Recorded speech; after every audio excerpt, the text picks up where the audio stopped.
Chapter 2496. Who knew that Qianmo was so serious, as if he did not hear the sarcasm in Wang Ye's tone. He said, I just said that my heart can be seen by the heavens. My heart is so magnanimous that it can be seen by the sun and moon. This merit belongs to Tu Hong, so it belongs to Tu Hong. Just because Tu Hong was assassinated by Qin Jian's mistake will not taint Tu Hong's merit. Wang Yi still sneered and did not say much. The people around him looked at Qianmo thoughtfully. After Heng Yu finished reading, he passed the jade slip to Dasun. Dasun waved his hand and said, Fellow Daoist Heng Ming, just tell us what is written in this jade slip. I don't know how long it will take for us to finish reading it. And I understand. Heng Yu thought for a while and passed the jade slip to Dasun. He said, Everyone, take a look. This is the credit of Qianmo and Tu Hong. Seeing is believing. Also, while you're checking, I'll explain the details to you. All right, Dasun nodded and took the jade slip. He used his spiritual will to read it. Indeed, when he saw the contents, his face turned strange. This time, the people who were rejected by Qianmo were even more curious. Tu Hong is indeed a hero of his generation. Heng Yu sighed and said simply, he wants to set up a spirit howl array in the sword tomb. This spirit howl array is 10 times bigger than the one on Jinshan Quan. When our Dao sect cultivators push the sword cultivators of Huan country back to the sword tomb, we will lure them into the array and activate it, to kill hundreds of thousands of sword cultivators in one go. How is that possible? Indeed, Heng Yu's words stunned everyone. They did not even consider the sword tomb, nor did they consider setting up a large array in the sword tomb. While Wang Yi was shocked, he said disdainfully, setting up a large array in the sword tomb is not considered a special strategy. In the previous battle, it was not used like this. There is no need to be so shocked. Fellow Daoist Wang. Heng Li looked him up and down and said indifferently, To be honest, have you ever thought about this? Wang Yi was startled. After pondering for a moment, he shook his head and said, To tell you the truth, fellow Daoist Heng Ming, I really haven't thought about it. After all, the sword catacomb is behind the sword cultivators. Since the beginning of the war, we have been forced to stay in the country of Shi and the country of Lian. It is impossible to force the sword cultivators into the sword catacomb. Why is it impossible? Heng Zhao asked with interest. That's the truth. Wang Yi spread out his hands and said, Even though we are preparing to test the sword cultivator's strength for the final battle, but, fellow Daoist, what do you think are our chances of winning? Let's not talk about our chances of winning for now. Even Wang Yi, a golden core cultivator on duty at the conference hall, has not thought of the sword tomb. Then do you think sword cultivators will think of the sword tomb? Of course they won't think of it. Dasun's eyes flashed with admiration. He hurriedly looked through the jade slip and handed it to Xiong Huasong and said, The sword tomb is already far behind them. Moreover, they have occupied many spirit stone veins and have pushed the battle line into the 3 countries of our Dao sect. Why would they guard against the sword tomb? Catch them off guard? Xiong Huasong asked as he looked through the jade slip. Exactly. Heng Ming clapped and said, In fellow Daoist Qianmo's jade slip, Tu Hong's plan is like this. The sword tomb is extremely special. It is the passage that most sword cultivators need to use to travel from the country of Shi to the country of Shi and the country of Lian. Although other places can be passed through, they need to go around and it is extremely dangerous. Under the illusory sword, they need to pass through the sword tomb to attack our Dao sect. Therefore, all the battles are marked by the sword tomb. If we can force the sword cultivators into the sword tomb, our Dao sect will win. Who knows how many times the sword cultivators have passed through the sword tomb? Wang Yi asked in a strange tone, What is the use of setting up an ambush there? There are many uses. Heng Ming raised his voice and said, Firstly, if we can set up an ambush in the sword tomb at the same time as the final battle, then it will be a 2-pronged attack. It can make the sword cultivators unable to take care of both sides. Secondly, even if we can't carry out the final battle and we can't figure out the strength of the sword cultivators the sword catacombs ambush can still cut off the path of the sword cultivators so that they can't smoothly enter the territory of the 3 cultivation countries in large numbers. Thirdly, this is an ambush, a hidden hand. If it can be used, then it will be of great use. If it can't be used, then it won't be a waste. I still have some doubts. Dasun finished reading the jade slip and said, "This great battle of Spirit Howl is indeed powerful, but the array is extremely unstable. The sword tomb is a place where the spiritual chi of heaven and earth is extremely rich in the gold attribute, so it is not suitable to set up this array. Moreover, we don't have the array diagram for this array. We have to ask the Shui region sage for it from the Sky Patrol City. Why is there a need to set up the Great Battle of Spirit Howl Array?" Qianmo said, "That Great Battle of Spirit Howl Array requires a huge amount of spiritual chi of heaven and earth. The array is set up in Jinquan Mountain because it is supported by the spiritual stone mine. But what about the sword tomb? I'm afraid it won't work, right? With sufficient sword chi and enough gold attribute spiritual chi of heaven and earth, I'm afraid it will be even more effective for sword cultivators." What does Daoist Qian mean? Heng Ming knew that Qianmo must have thought it through carefully, so he asked in a low voice. "I don't know how to set up arrays." Qianmo smiled and said, "However, I don't lack people who are proficient in arrays in the conference hall. Let's listen to their opinions." After Qianmo finished speaking, everyone looked at Xiantian sect's Xiong Huasong. Xiantian sect was known for their arrays, and Xiong Huasong was the golden core cultivator who was most proficient in arrays in the conference hall. Actually, when Daoist Heng Ming mentioned the Great Battle of Spirit Howl Array, I was already thinking about it. Xiong Huasong didn't hide anything and said, "Only Tu Hong, that kind of crazy and ambitious person, would dare to use the lives of tens of thousands of cultivators as bait to activate the array. If we want to set up an array in the sword catacomb, we definitely can't use the Great Battle of Spirit Howl Array.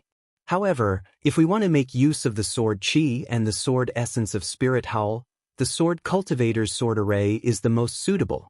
Although the gold attribute spiritual chi of heaven and earth in the sword catacomb is abundant, I really can't think of a suitable array in such a short period of time." Xiong Huasong's tone was very pertinent, and everyone liked what he said. If he suddenly said a very useful array in such a short period of time, they might not believe him. After all, this was an era where arrays were lost. By the way, since Tu Hong can think of the array in the sword catacomb, will the sword cultivators also think of the sword array as Daoist Xiong said? The experienced and prudent Dasun asked again. "We can't rule out this possibility." Heng Ming didn't care. "However, as far as I know, the possibility is not high. After all, they have already crossed the sword catacomb, so it's meaningless to set up an array there. Hee, unless we push them back to the sword catacomb." Wang Yi smiled and said, "However, looking at how they want to attack the Sky Patrol City, I'm afraid they won't think of it. A few years ago, I already asked the city guards of the Sky Patrol City to pay attention to the sword catacomb when they patrolled the area around it." Lu Xinwu of the Shanghua sect said with certainty, "There are no traces of high-level sword cultivators there." "Oh, Daoist Lu, you're really farsighted when it comes to strategizing." Heng Ming was stunned and said, "So you've already paid attention to the sword catacomb in the early years?" "Yes, back then, the sword cultivators didn't go too far from the sword catacomb. I was afraid that something might happen, so I made the Sky Patrol City check it out." Lu Xinwu smiled proudly and said, "However, the sword catacomb is too dangerous, and there are too many sword cultivators along the way. The Sky Patrol City can't check it out often, so there's some news from time to time. It's nothing too important." "That's great." Heng Ming clapped his hands and said, "It seems that the sword cultivators have neglected the sword catacomb. This is really a good opportunity for us to plan." Li Jijie of the Changbai sect said coldly, "Everything you said is just an armchair strategist. If we don't push the sword cultivators back to the vicinity of the sword catacomb, the array won't be effective. If we only block the sword cultivators from entering and exiting the sword catacomb, won't the array be destroyed if it's discovered by the sword cultivators?" Daoist Li, How do you know that we can't push the sword cultivators back to the vicinity of the sword catacomb? Qian said indifferently, even if we use the array to kill the sword cultivators in the sword catacomb, we can still kill many sword cultivators. We can also attack the sword cultivators' morale and boost our cultivators' morale. Indeed. Gao Wei, who had been silent all this time, said, doesn't Qin Jian often set up ambushes? Doesn't he often kill the cultivators of our Dao sect? Now, we'll set up a huge ambush in the sword catacomb and slap the sword cultivators' faces. Everyone knew that Xuanyan school had suffered a lot because of Qin Jian and hated the sword cultivators' ambushes. Gao Wei's words were to wipe away the humiliation of the cultivators. I feel that this is a little rash. Cheng Ming of the Immortal Ascension sect said, in Tu Hong's plan, the most important thing is to speculate about the sword cultivators' dependence on the sword catacomb. But in fact, the sword catacomb is far less important than what the Jade Slip said. The sword cultivators entering and exiting the Hung country may not be completely through the sword catacomb. There are still many paths to choose from. If it's as Tu Hong thinks, we don't have to be so passive. We only need to set up a stronghold in front of the sword catacomb and move the Sky Patrol City to the sword catacomb. One man can hold back 10,000 men and kill every sword cultivator that comes. How can they invade the 3 cultivation countries? Why do we need to set up an array in the Sky Patrol City? Fellow Daoist Cheng's words are reasonable. However, this matter is a little urgent and does not allow us to discuss it in detail. I think this plan is feasible. Hung Li raised his hand and said, who else agrees? Qian raised his hand without hesitation. Hung Li wanted to remind him that the Imperial Thunder sect was not a sect on duty, but after thinking about it, he kept quiet. De Sun hesitated and raised his hand. Xiong Huasong also raised his hand. In the end, other than Li Jijie of the Changbai sect, all the other Golden Core cultivators agreed. Even Qing Ming agreed after a slight hesitation. Chapter 2497. Fellow Cultivator Li. Hung Ju smiled and said, although Changbai sect doesn't agree to set up the formation, you still have to obey the arrangement of the disciples. I understand. Li Jijie snorted and said, you don't send the useful disciples to fight against the sword cultivators, but learn from the treacherous Tu Hong. Can you be successful? Heng Ju ignored him and said to Xiong Huasong, this? I'll leave it to fellow cultivator Xiong. What do you think? Good. After I've thought it through, I'll discuss it with all of you. Xiong Huasong did not decline and said. Also, Qianmo was happy and said, this should be kept a secret. There are many sword cultivator spies in Sky Patrol City. We can't rule out the possibility of some cultivators leaking information about our sect for some benefits. I think that other than all of you, even Sky Patrol City, don't let them know about this. When he said the last sentence, Qian-mo gritted his teeth fiercely. Yes, although he admired Tu Hong, but Tu Hong had also caused him a lot of trouble. When the palace master of Dui Lei Palace heard the news outside Sky Patrol City, she did not get off the thunderboat and did not even meet Qian-mo. Although she did not scold or reprimand Qian-mo, how could Qian-mo not know about Dui Jie's anger?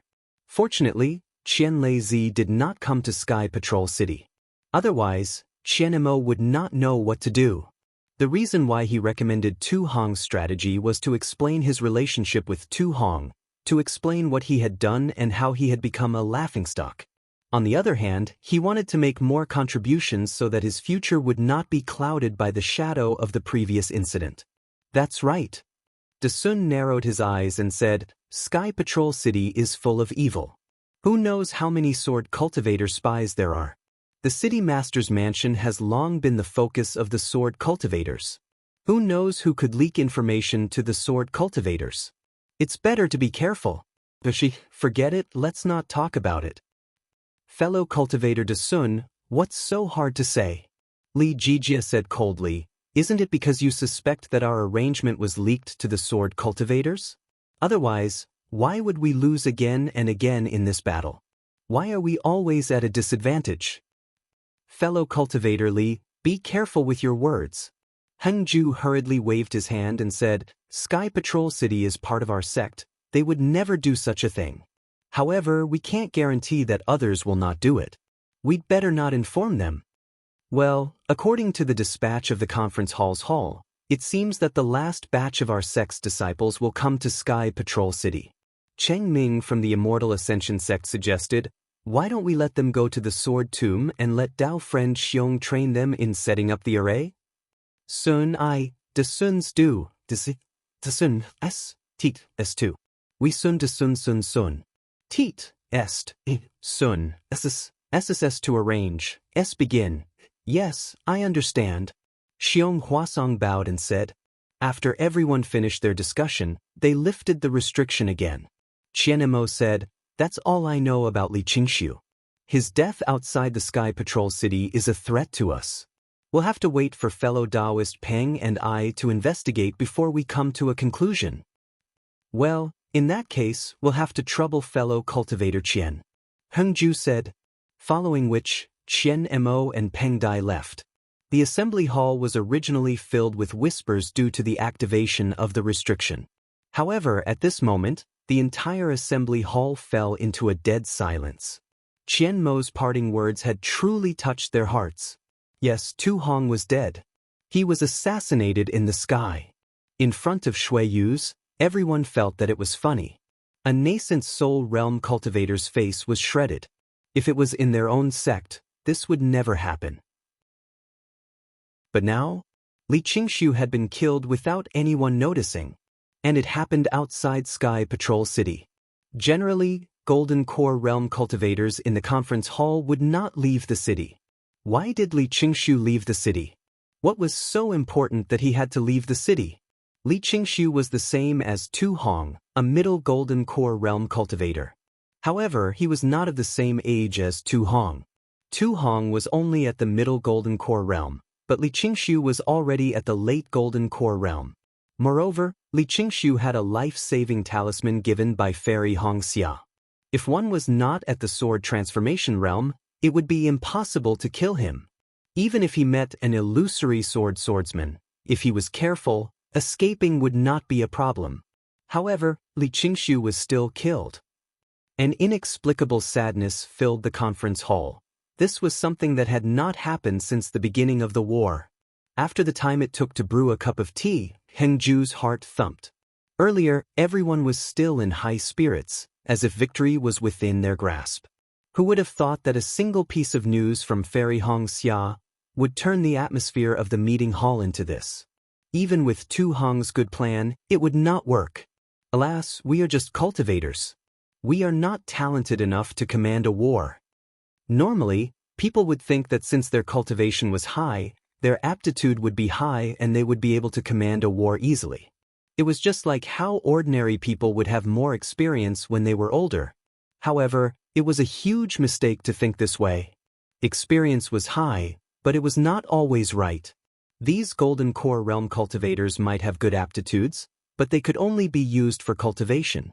As for commanding a war, it was really impossible. In fact, the reason why these Golden Core Realm cultivators were sent out first in every war was to see if there were any geniuses who could command the war. These geniuses? Of course, they had to be nurtured.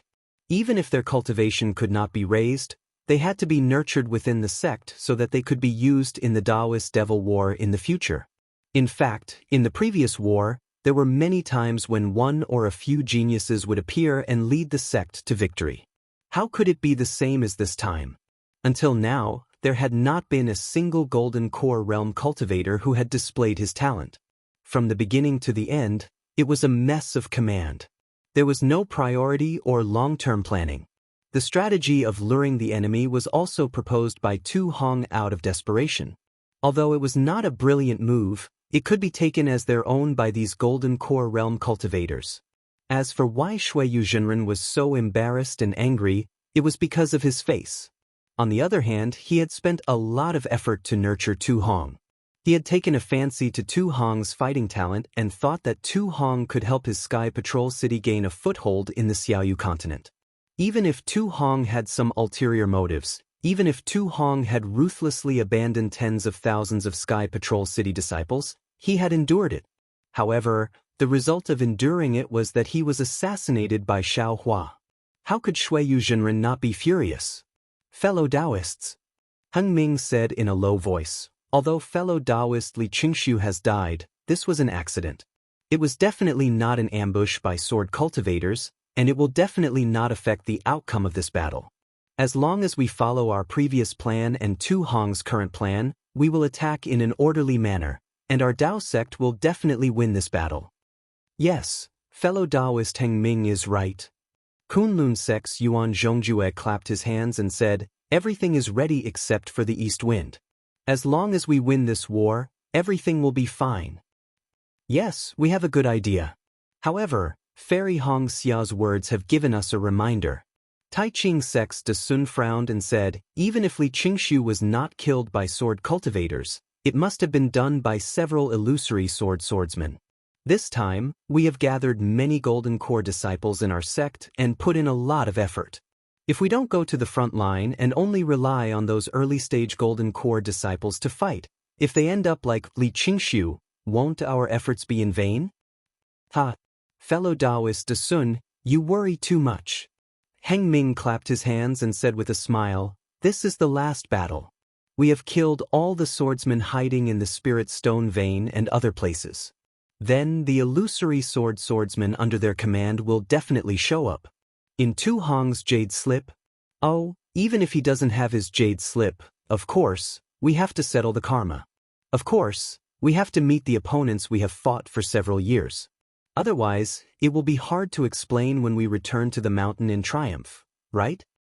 Yes, that's right. The group of Golden Core cultivators rubbed their palms together as if they were about to enter the battlefield. Also, fellow Daoist Heng Ming, we have to send out an order from the conference hall to inform the Sky Patrol City that they will also send out disciples and Golden Core cultivators to assist us in the battle. Lu Xinwu of the Xianghua sect reminded them. Fellow Daoist Lu, that's a good idea. Heng Ming nodded and said, I will send out a token to the Sky Patrol City now. When there is news from all the disciples, we will enter the battle. Hee, I think the sword cultivators will definitely not expect this. Lu Xinwu narrowed his eyes. We have sent out so many disciples just to test the waters. After the test, the storm will come. That's right. Kill the sword cultivators with the force of a storm. Heng Ming's face was filled with excitement. Let's get ready immediately. Let all the disciples start moving. This is the chance to determine the outcome of the battle. Yes, all the Golden Core cultivators stood up and shouted in unison. The death of Li Qingshu alone had caused the Golden Dan cultivators in the meeting hall to feel a sense of crisis. However, the culprit had actually escaped into a pitch-black cave. He took out a piece of bright flower stone and placed it on top of the cave, illuminating the entire cave. The cave was about 100 feet in size and was rather dry. Xiao Hua scanned it with his divine consciousness and was extremely satisfied. He took out a futon and threw it on the ground, then sat down cross-legged.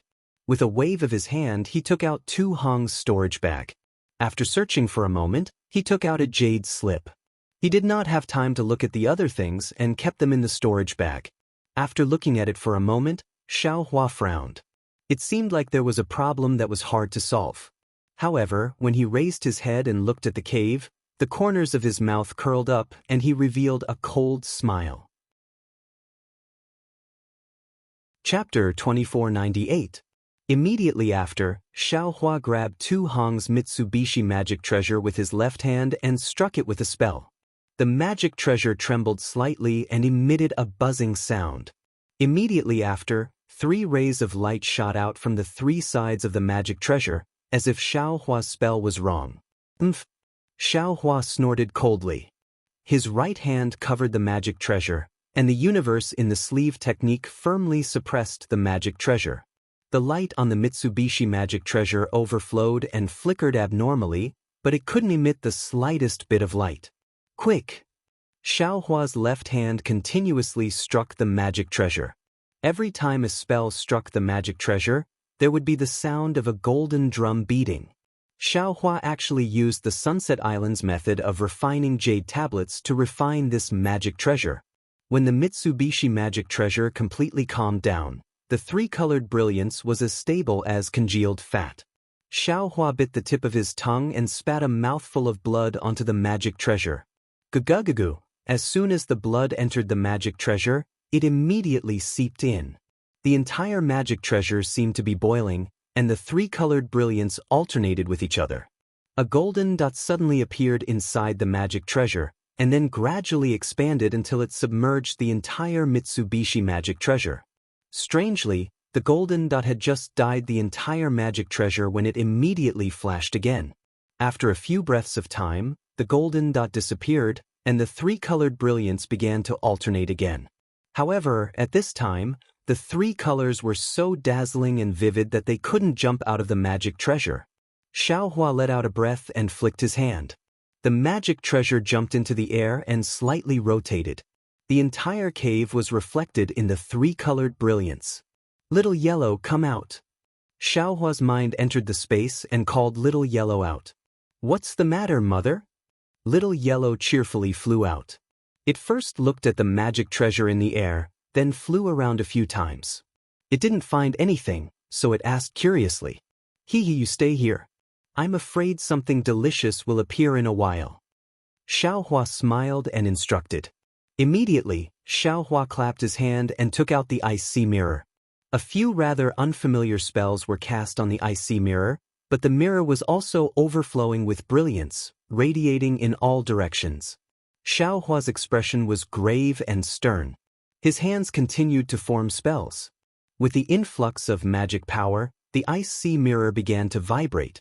On the surface of the mirror like ripples, the brilliance gradually rippled and a vortex slowly formed. The center of the whirlpool was a gray color that alternated between black and white. As the whirlpool gradually expanded, it sucked in all the light. In the time it took to drink a cup of tea, all the light disappeared. The entire mirror also disappeared, leaving behind only a deep whirlpool. That whirlpool was dark gray in color, and it seemed like it was going to suck in all the light from the bright flower stones. "Go!" Xiaohua pointed his finger, and the Mitsubishi magic treasure in the air flashed with brilliance and flew into the air above the whirlpool. Woo! A suction force was generated from the whirlpool and landed on the magic treasure. When the magic treasure's brilliance landed in the whirlpool, the magic treasure also slowly descended. Mitsubishi's magic treasure was originally rotating slowly, but as it fell, it gradually sped up. When the rotation was the same as the vortexes, Xiaohua shouted, "Go!" The spell that he had been preparing in his hand was struck, but a thunderclap was produced in midair. Xiaohua poured all the magic power in his body into the magic treasure. Wang! A loud sound was heard. The magic treasure's brilliance suddenly converged and its whole body turned gray. The center of the mirror vortex was in contact with the magic treasure. With a kacha sound, the vortex wrapped the magic treasure and then began to condense. Haha! At this moment, a burst of wild laughter came from the bottom of the vortex. It was the laughter of Tu Hong's scheme succeeding. Immediately, a faint shadow rushed out of the vortex and rushed toward Mitsubishi's magic treasure. What's going on? When the faint shadow pounced on the magic treasure, the magic treasure emitted a faint golden light and blocked the shadow outside. The shadow screamed in panic. Not only that, when Goldie saw the shadow, its eyes immediately revealed a pleasantly surprised expression. With a sweep of its big tail, it flew in front of the shadow. With a sound, it spat out a silver light from its nose and firmly covered the shadow. Within the silver light, Tu Hong's faint figure appeared. It was the trace of his primordial spirit that was hidden in the ice sea mirror. "Fellow Daoist, spare my life, spare my life." Facing Goldie's silver light, Tu Hong panicked from the bottom of his heart and anxiously begged with a soft voice. How can this young master spare your life?" Xiaohua sneered. "First, you planned to kill this young master, then you wanted to kill Dui Chimeng's soul. Now you want to tamper with the magic treasure's refining method to seize this young master's body. With so many schemes, how can this young master spare you?" This young master has his reasons. Hearing Xiaohua mention Dui Qimeng, Tu Hong hurriedly shouted, Yu Meng died for I can't ignore her life and death. You shut up. Xiaohua sneered, it's fine if you want to save Yu Meng. You should use the right path and walk the right path.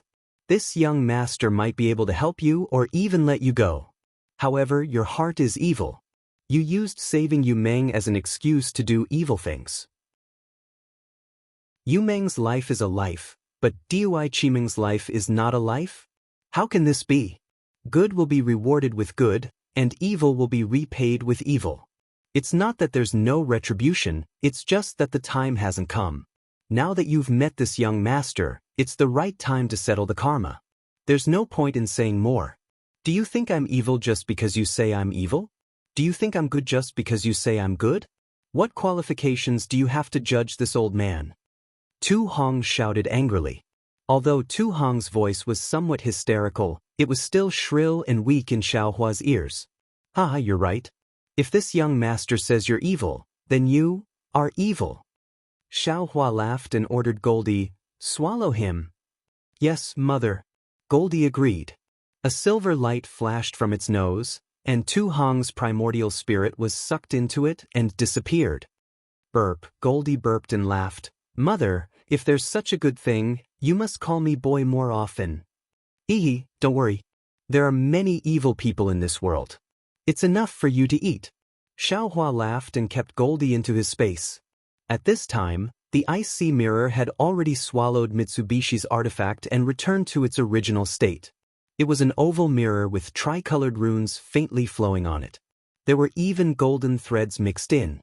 It was exactly the same as the Kunlun mirror that Xiaohua had seen before. Cease. Xiaohua was obviously caught off guard. He took out Tu Hong's jade slip again in disbelief. After looking at it with his divine sense for a moment, he shook his head and said, apart from the refining method that Tu Hong changed, there are no other changes to this jade slip. Isn't this the ice sea mirror? How did it become the Kunlun mirror? Or maybe this thing is the Kunlun mirror? Xiaohua thought and waved his hand. The ice sea mirror fell into his hand. At this time, all of Xiaohua's magic power was used to refine the ice sea mirror. There was only a small amount left. Xiaohua urged his magic power and slightly shook the ice sea mirror. A green light flashed and several huge logs flashed out of the light, smashing into the stone wall opposite him. A hole several feet in size appeared in a flash. Haha, this is a true artifact. This young master just urged his magic power. Xiaohua laughed heartily. Then, he swayed slightly and shot out a series of blue lights that froze the big hole in the ground. The last yellow brilliance was even more powerful. It directly penetrated the frozen big hole by several feet. The rich earth-type spiritual energy of heaven and earth was almost comparable to Xiaohua's wishful staff. When Tu Hong took this artifact, he could only use the core of the Kunlun mirror. I couldn't see its power. A part of the Kunlun mirror was used as the ice sea mirror to transform into an illusion of ice and snow to protect Yu Meng's corpse. Now that the two parts are combined into one, others shouldn't be able to see any clues. Xiaohua's hand caressed the Kunlun mirror very lovingly. He muttered in his heart. After all, he didn't have a suitable artifact now. When he fought with others, he would be at a disadvantage. After refining the Kunlun mirror, Xiaohua opened his mouth and still wanted to fuse it into his body. Unfortunately, his body was of the phoenix bloodline and had been tempered by the primal chaos qi. No artifact could be fused into his body like ordinary cultivators. Therefore, he could only send it into the Buddha fire.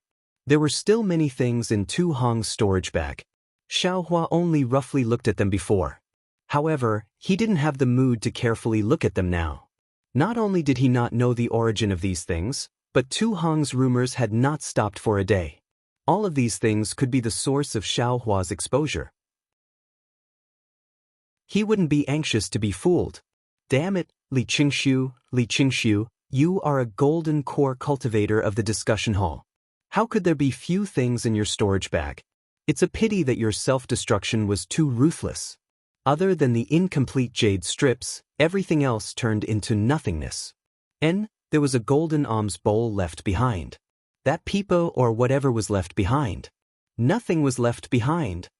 Xiaohua recalled Li Qingxiu's self-destruction and felt pity in his heart. Fortunately, Marshal Kuen's storage bag is still intact. Otherwise, this young master's efforts would have been in vain. Then, Xiaohua took out Marshal Kuen's storage bag. When he immersed his divine sense into it to take a look, he almost jumped up from the ground. How is this possible? This guy, there are materials in his storage bag that can repair the Grand Universe shifting token? Joy appeared on Xiaohua's face. Almost without hesitation, he took out all the jade strips in Li Qingxiu's storage bag. When he hurriedly finished looking through them, he couldn't help but feel slightly disappointed. Damn it, these materials are indeed needed to repair the Grand Universe shifting token. However, the most important materials are missing. I'm afraid that this guy randomly collected them? Thinking about it, Xiaohua's gaze landed on the other materials that were placed together with those materials. He seemed to be deep in thought. Thunder Roll Stone? Isn't this the material that Li Zongbao mentioned to refine some lightning pool? This guy actually has so many Thunder Roll Stones. Moreover, his jade strips even have the secret method to refine a lightning boat. This is the secret of my Imperial Thunder sect. How could he possibly bring these things to Sky Patrol City? Moreover, his storage bag only has the materials to refine the Grand Universe shifting token but doesn't have the secret method to refine or repair it. It's very obvious that he doesn't know how to refine the Grand Universe shifting token. Then why did he collect so many materials? Chapter 2499. Other than Daoist Jingyu, I'm afraid I can't think of any other reason. Marshal Kuen has a fire attribute physique, so he must be a weapon refiner in my Imperial Thunder sect. That Daoist Jingyu is also a weapon refiner, so the two of them might be related. Also, I've never met this Marshal Kuen before, so why would he set up some 6-ding mountain ceiling magic formation here to plot against me? Also, he knows so much about me. If he didn't take orders from Daoist Jingyu, what other reason could there be? Right, how did this guy know that I have the strength of a golden core? I'm afraid it was Ming Mao or Dui Ling who revealed it? Alas, this woman, how could she keep a secret? Xiaohua sighed, but then he was shocked again. Also, Kuen Fian. That's right, Kuen Fian is a disciple of the Earth Thunder Palace. During my second Foundation establishment experience, she suddenly attacked and wanted to kill me. Looking at the situation, she seemed to have no choice. Although she was extremely unwilling to attack, she still had to attack. Could it be Marshal Kuen? Forget it, Marshal Kuen is already dead, and Kuen Fian is also dead. Who knows if it's them? Xiaohua sneered. Looks like I was right to hide my cultivation. Just now, I saw from the jade slip that this forbidden law record is an extremely evil magic treasure. It requires 2 cultivators to enter this magic treasure at the same time, and it specifically tests the 2 people's magic power. As long as the magic power is strong, the other party will die in the strangulation of this forbidden law record. Unless the 2 people's magic power is extremely similar, then both of them can survive. Otherwise, only one person can come out from inside. Presumably, Marshal Kuen found out from Ming Mao or Dui Ling that I have the strength of a golden core early stage and felt that he couldn't win with just magic power, so he set his sights on a competition of magic power. What a pity, if we compare magic power, it can compare to a golden core late stage. How can you be my opponent? Alas, looks like no matter when, I can't expose my bottom line to others. No matter when, I have to keep a life-saving method. Hee, but this Marshal Kuen is really cute. Xiaohua immediately revealed a smile. Usually, it's the cultivators of other sects who send good things to me, but this time, it's my own sect's cultivators who send it to me. Oh, that's not right, Marshal Kuen, this guy. His intentions were unforgivable. Why did he bring my thunder-controlling sect's thunderboat refining method from the Sky Thunder Peak? I'm afraid he wants to make an exchange with Reverend Jing Si. Not to mention whether or not he wants to exchange the secret refining method of the Grand Universe shifting token, Even if it's anything else, he's harming the interests of my Imperial Thunder sect. Killing him was the right thing to do. It's all for nothing. As Xiaohua thought about it, he looked at the jade strip for refining the thunderbolt, and this thunderbolt is really something. It's not something that can be understood in a day or two. Moreover, repairing the thunderbolt is not something that can be done in a short period of time. There are only a few days left before the Battle of the Seven Extremes mountain range. Let's refine as many fire talismans as possible. Although Li Qingshu's invisibility talisman and Xiaohua's fire talisman were both jade talismans, their advantages and disadvantages could be clearly seen. Xiaohua's jade talisman was not just a little bit inferior. The fire talisman's talisman was much worse than the invisibility talisman's talisman. However, from the performance of the fire talisman, it was indeed not bad. It could actually block the talisman of a nascent soul cultivator. Even if the opponent was a golden core cultivator, this large number of fire talismans could definitely make the opponent suffer. Therefore, Xiaohua still hoped to refine a few more. However, just as he put away the jade talisman, his gaze fell on a strange message talisman. This message talisman was somewhat similar to a flying sword. There was a faint flowing light on it. Oh, this seems to be a sword cultivator's flying sword message. Could it be? Martial Kuan is a sword cultivator? No, this is the Changbai sect's message talisman. Xiaohua thought for a moment and understood. This guy is colluding with Changbai sect's Reverend Jing Si. There must be that guy's message talisman in it. That old man Jing Si is a big enemy of mine. He killed Martial Kuan for me. Xiaohua scratched his chin and thought again. I don't know when Jing Si will come to Sky Patrol City. If I can condense my core, I will have some ability to protect myself. Thinking about this, Xiaohua took out the many jade slips that he had thrown into the storage bag and checked them one by one. Not long after, Xiaohua frowned slightly. When his divine sense came out of the jade slips in his hand, his brows relaxed and the corners of his mouth actually revealed a trace of a smile. Martial Kuan, my brother, yours truly, Guan and I. This must be the message talisman sent to Martial Kuan by the early golden core cultivator who robbed the Zhongling mountain village of qi refining materials. Xiaohua's eyes turned rapidly. The two of them agreed on a place but didn't say a time. However, since Martial Kuan left the city at this time, it should be soon. According to the jade slips, Huguan Ni has the key materials to repair the Grand Universe Shifting Token. Martial Kuan probably wants to exchange the refining method of the Thunderbolt with him, right? Damn it, it seems that I must go. Not only can I kill that old man Jing Si's disciple, but I can also obtain the refining materials. It's really killing two birds with one stone. It's more than killing two birds with one stone. Huguan Ni has always been ruthless. He even managed to get so many materials from a small Zhongling mountain village. How can there be few things in his storage bag? This young master's method isn't too vicious and merciless, right? Ruthless, I'm a ruthless and terrifying phoenix. Xiaohua secretly snorted. He kept the jade slips and began to refine the fire talisman. When the time was almost up, Xiaohua collected all the items and flew out of the cave. After identifying the direction, he flew towards the Seven Extremes mountain range. The Seven Extremes ridge was like 7 huge barriers, standing tall in the snowy highlands.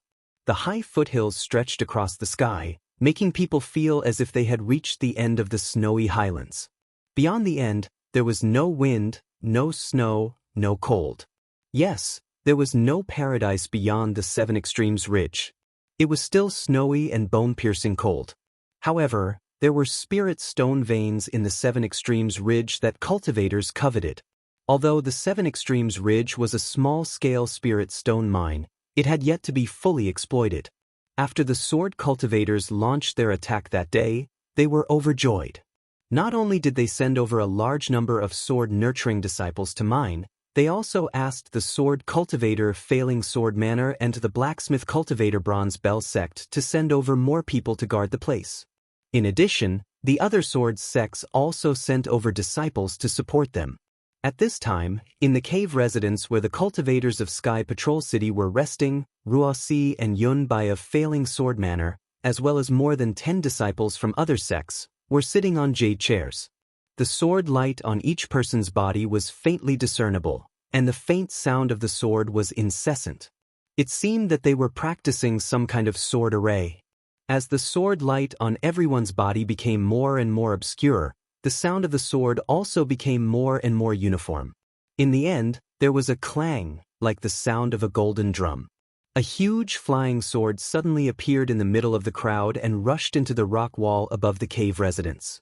With a loud boom, a black hole of several feet in size was blasted out by the huge sword.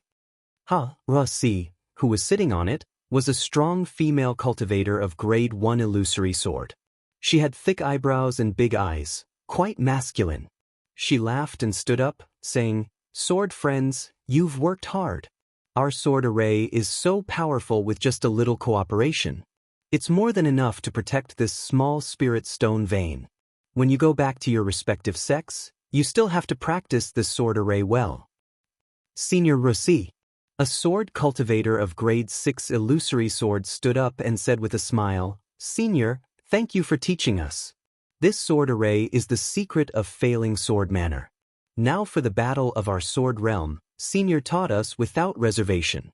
We have benefited a lot." Whether it's Failing Sword Manor, Lujian Sect, Failing Feather Sect, or Yinyang Sword Sect, they are all members of our sword realm. The most important thing is to kill the Dao cultivators and control all the spirit stone veins in the hands of us sword cultivators. Ruoxi waved her hand casually and said with a smile, "You just have to remember these words and practice the sword array well. As long as you kill more sword cultivators, I will be gratified." This sword formation was passed down long ago when Senior seized this spirit stone mine while bathed in blood. Over the years, we disciples of various sects and even disciples of different sects have diligently practiced it. We've long been familiar with it. Another sword cultivator of Grade 5 illusory sword stood up and cupped his hands, saying, "It's just that our 7 Extremes Ridge has exceeded the vision of the Dao sect cultivators. I'm afraid they won't pay attention to this place. Otherwise, our flying swords will definitely kill more cultivators." Chen Jianyo's words are wrong. The sword cultivator of Grade 6 illusory sword shook his head and said, "It's not that our 7 Extremes Ridge is too far, and it's also not that our spirit stone vein is too small. It's just that our sword cultivators' warriors are too outstanding in this battle. They've beaten the cultivators to the point that they've retreated. They've gained the upper hand in every aspect. That bullshit meeting hall is badly battered and exhausted. They're simply unable to reach my 7 Extremes Ridge." What Yuan Zhenyu said is right. It's all because this little brother knows too little. The sword cultivator of Grade 5 illusory sword bowed humbly. Then, with a wave of his hand, a brilliant sword light flashed. "It's a pity that other than killing a few Foundation establishment cultivators 50 kilometers south of the 7 Extremes Ridge a few months ago, my flying sword hasn't seen any blood." A similarly tanned and skinny female cultivator of Grade 1 illusory sword beside Ruoxi chuckled and said, "You guys take turns every 10 days. We'll be able to send you out soon. You'll be able to kill cultivators easily." "Thank you for your auspicious words, Senior Yunbai." The sword cultivator with the surname Chen bowed and said, "I hope that every sword cultivator on duty will be able to kill more." At this moment, without waiting for the sword cultivator with the surname Chen to finish his words, an intense sword light suddenly flashed from a corner far away in the cave. Everyone was slightly stunned and looked towards that corner. Yunbai laughed when she saw this. "Look, just now when we were talking about killing cultivators, there are cultivators passing by our 7 Extremes Ridge. Let's see who you're waiting for to go out and make a fortune." Chapter 2500. With that, Yunbai waved her hand and a crimson sword energy fell into her hand. It was a small sword about an inch long. "Go!" Yunbai shouted. The small sword flew into the air and exploded with a peng sound, revealing a square sword shape. Inside the sword shape was a vast expanse of whiteness. After everyone looked at it for a moment, more than a dozen swordsmen of both sexes appeared from the white expanse. These flying swords were actually set up by sword cultivators. The situation from 100 miles away could be transmitted to this place through the other flying swords. Oh, so it's another group of sword cultivators here to support? Yunbai couldn't help but reveal a trace of bewilderment when she saw this. That's over 10 swordsmen at the 6th grade of the sword. Why were they suddenly sent here? They might not be reinforcements. Ruoxi shook her head. Maybe they have another mission and are just passing by the 7 extreme mountains and are resting here. Okay, I understand. Yunbai nodded and waved her hand. The square sword shape gradually closed and turned into a crimson flying sword that landed in a corner of the cave. Ruoxi pointed with her hand and ordered, "Sword cultivator Qin, take a few disciples to greet them." Yes, this disciple understands. Sword cultivator Qin bowed and flew out of the cave with a few 6th grade swordsmen. After a while, swordsman Chen and the dozen or so bright swordsmen came into the cave. The first one was a swordsman with thick eyebrows and big eyes. He led everyone forward and bowed. Junior Li Chun of the Void Heaven Sword School greets Senior Ruoxi, Senior Yunbai, and the other sword friends. Oh? So it's sword cultivators from the Void Heaven Sword School? Please rise. Ruoxi was slightly surprised to hear that these dozen swordsmen were actually disciples of the Void Heaven Sword School. The Void Heaven Sword School was in the limelight in this battle. Qin Jian's reputation was even more resounding than Lu Ruchang's. If it wasn't for the illusory sword school's swordsmen, ordinary swordsmen would have thought that the Void Heaven Sword School was hosting this battle. Therefore, the disciples of the Void Heaven Sword School were very popular wherever they went. Moreover, wherever they went, that place would be the center of attention. I wouldn't dare. Li Chun was very respectful and stood up with a smile. May I know if all of you are just passing by, or do you plan to stay in the 7 Extremes Ridge for a long time? Yunbai asked with interest. Good lesson, Senior White Nose. We juniors are here on the orders of our masters. Li Chun clapped his hands, took out a sword slip, and respectfully handed it over. At this point in the war, our sword region's goal of occupying the spirit stone veins has already been seen through by the cultivators. They stubbornly defend their own spirit stone veins, and on the other hand, have begun to send cultivators to attack the spirit stone veins that we sword cultivators occupy. The disciples who were stationed at the side have all been mobilized. Send reinforcements to the various spirit stone mines. Oh, I see. Ruoxi took the sword slip and looked at it for a moment before nodding slightly. Since the sword friends of the Void Heaven Sword School have come to reinforce us, my 7 Extremes mountain range should be safe. Thank you for your auspicious words, Senior. Li Chun respectfully said, we are willing to follow Senior's orders and kill cultivators in the 7 Extremes mountain range. Good, Ruoxi clapped her hands and looked at the 11 swordsmen behind Li Chun.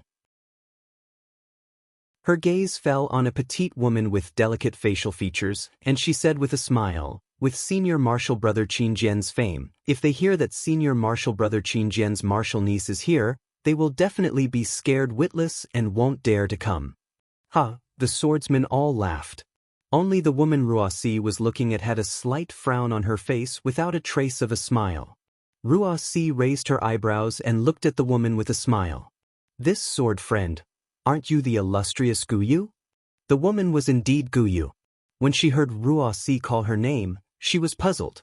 She stepped forward and bowed. Junior is indeed Guyu. Greetings, Senior Ruoxi. He, invisible sword Guyu. Although your cultivation is at the 5th stage of the Bright Sword stage. Oh, you're already at the 6th stage of the Bright Sword stage? Congratulations. Ruoxi said with a smile. I wouldn't dare. Junior's cultivation is still too far from Senior's. Guyu slightly frowned and hurriedly acted humble. Li Chun, who was beside her, smiled, but there was a trace of pity in her smile. Guyu, you don't need to be humble. Although your cultivation is only at the Bright Sword stage, your reputation is not inferior to Senior Martial Brother Qin Jian's. Ruoxi said with a smile, since you joined the war, I don't know how many Dao sect cultivators you've killed. The number of people who died under your invisible sword is probably no less than senior Marshal Brother Qin's subordinates, right? I wouldn't dare. How could Junior compare to Marshal Uncle Qin? Gu Yu replied without arrogance. Gu Yu, your future is limitless. Yun Bai also said with a smile. I hope you can make a great contribution in the Seven Extremes Mountains and kill even more Dao sect cultivators. Junior's invisible sword has been lost. Now that I've come to the Seven Extremes Mountains with my senior martial brothers, I can only watch. I can no longer kill. Gu Yu raised her head and said very calmly. Ah? Your flying sword. Yun Bai was stunned. Your invisible sword was lost? As she spoke, a buzzing sword hum resounded around Yun Bai. The swordsmen nearby all involuntarily let out sword hum. Gu Yu's body was also trembling, and a faint sword hum could be heard from his body. However, Gu Yu's expression did not change as she smiled and said, although this invisible sword is in Junior's body, but she is no longer Junior's. Why is that? Even Ruoxi was stunned at this moment as she asked curiously. Senior, please no. Li Chun hurriedly bowed and said, Junior Marshal Sister has comprehended something in the sword Dao. This is what she thought, and now it has truly integrated into her sword intent. Therefore she can't fight. I see. Ruoxi looked pensive as she looked at Gu Yu and then at Li Chun before nodding slightly. And actually Junior Marshal Sister is in seclusion. Li Chun added, however, since Marshal Uncle Qin has personally given the order, it's not good for us to decline. This time, Junior Marshal Sister is here and I'm afraid she can't contribute. Please forgive us. All right, Ruoxi nodded slightly and casually agreed. However, she was an illusory swordsman.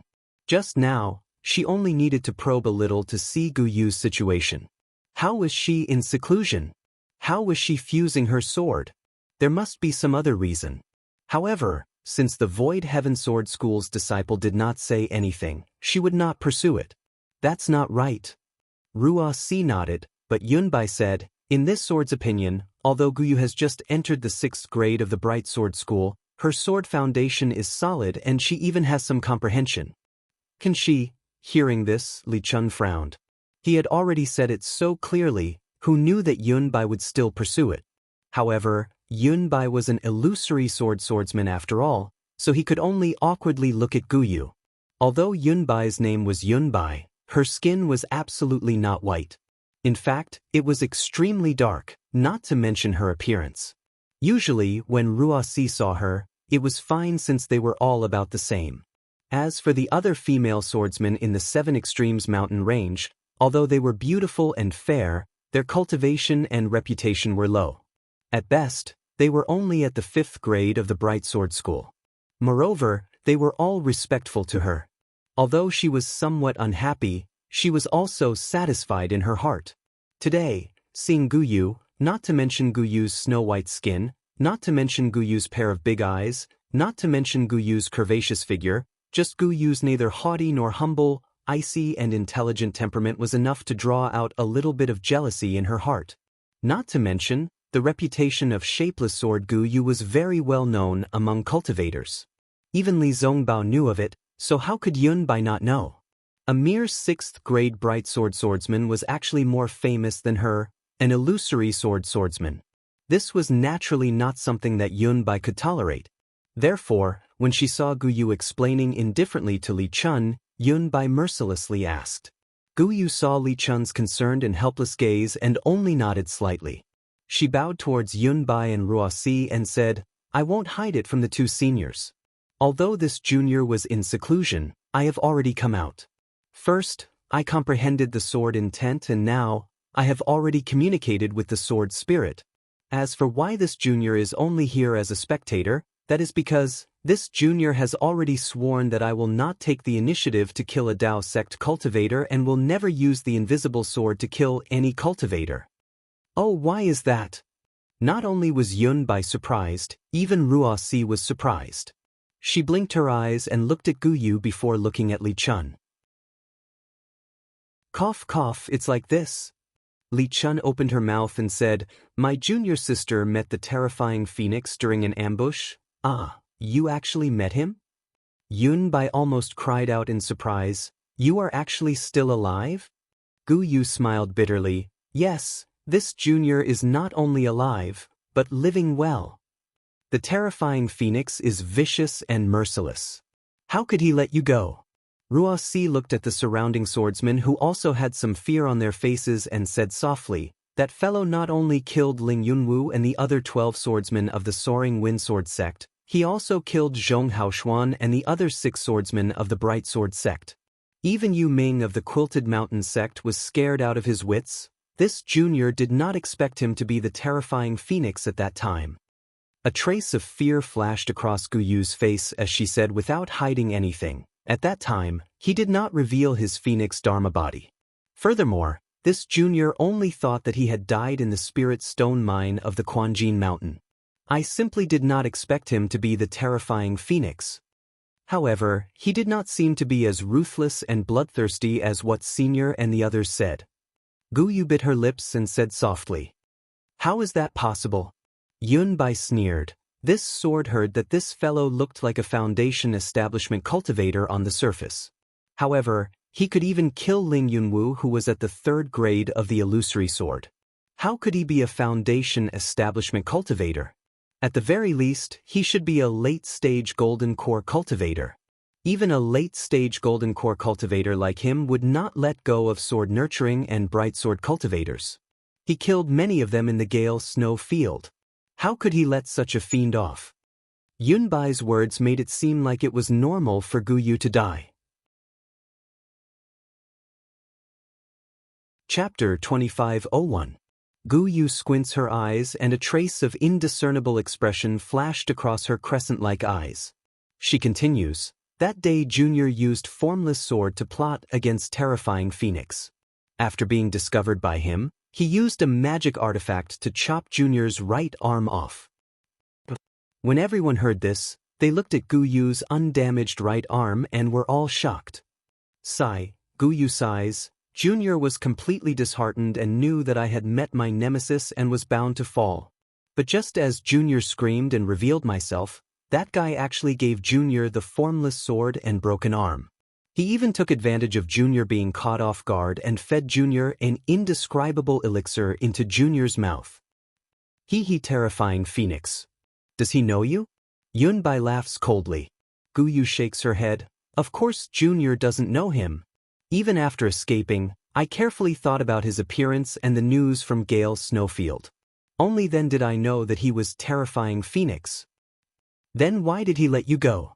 Why did he give you an elixir? If not for his elixir, you might not be able to keep your right arm, right?" Yun Bai asks. Gu Yu is silent but her eyes are unyielding.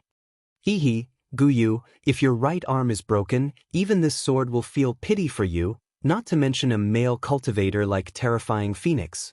Yun Bai bluntly calls out her name. "Junior was in a mess at that time and only thought of escaping. I didn't think much about it." Gu Yu replies, "But according to Junior's thinking, terrifying phoenix might not have thought so." "Then what did he think?" Even Ruo Si is somewhat curious and continues to ask. "I only feel that the horrifying phoenix is not a cruel and merciless person. In fact, she is a kind person. If she was not forced into a desperate situation, she would definitely be merciful. She would not disregard human life." Gu Yu speaks frankly with assurance. Even in the battle between Dao cultivators, he does not often kill people. What Senior said about those few situations, which one of them is not terrifying phoenix fighting against my sword cultivator alone? When has Senior ever seen terrifying phoenix working with others to kill my sword cultivator? This. Yun Bai is somewhat tongue-tied. After Junior escaped with my life, I have thought deeply about it. The fault lies not with the terrifying phoenix, nor with Ling Yunwu and the other seniors. The fault lies with the war between the Dao sect and the swordsmen. Gu Yu's big eyes flashed with extraordinary splendor as she said, "We swordsmen control the sword domain and are already free and unfettered, so why should we conspire against the Cultivation 3 kingdoms? Even if we don't have spirit stones, we can still exchange things with the 3 kingdoms. There was no need to make such a big fuss and sacrifice the lives of thousands of swordsmen.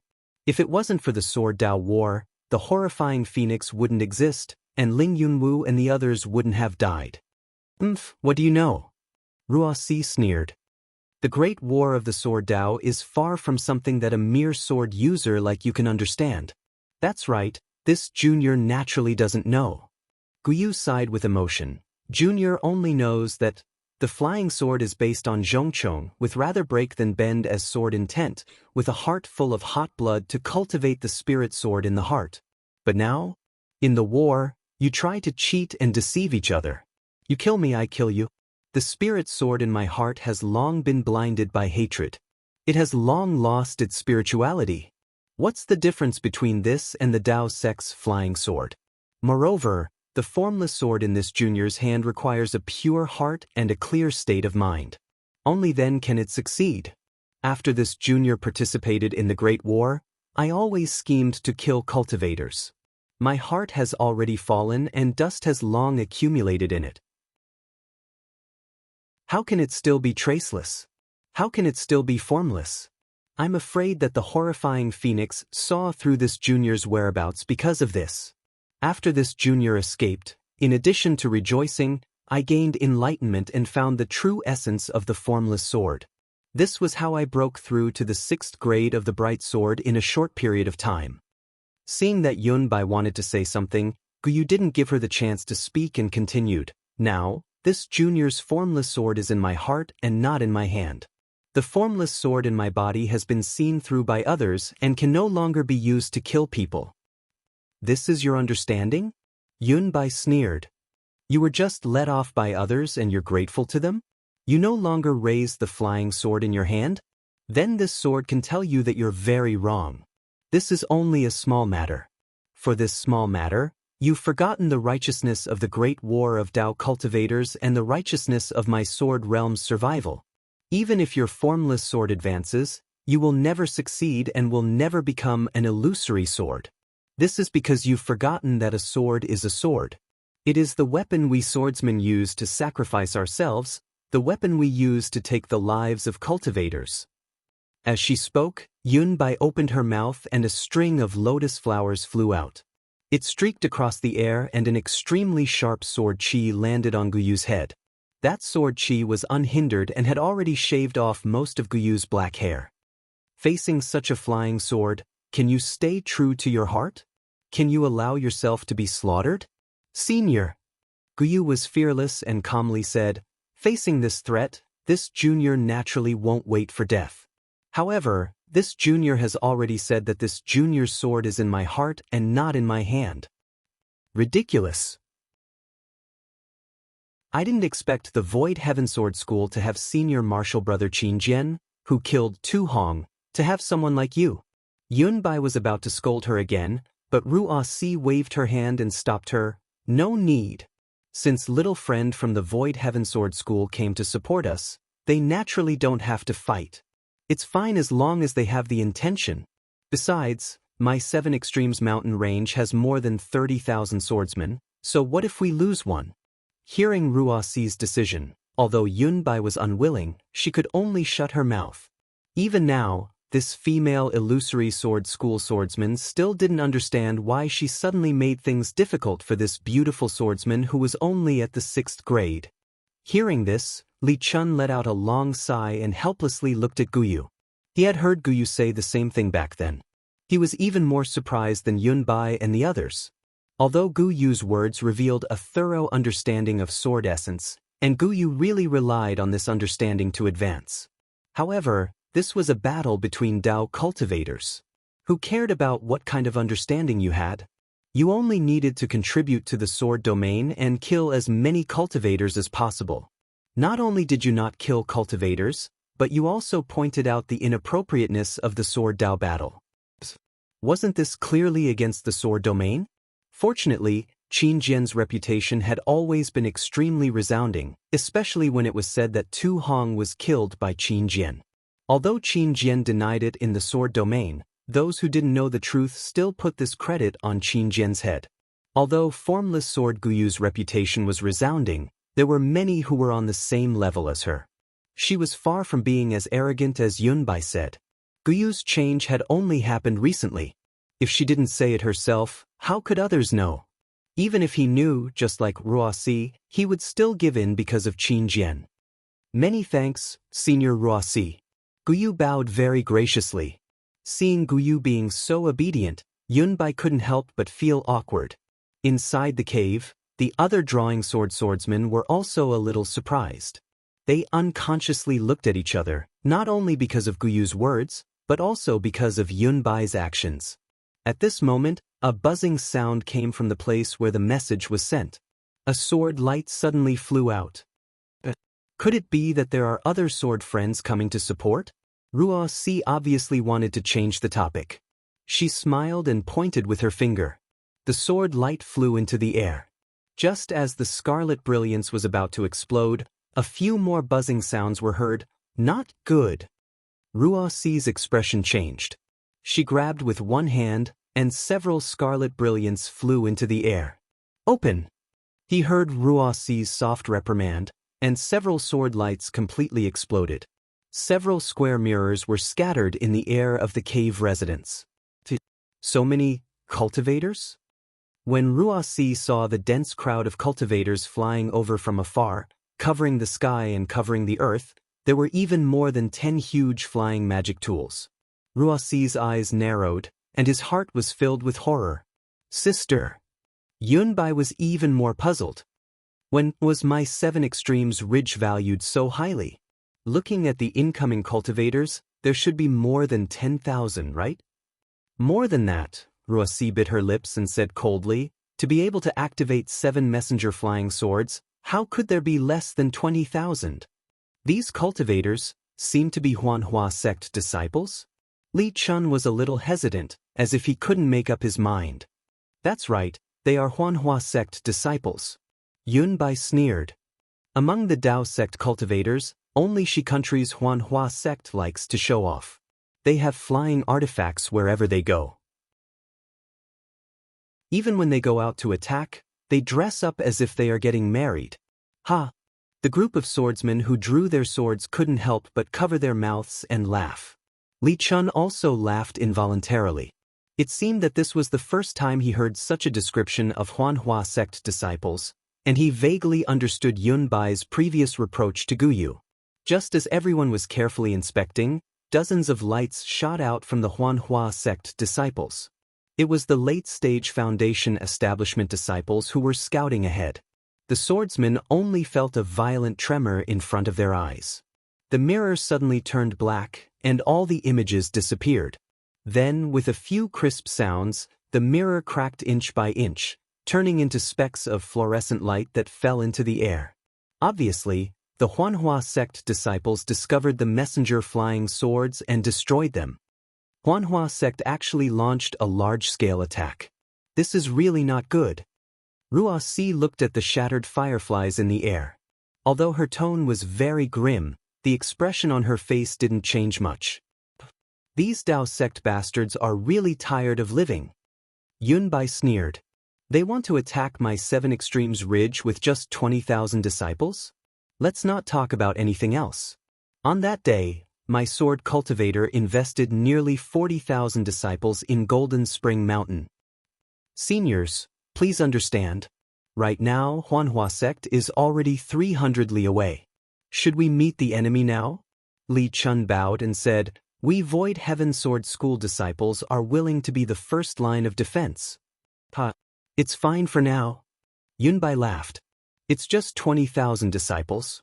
This sword won't let them return. Wung, another wave of sword humming sound was heard. It came from the place where the message was sent, and a sword light suddenly flew out again. Chapter 2502. Not good. At this time, Ruoxi was really a little shocked. However, before she could reach out her hand, there was a series of strong roars, and several scarlet lights rushed into the sky. Ruoxi did not dare to be negligent.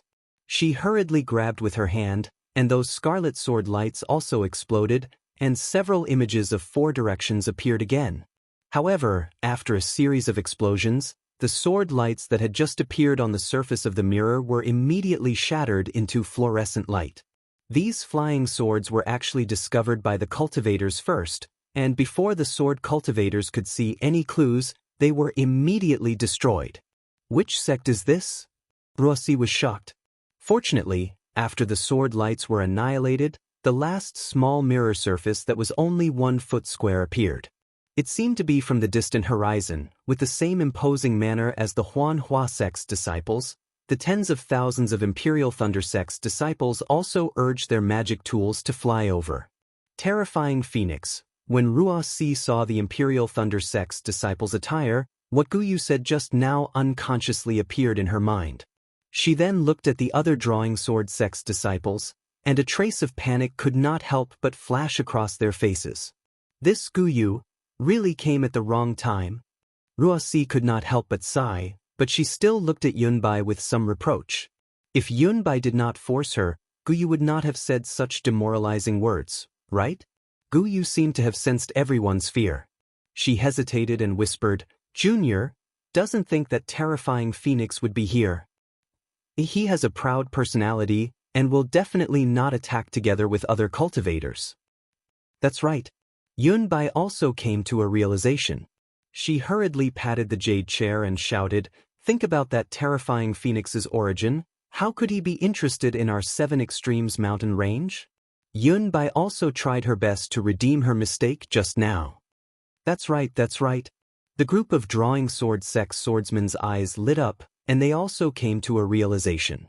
They had never heard of an expert like terrifying Phoenix appearing together with other cultivators. Pop! With an explosive sound, a thumb-sized lightning flashed on the mirror surface, and the mirror surface finally exploded. "Senior sister." Yunbai stood up and said, "This Imperial Thunder sect's group of cultivators seems to have 10 to 20,000. This adds up to nearly 40,000 cultivators. It's the same as our 7 Extremes mountain ranges swordsmen. Looks like the Dao sect has done their homework well." "Yes." Wuxia nodded slightly. She waved her hand and said, "Junior sister Yunbai, now that the Imperial Thunder sect and the Cleansing Flower sect are attacking, you and I will definitely have to face the enemy separately. Which sect's cultivators will you kill?" "Washing Flower sect."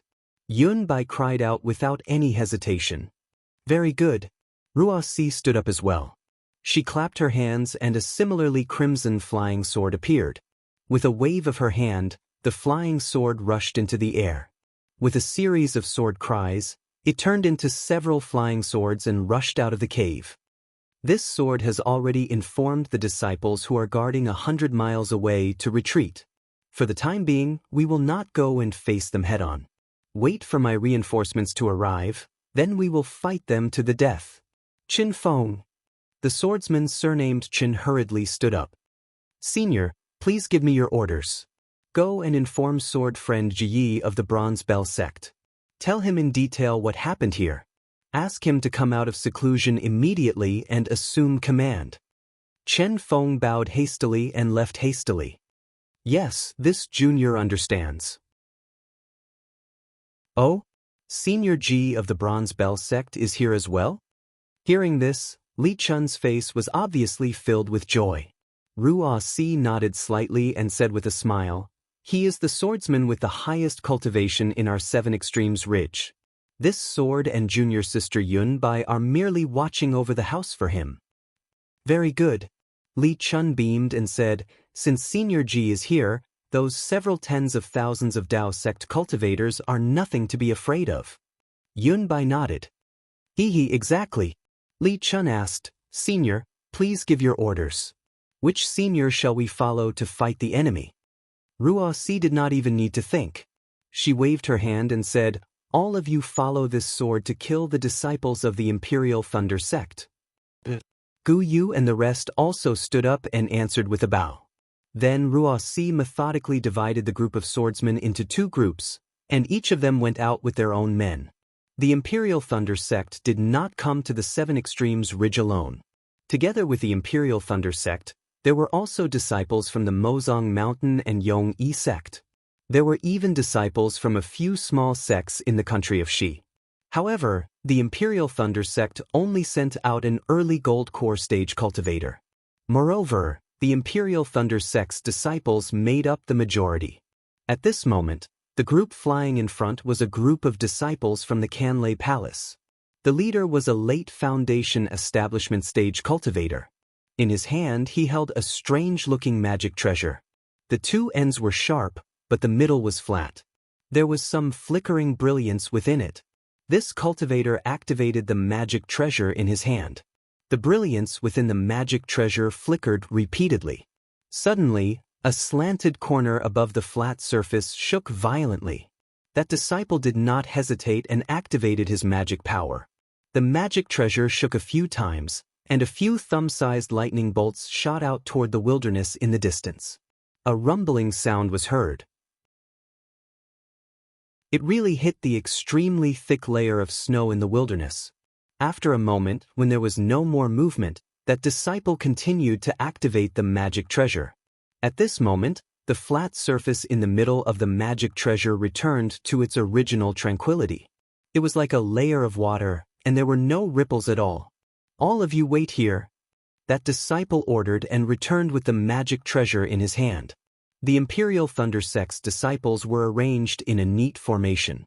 Basically, each Thunder Palace was a large group. Within each large group, there were several dozens of small groups. On the two sides of the Imperial Thunder sect's disciples were Mozong Mountain and Yongyi sect's disciples. They were all waiting in formation according to the customs of the two sects. The other scattered sects were sandwiched between the three sects' disciples. Although there were few people, their morale was high and they were all valiant and high-spirited. Above the heads of these disciples, there were another dozen or so peak late Foundation establishment cultivators clustered around an early gold core old man. These dozen or so people were also flying at a leisurely pace, not in a hurry at all. The leading late Foundation establishment stage disciple flew into the air and bowed, reporting to Marshal Uncle Ken. This disciple has already used the clear and turbid technique to check the surrounding 30 miles. There are no more traces of flying swords or sword formations. The gold core stage cultivator was naturally the leader of the Imperial Thunder sect.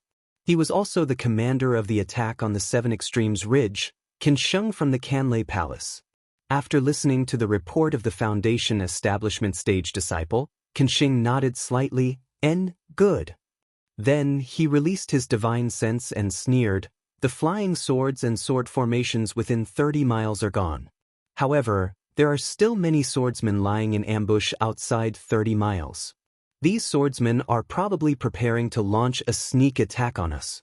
Go Yufeng, send 300 disciples and bring me the heads of these swordsmen." Yes, this disciple understands. The eyes of the Imperial Thunder sect's disciple called Yufeng flashed with a trace of excitement. His figure flew down quickly and pointed in the air for a moment. Another 300 Imperial Thunder sect's disciples followed him and flew forward. Senior Ken is really amazing. The Imperial Thunder sect's disciples had just been sent out.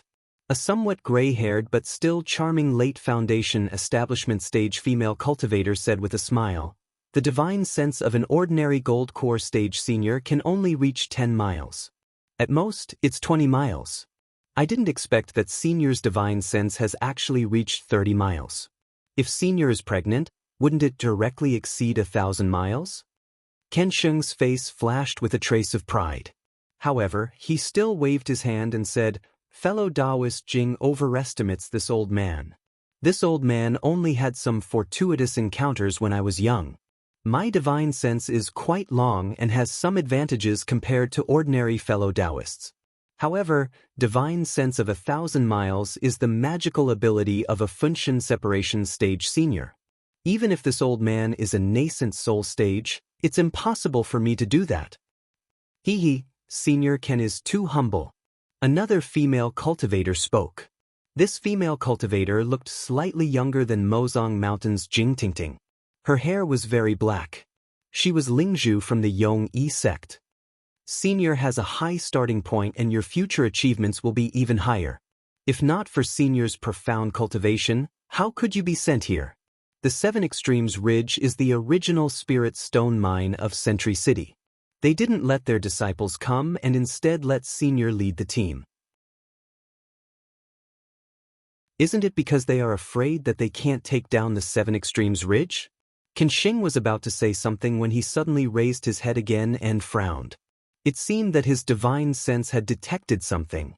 Ling Zhu, Jing Tingting and other late Foundation establishment stage cultivators all released their divine senses. Unfortunately, their divine senses were only 10 miles. How could they see anything? Forget it. Seeing that everyone was looking at him eagerly, Qianxing sneered and said, "The sword cultivator actually issued a summoning order for the ambushing sword cultivators to return to the Seven Extremes Ridge. I'm afraid that Dui Yufeng and the rest will return empty-handed." Sword cultivators also have dog noses. A late Foundation establishment stage cultivator said with a smile, "They know that we came prepared today and saw Senior Can's power. They were so scared that they wet their pants." Qianxing knew that this was an act of flattery, but he still felt good when he heard it. He looked at the leader of the small sect and nodded slightly. Sure enough, after a long while, Dui Yufeng returned with the 300 disciples.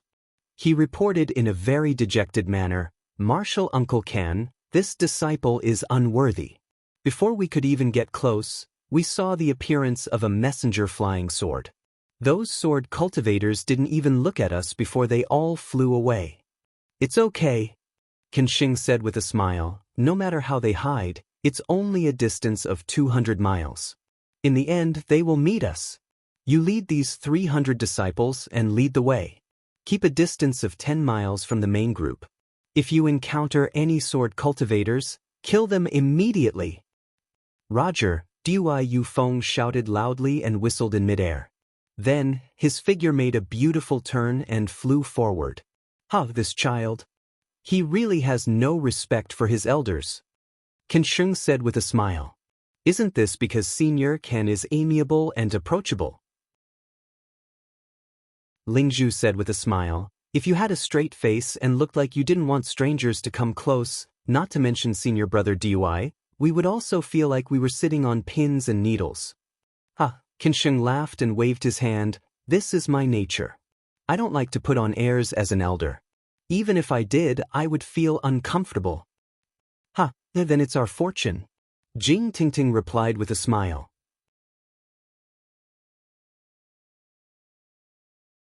Chapter 2503. Don't worry. I'm not a greedy person either. As long as we find out the strength of the Seven Extremes mountain range, of course, the final goal is to take down the Seven Extremes mountain range. All of you have contributed greatly and this old man will not take even half of the battle credits." Qianxing smiled and said, "We're under Senior Can's lead, so the credit will naturally go to Senior." Everyone's face was filled with joy as they bowed and answered, "Wait for me." Qianxing was very satisfied. He looked at the horizon and asked, "How's the situation with the Huanhua sect?" "I'll let Senior know." Ling Zhu hurriedly replied, "An hour ago, they sent a message. Just like us, they're only near the edge of the Seven Extremes mountain range and haven't encountered any sword cultivators." I'll send a message over as well. Tell them about this place," Qianxing instructed. "Also, order the disciples to increase their speed by 10% and prepare for battle." "Yes, we understand." Everyone's face turned cold. They knew that their previous ease had come to an end. As the distance increased, the battle was inevitable.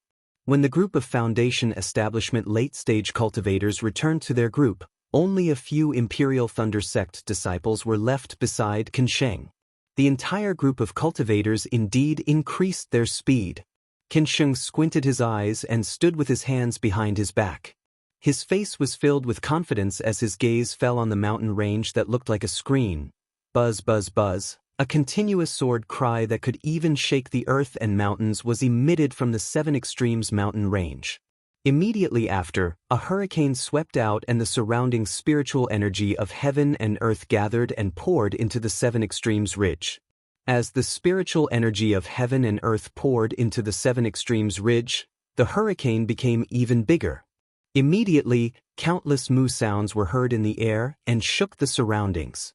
A hurricane blew across the vast sky and the robes of the 20,000 Daoist sect cultivators were blown up. The accumulated snow on the snow region plateau was also swept up into the air. In the blink of an eye, a huge shadow suddenly appeared on the towering mountain range in the distance.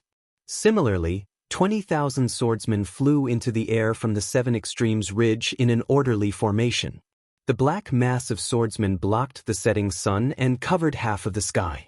In addition to the intense flickering of the sword light, that oppressive aura was able to cause the sweat of the cultivators to stand even though they were dozens of miles away. They're just a group of people who want to show off. Qianxia was shocked, but he still sneered disdainfully. Call Yufeng turn. Qianxia instructed, slow down and arrange the formation. I want to see if the treasures of my Imperial Thunder sect or the flying swords of the sword cultivators are more powerful. Yes, the disciple beside him hurriedly sent out a message talisman upon receiving the order. Dui Yufeng and the others were originally hesitant, but at this moment, they received the order and returned. Charge! Qianxia waved his hand slightly and urged his transcendence energy to shout. When Qianxia's order fell into the ears of the 20,000 cultivators, it was like thunder. Everyone urged their transcendence energy at the same time. The magic tools and treasures in their hands were all taken out. Similarly, there were 10,000 flashes of lightning. Streams of heaven and earth spiritual chi gathered and similarly formed a hurricane. Especially the rolling thunder and flickering lightning. The momentum was so great that it was not inferior to the sword cultivators' sword formation. The group of cultivators and swordsmen were all on alert. Each of them urged their bodies. Seeing that the two sides were getting closer and closer, they could clearly see the two sides. When they heard the sword cultivators' orders, the 100 or so swordsmen who were riding on their flying swords at the very front urged their sword energy. The 100 or so sword flashes rushed out of the crowd and formed a huge flying sword in the sky. The sword flashes swayed as they rushed towards the cultivators. The cultivators' treasures could not be compared to the swordsmen's flying swords. They could not reach far. When they saw the flying swords attacking, the 100 or so cultivators also exerted their power at the same time. They shouted in unison and the magic tools in the sky flashed as they rushed out. Boom! A huge sound rang out. The flying swords collided with the group of magic tools. A series of explosions rang out and the air waves rushed into the sky. The accumulated snow on the nearby snow region was blown away. At this time, the vegetation and gravel were also blown into the air. Not only that, the entire ground shook slightly from the impact of the air waves. Hiss, sword cultivators indeed have some skills. The 100 or so flying swords rushed into the magic tools and collided with each other. Most of the flying swords were blocked by the magic tools. However, there were still about 10% of the flying swords that broke through the magic tools' defense and approached the cultivators. Qianxia could not help but sigh in his heart. However, the disciples of Imperial Thunder sect were not mediocre. Immediately, another 100 or so disciples immediately activated their magic tools. One by one, the magic tools flashing with lightning and fire rushed out. Not only did they force the flying swords back, but they also counterattacked the swordsmen. This back-and-forth test was like a stone thrown into a calm lake. Ripples were born from the place where the stone fell and quickly spread to the entire lake. The waves of battle also dragged all the cultivators and swordsmen into it. Rumble! Kachacha! There was the sound of thunder and the flash of swords. When the first scream came from the mouth of a cultivator or a swordsman, it was immediately followed by an endless stream of screams. Every scream was the harvest of a life. In the time it took to drink a cup of tea, hundreds of cultivators and swordsmen had already fallen from the two armies. At this time, the cruelty of the battle was different from that of Quan Jinshan. That was because Quan Jinshan and Tu Hong had a premeditated plan to lure the swordsman into a trap. Other than a simple defense to not arouse the swordsman's suspicion, he did not send most of the Sky Patrol City's disciples into the battle at all. Today, all the swordsmen were mobilized. All the cultivators did not hold back. They used their flying swords to fight against the magic tools without the slightest mercy. In Li Chun's hand was a thin sword that was like spring water. The jade-green sword light seemed to be able to subdue almost everything. His figure broke free from a flickering lightning net. With a slight wave of his hand, the jade-green light flashed out and pierced into the eyes of a tall, dark and thin cultivator from the Imperial Thunder sect several dozen feet away. There was a flash of brilliance in front of the cultivator's eyes. The defensive yellow talisman was immediately corroded by the spring water, creating a flaw smaller than a needle's eye. However, it was this flaw that allowed the sword light to penetrate and rush into the cultivator's right eye at lightning speed. With a scream, the cultivator naturally used his right hand to cover his right eye. However, he only had time to cover his right eye before the green light pierced through the back of his head. The cultivator did not shout another word, and his figure fell into the dust. "Umph!" Li Chun snorted coldly. His figure suddenly sank and his two hands stretched out. Above the cultivator that he had just killed, there were two other Imperial Thunder sect's disciples. They had just joined forces to kill a swordsman. Just as they were about to take the swordsman's storage pouch, his two sword lights pierced towards them from below. Attack! These two disciples were also Foundation Establishment late-stage cultivators. When Li Chun's flying sword approached, the two of them had already sensed it. They turned around almost at the same time. One was a palm-sized butterfly and the other was a lightning dart that was like a spear. Both of them flashed with lightning and struck Li Chun's flying sword. Sizzle! There was a burst of thunder.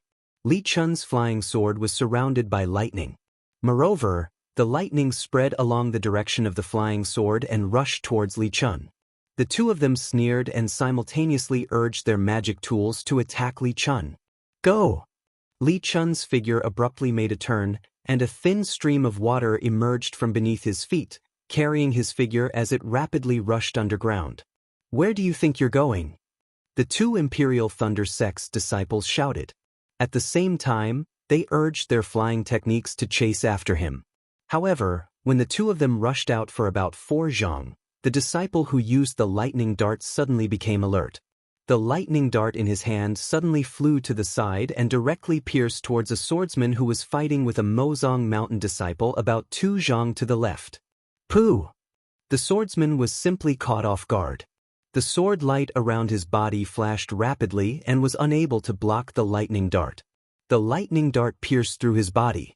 Looking at the Imperial Thunder sect's disciple, he used force in his hand and threw the swordsman's corpse to the ground. Then he suddenly rushed into the air.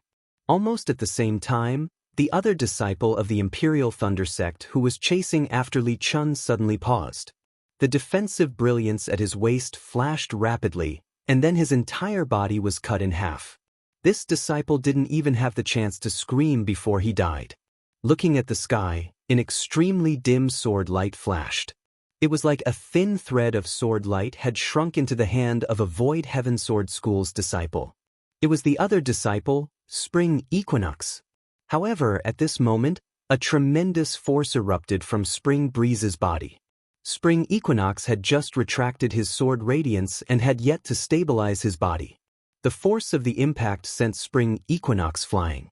Spring Equinox wasn't the only one affected. Even the swordsmen and cultivators within 100 feet radius were sent flying in all directions by the force of the impact. Spring Equinox scanned with his divine sense and knew that a cultivator had detonated a magic treasure to take down the opponent with him. Unfortunately, the sword cultivator was extremely agile and had already dodged. Only his flying sword was slightly damaged, but Spring Equinox and the others were affected. Spring Equinox calmed down a little and was about to use his divine sense to scan elsewhere when he suddenly felt a chill from his back. He was so shocked that he didn't have time to use his divine sense. The sword light around him shone brightly, and he was about to rush up. His right hand shook behind him, and the flying sword that was as thin as a thread also rushed out. However, he was still too late. Seeing that he had just flown 3 feet away, before his speed reached its limit, a fist-sized blue lightning ball streaked across the sky and sank into his back like a meteor. Although the sword light of spring equinox's protection was surging with all its might, extending and contracting like the quills of a hedgehog, the lightning ball still easily penetrated it. With a loud bang, the ball of lightning exploded inside spring equinox's body. Flesh and blood flew everywhere. How could spring equinox still have a chance to live? Several hundred feet away, an Imperial Thunder Sect's disciple holding a ring-shaped magic treasure was dumbfounded as he watched all of this. He was controlling the magic treasure to send out a ball of lightning to attack a nearby swordsman. Who would have thought that after the swordsman barely dodged, the swordsman would quickly attack him? He was in a panic and didn't have time to control the ball of lightning with his divine sense. As a result, spring equinox was killed.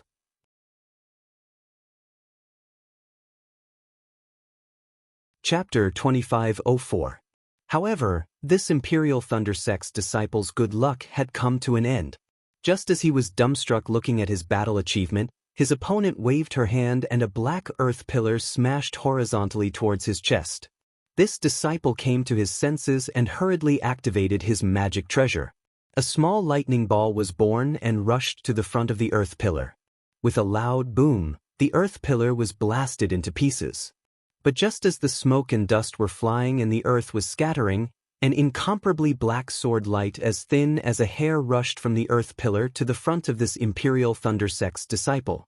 The Imperial Thunder Sect's disciple's magic power was obviously exhausted. His divine sense was careless and was penetrated by the sword light. The brilliance protecting his body flickered slightly and was annihilated. Following the sword light entering his chest, that disciple only let out a light groan and died. Strings of blood splattered and one life after another was reaped by the sickle. Seeing such a situation, Wuxia looked at Guyu beside her and asked in a deep voice, "Guyu, spring equinox has already fallen. Many swordsmen have also fallen. You still don't plan to take action?" Guyu's expression did not change as she shook her head slightly. This junior will not take action. In this junior's eyes, these lives are all innocent. They should not have fallen here.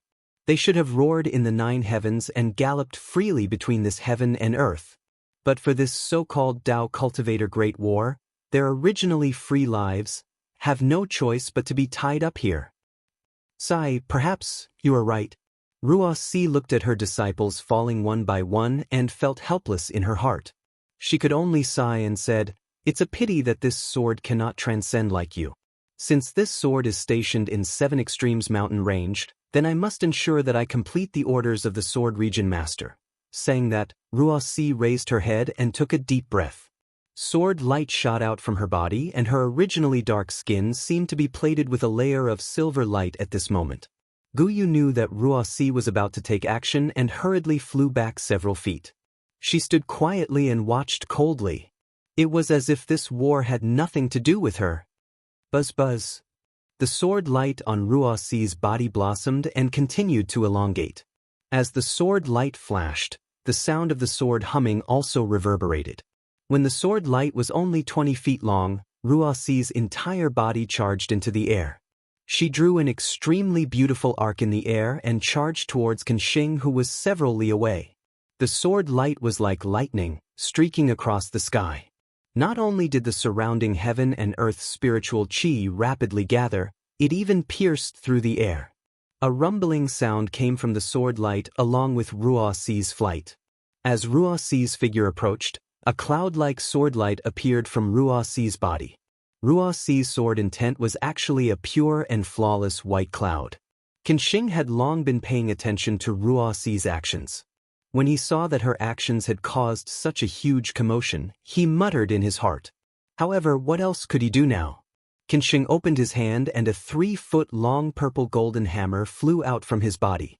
The head of the purple golden hammer was 1 foot long and the runes on it were very deep. Electric light flowed between the runes, and the flickering purple light couldn't help but rush out of the purple golden hammer. It rushed into the air and issued a crackling sound. The 2-feet-long hammer handle slightly rotated, and the world's spiritual energy was sucked in like a whale. Rise. Qinxing's white hair suddenly scattered in all directions as a powerful aura surged out. He lifted the purple golden hammer in his right hand and similarly flew up, charging towards Wuxia with a speed that was not inferior to hers. Following Qinsheng's flight, a hammer shadow with lightning lingering around it slowly formed in front of the purple golden hammer. When the two collided, it was already 1 foot long. Boom! A loud sound rang out. It was definitely an earth-shattering movement. The purple golden hammer finally collided with the white cloud sword. The first round of collision between the two Golden Core realm swordsmen and cultivators created a huge sound wave in the air. Amidst the sound wave, the 1 foot long white cloud was struck by 70%. The purple golden hammer shadow of the same size was also shaved off by more than 80%. Looking at Qinsheng and Wuxia, the two's figures were even faster than when they flew over. They retreated like bullets and were only able to stabilize themselves after being knocked back 1,000 feet. The dozens of cultivators and swordsmen below them were also affected and lost their balance, falling into the air. Those who were lucky barely managed to stabilize themselves. Those who were unlucky had long been killed by the nearby enemies. Not only that, the white cloud was like a strand of black hair. Every strand of cloud was a ray of sword light. After rushing into the purple golden hammer, it immediately revealed a ferocious appearance and danced rapidly like a jellyfish with countless tentacles. The purple golden hammer wasn't any weaker than the white cloud sword. The purple golden hammer was originally a shadow made of lightning, but now it suddenly exploded. The lightning pierced into the white clouds like flying swords. Wherever the lightning went, the sword lights disappeared like they were melting water. See, Wuxia's eyes narrowed and she took in a breath of cold air. The sword essence around her body circulated rapidly and the white cloud sword turned into a white ribbon, spiraling towards Qinsheng. After the first round of probing, Qinsheng had some confidence in his heart. Wuxia's attack was definitely not for show. He was indeed slightly inferior. However, Wuxia was using the white cloud sword. The sword light was like silk and was extremely good for defense. But in a real fight, it did not seem to be compatible with a swordsman's one-hit kill. In this aspect, Qinsheng's purple golden hammer had a slight advantage. In addition, the lightning of the purple gold hammer seemed to be the nemesis of the white cloud sword. Just one bolt of lightning was enough to annihilate several sword beams. In terms of magical treasures, Qinsheng had the upper hand again. As the battle continued, Qinsheng had the confidence to win. Seeing the white cloud sword coming towards him, Qinsheng's face showed disdain. He thought to himself, female swordsmen are no different from female cultivators. They both do superficial things. Although this ribbon is beautiful, what's the use? As he thought, he waved his purple golden hammer. Attack! Lightning flashed on the purple golden hammer. It split into several parts and hit the white cloud sword. In an instant, the ribbon was broken into several pieces. However, at the same time that the white cloud sword was broken into several pieces, Wuxia's sword art moved again. With a buzzing sound, the several pieces of the ribbon suddenly exploded, forming hundreds of flying swords that pierced towards Qinsheng. The sound of the flying swords piercing through the air was extremely sharp. Even a golden core cultivator as strong as Qinsheng's expression changed. At this moment, he finally understood the power of the white cloud sword. Separate, Qinsheng did not dare to be negligent. With a wave of his purple golden hammer, he activated his transcendence energy. The purple golden hammer shone brightly and a huge shadow of the purple golden hammer emerged, enveloping Qinsheng within. The hundreds of sword lights pierced into the shadow, but were all blocked by the lightning within the shadow. Ah, Qinsheng laughed. Sword cultivators are only SOSO. Seeing this, Wuxia's eyes unconsciously narrowed. She seemed to have made a decision. After all, the thunder-controlling sex lightning elemental spells had always been the most feared by sword cultivators. Qinsheng's purple golden hammer was even more powerful. Her white cloud sword was indeed no match for it. However, things still went beyond Qinsheng's expectations. Although the hundreds of sword lights were blocked by the purple golden hammer's defense, they did not dissipate like before. Instead, after colliding with the lightning, they were reflected back. Following Wuxia's sword art, the the sword lights repeatedly collided and pierced out. It was like a ball of sword light enveloping Qinsheng's body. At the same time, this sword light also consumed the lightning. In a few breaths, the lightning shadow of the purple golden hammer began to dim. Could it be, this woman wants to compete with me in transcendence energy? Qinsheng was slightly surprised. He understood very well why sword cultivators had an advantage in a fight with cultivators. It was because their attack power was strong. And cultivators could fight sword cultivators because their transcendence energy was generally stronger than sword cultivators. Ruoxi was competing with Qinsheng in transcendence energy. He was afraid that she was using her weakness against his strength. It was absolutely impossible for Ruoxi to do such a thing. However, in the next moment, the sword lights became more and more dazzling. It lingered in the surrounding space for hundreds of feet. Not only was it impossible to look at, but the whistling spiritual energy of heaven and earth could cut anything in the space into pieces. This made Qinsheng even more surprised. However, Qinsheng also withdrew his original intention. He mobilized his gold core, and his transcendence energy methodically poured into the purple golden hammer. While stabilizing the defense, he would casually strike from time to time. And this seemingly casual strike would always create a gap of a few feet in the white cloud swords within hundreds of feet. The originally smooth sword lights were sluggish again. Just when Qinsheng and Ruoxi's battle seemed to have entered a stalemate, a cold divine sense swept over from the Seven Extremes ridge.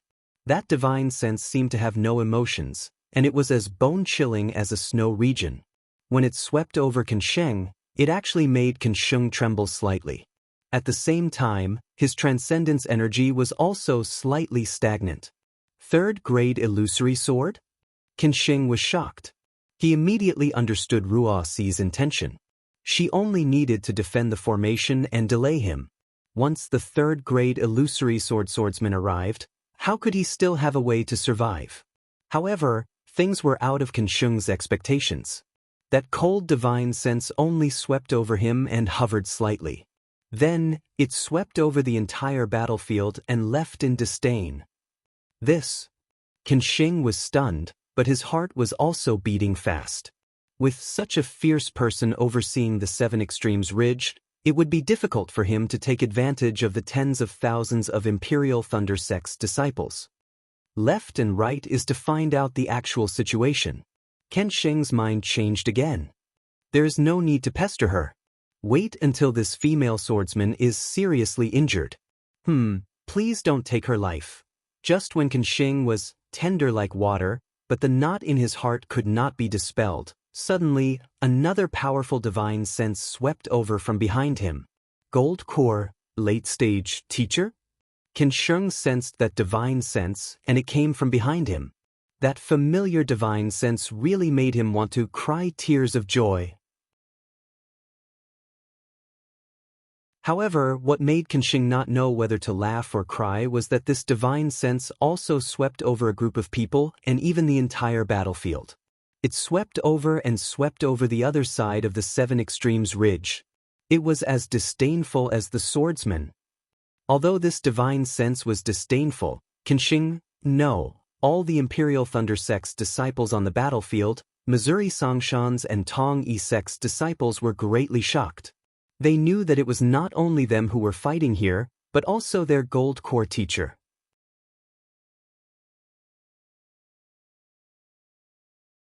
Chapter 2505. A late-stage golden elixir realm cultivator, in a situation where the two armies were evenly matched, definitely had the power to turn the tide of the battle. Qinsheng was relieved, but Ruoxi's expression changed greatly.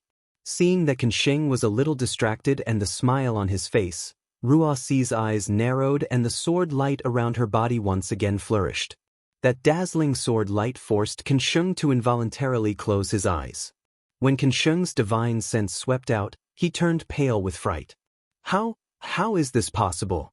You're only a first-grade illusory sword realm cultivator. How can you transform into a sword? Indeed, Ruoxi's figure had already vanished. A cluster of dense white clouds congealed into a flying sword appeared where Ruoxi was previously standing. The sword's splendor that was previously surging around Kansheng's body was now emitting a shrill cry. All the sword's splendor frantically converged. The flying swords of several nearby swordsmen were also uncontrollably sucked over. Not good. When Kansheng saw that Ruoxi actually had the secret of transforming into a sword, he was greatly alarmed. Almost without thinking, his figure abruptly rose. Taking advantage of the fact that Ruoxi's sword light had converged, he waved the purple golden hammer. Balls of lightning were activated as if they were not spiritual stones and smashed towards Ruoxi. He took advantage of the situation and wanted to escape towards the Seven Extremes Ridge. However, he was still a little late. The flying sword condensed from white clouds rapidly swelled and then rapidly shrank. When it had condensed to the size of an ordinary flying sword, it suddenly expanded. A white rainbow, like the sun, rushed towards the balls of lightning that Kansheng had conjured. Rumble, rumble, rumble. A series of loud noises enveloped the battlefield of tens of thousands of people. That white rainbow passed through all the balls of lightning at an incredible speed in the blink of an eye and directly pierced towards Kansheng's back. Fight! Kansheng's heart shrank. He immediately knew that the time to decide the outcome of the battle had arrived. His golden elixir rapidly rotated and all the vital energy rushed towards his meridians. His transcendence energy then poured into the purple golden hammer. Dang! Like the sound of a golden drum, the white rainbow struck the purple golden hammer, creating a 3-inch deep crack. Moreover, the white rainbow's momentum didn't decrease, but its direction was changed by the purple golden hammer. With a pu sound, the golden light around Kansheng's body suddenly brightened, and then it was extinguished. That white rainbow actually went under his armpit and passed through. Kansheng's natal magic treasure was damaged. His primordial spirit violently fluctuating. The white rainbow even broke through his golden elixir's defense and severely injured his body. As blood spurted out, his body staggered as his body's injured. Let's go! Kansheng sucked in a breath of cold air. He watched as the white streak of light passed through his body and several other Imperial Thunder Sect disciples before slowly coming to a stop. He didn't dare to stay any longer. Enduring the pain, he activated his flying technique and fled to the other side of the Seven Extremes mountain range. Thousands of Imperial Thunder Sect, Mo Sang Mountain, and Tong Yi Sect's disciples had already died. When they saw this, they also retreated while fighting, moving towards the other side of the Seven Extremes Ridge. Moreover, that incomparably sharp white rainbow slowly stopped in midair. The sword's light gradually converged, revealing Ruoxi's red face. Ruoxi had forcefully activated her secret technique to transform into a sword, causing great damage to her body.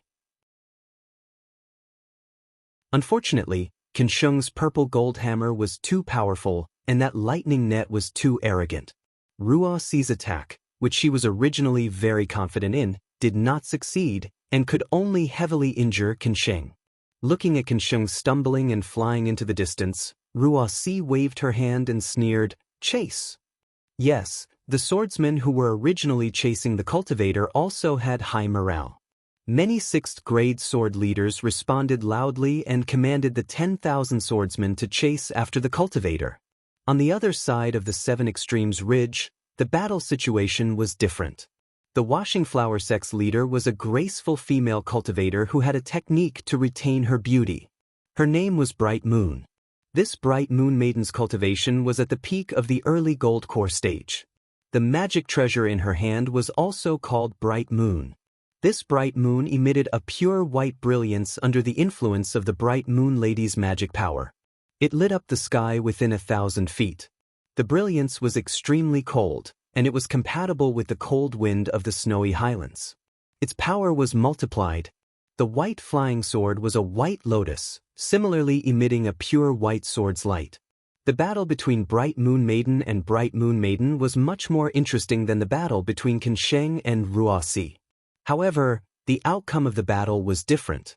Just before the Seven Extremes Ridge's cold divine sense swept over, Bright Moon Maiden's white lotus sword transformed into a white lotus. The lotus petals spiraled towards Bright Moon Maiden. The sword's light on the lotus petals was like lightning. Not only did it emit a dazzling brilliance, it even pierced the air with a zzz sound. Moreover, each lotus petal seemed to be faintly connected. As they flew, they moved with each other.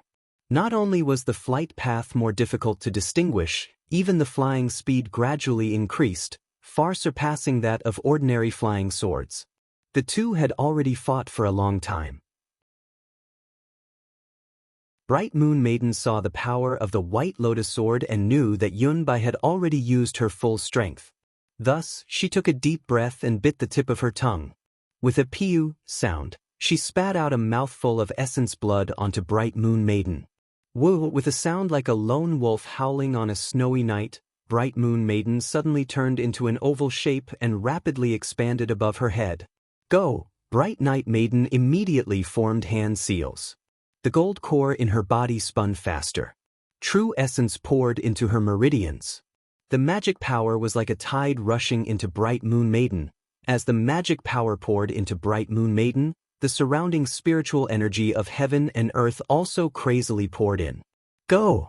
When Bright Moon Maiden formed hand seals, she pointed her finger and Bright Moon Maiden flew out from her head. Like a meteor chasing after the moon, it shot towards the White Lotus Sword. Bright Moon Maiden flashed around Bright Moon Maiden. The surrounding spiritual energy of heaven and earth formed an extremely cold brilliance around Bright Moon Maiden.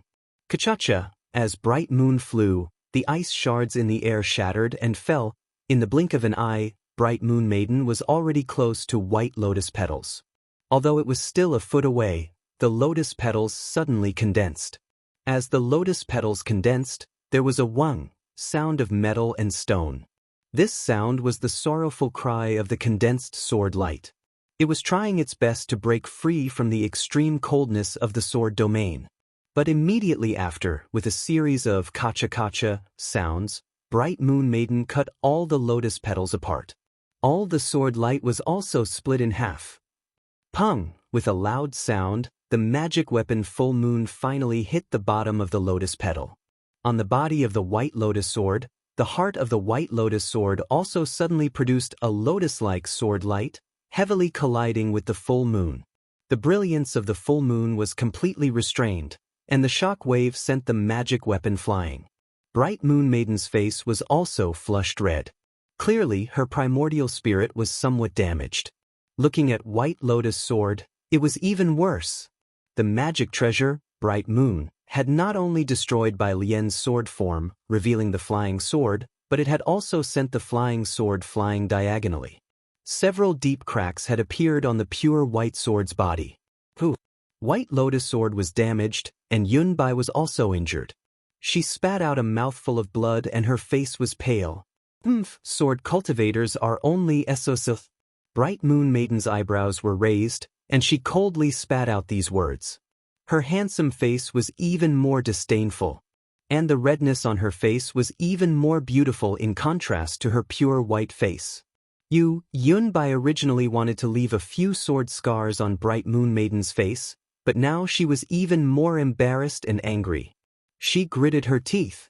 Although she was seriously injured, she still forcibly controlled White Lotus Sword. The White Lotus Sword streaked across the air several tens of feet away, and very abruptly pierced towards the beautiful female cultivator in the distance in a fiery red robe. Wasn't that female cultivator Fairy Xianxia? Fairy Xianxia was originally fighting with a 4th-grade swordsman with a magic treasure in hand. That magic treasure had already wrapped around the swordsman's arm. Just as she was about to kill him, Yunbai's White Lotus Sword suddenly rushed over, frightening Fairy Xianxia so much that she hurriedly retreated. She couldn't even protect her magic treasure. With a "C" sound, the White Lotus Sword slashed across Fairy Xianxia's arm. It easily pierced through a flaw in her defense, and a deep bloody scar was left on Fairy Xia's arm. Blood immediately gushed out, dyeing Fairy Xia's pure white skin red, and even her fiery red Daoist robe was dyed red. Not only that, the White Lotus Sword did not stop after injuring Fairy Xianxia. It rushed to the front of the swordsman whose arm was bound by the magic treasure, and suddenly spun, cutting Fairy Xia's magic treasure into several pieces. Fairy Xia's figure stopped in midair. She reached out her hand and swallowed a pill. Then her almond-shaped eyes flashed with ruthlessness. She slapped her forehead, and with a phoenix cry, more than 10 feet in size flew out of her body. Oh! Seeing Fairy Xia's ice phoenix celestial body appear, Yunbai was slightly taken aback. But soon after, she pointed her finger, and the white lotus sword turned into a stream of light and rushed into the air. Its target was Fairy Xia's ice phoenix celestial body. The ice phoenix let out another long cry, and the sound shook the surroundings. At the same time, it flapped its 2 wings, and its entire body retreated slightly. The huge phoenix head retracted with all its might, and then suddenly stretched out again. A deep blue brilliance was spat out from the ice phoenix's mouth, and like water from the 9 heavens, it blocked the white lotus sword. The white lotus sword was hit by the deep blue brilliance, and the sword light immediately shrunk. It tried its best to fly forward, but as if it was stuck in a quagmire, it could not move forward at all. Xiantian primordial water? Yunbai was shocked at first. Clearly, she was very surprised that a female cultivator in the late foundation establishment stage would have Xiantian primordial water. But later, when the Xiantian primordial water seemed to be endless, her face was not only shocked, but shocked and frightened. Because not only did the Xiantian primordial water trap her white lotus sword, it also quickly sealed her surroundings, as if it wanted to trap her. Oh no, I shouldn't have vented my anger on this female cultivator. Yunbai was filled with regret. She knew clearly that if she had not offended Fairy Xianxia, how could she have made her use her ice phoenix celestial body to challenge her, an illusory swordsman? And now, not to mention that she was heavily injured, even the white lotus sword was trapped by the Xiantian primordial water. Yunbai might not be able to fight against Fairy Xianxia. Escape! Yunbai immediately had this thought. Then she tried her best to activate her sword energy. The white lotus sword shone brightly and rushed into the Xiantian primordial water, wanting to fly back to Yunbai's hand.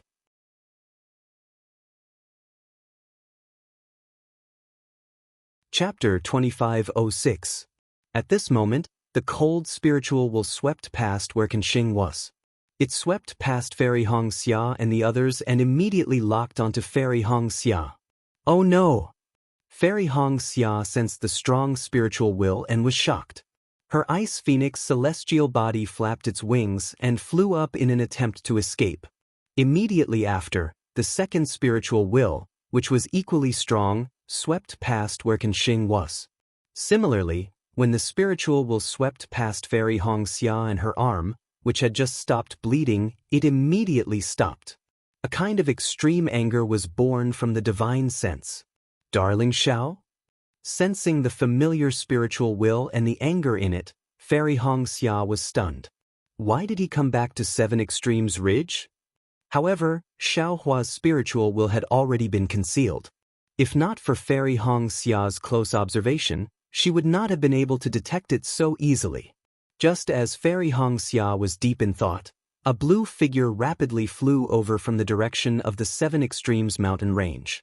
Before the figure could get close, a powerful aura gradually spread throughout the entire battlefield.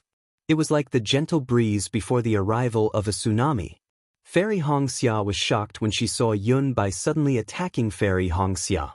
However, her primordial spirit was also damaged and she could not save her in time. She had just activated her magic treasure Bright Moon and saw Fairy Xianxia escape danger. Although she suffered a flesh wound, it was still better than dying. She heaved a sigh of relief. Immediately after, Fairy Xianxia released her ice phoenix celestial body. Fairy Xianxia was stunned. Ordinary cultivators only needed to release their celestial body and their other powers would be restricted. They could not even use other spells. Fairy Xianxia releasing her celestial body against the illusory swordsman was indeed unwise. Of course, each person's Dharma body was different, and their supernatural powers were different as well. Some could increase their powers, while others had special supernatural powers. However, it was rare to see someone like Fairy Xianxia, who could control a magical treasure directly. When Fairy Xia's ice phoenix celestial body spat out innate primordial water, not only trapping Yunbai's white lotus sword, but also trapping Yunbai, Fairy Xia's lips curled into a smile as she thought to herself, as expected of a fairy, therefore, her magic treasure, Bright Moon, slowed down for a moment. She wanted to give Fairy Xia the credit for killing the illusory swordswoman. While she was hesitating, the blue-robed swordsman's divine sense swept over and his figure appeared. Attack! Lady Mingyu did not dare to be careless. She knew that as long as the blue-robed swordsman came to the battlefield, her side would definitely have no chance of winning. Moreover, Yunbai would definitely be able to escape from danger. Which fellow Daoist spirit senses this? Similarly, when Lady Bright Moon shot out her magic weapon, Bright Moon, she also sensed Xiaohua's divine sense and was slightly surprised. However, even with Xiaohua's appearance, the best opportunity to kill Yunbai would be missed. She endured the damage to her origin spirit and circulated her true origin with all her might. The magic treasure once again took the shape of an oval and flew towards Yunbai. Scoundrel, how dare you! The blue-robed swordsman's divine sense did not leave the vicinity of Fairy Xia. When he saw Lady Bright Moon using her magic treasure, he could not help but be enraged. His divine sense left Fairy Xia and scanned the magic treasure, Bright Moon. Instantly, a strange feeling came from Lady Bright Moon's divine sense. It was as though she had lost her connection with the magic treasure. How is this possible? Lady Bright Moon turned pale with fright. This magic treasure, Bright Moon, was her natal magic treasure.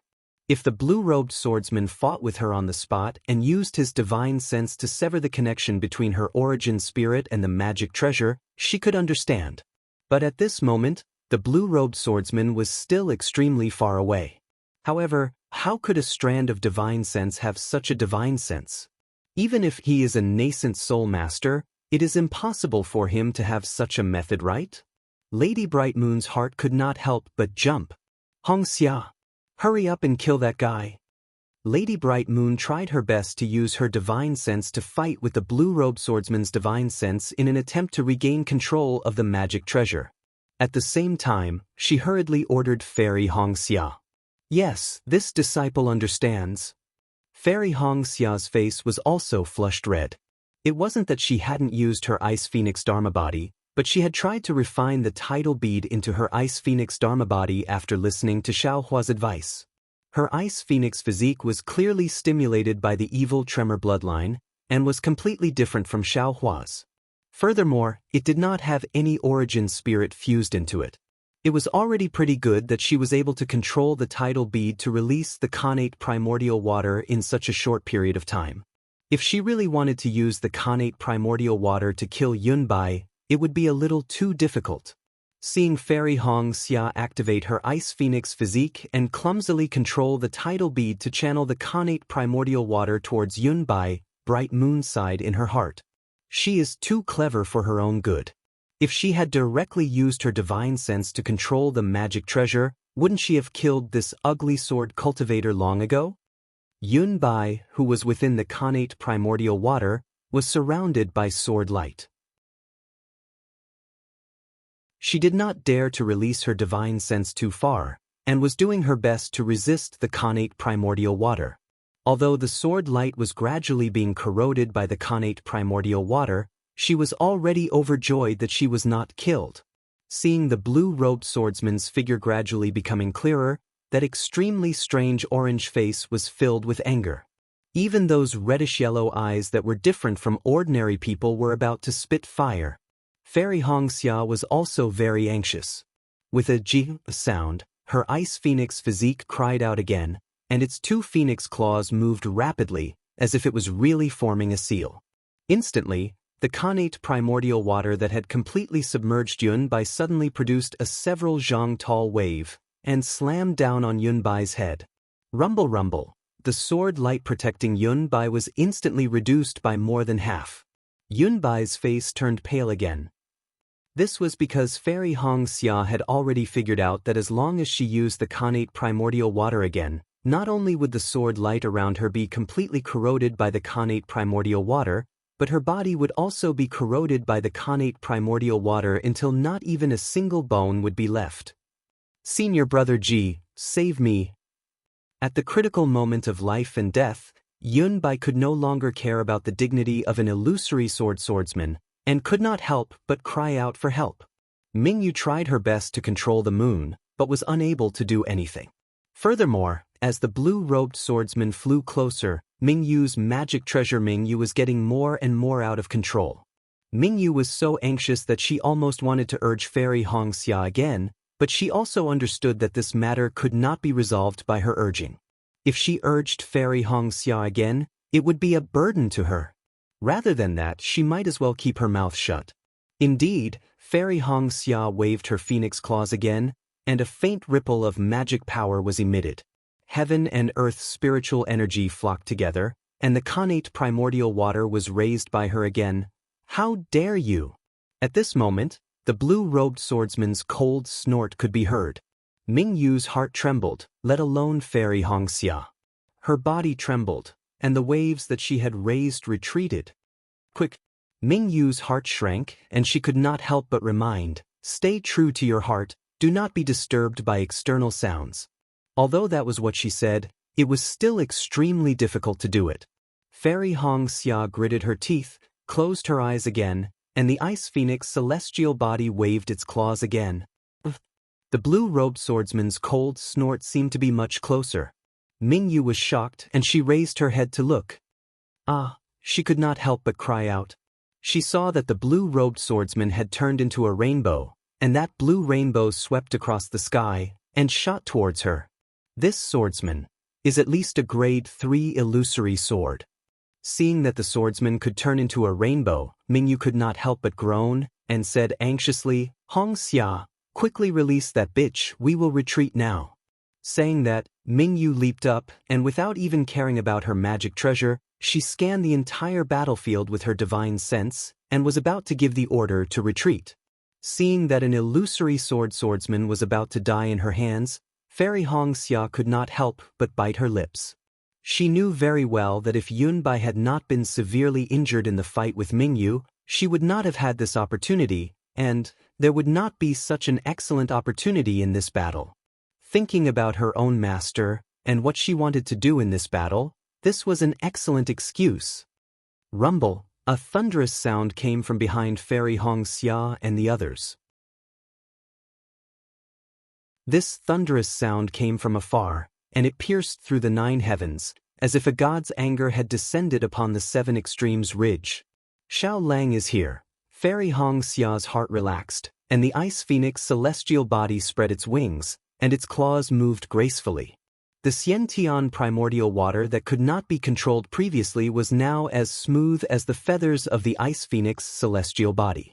Following Fairy Xia's will, a huge wave of several feet high was set off, and it smashed towards Yun Bai. Bitch, this sword will not let you off even if I become a ghost. Yun Bai really lived up to her name. Seeing that the blue-robed swordsman was already in front of her, but the wave had already been set off, Yun Bai's face turned pale, and her lips trembled as she spat out a few vicious words. Hua! The wave of water smashed down, and the countless tiny whirlpools within the Xiantian primordial water instantly corroded Yun Bai's sword light, and the half-foot-long white sword light disappeared, revealing Yun Bai's body. Tremble! Within the rainbow, the blue-robed swordsman let out a furious roar. An extremely strong sealing force came from a mile away, completely suppressing the area within 100 feet of Fairy Xianxia. The ferocious Xiantian primordial water was completely frozen by this restrictive force. Even Fairy Xia's ice phoenix celestial body could not move at all. The most dangerous thing was that the Xiantian primordial water that was smashing towards Yun Bai was less than half a foot away from her head. Yun Bai's eyes were filled with extreme despair. As this powerful restrictive force came through the air, Fairy Xia's magic treasure, Bright Moon, immediately loosened. She hurriedly controlled Bright Moon to turn around, but she knew that her magic power was not enough to break this restrictive force.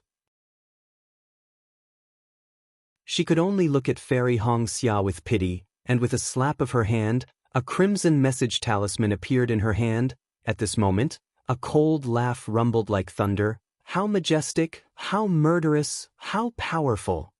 Immediately, dark clouds rolled above Fairy Xia's head, and hundreds of thick heavenly lightning bolts suddenly appeared.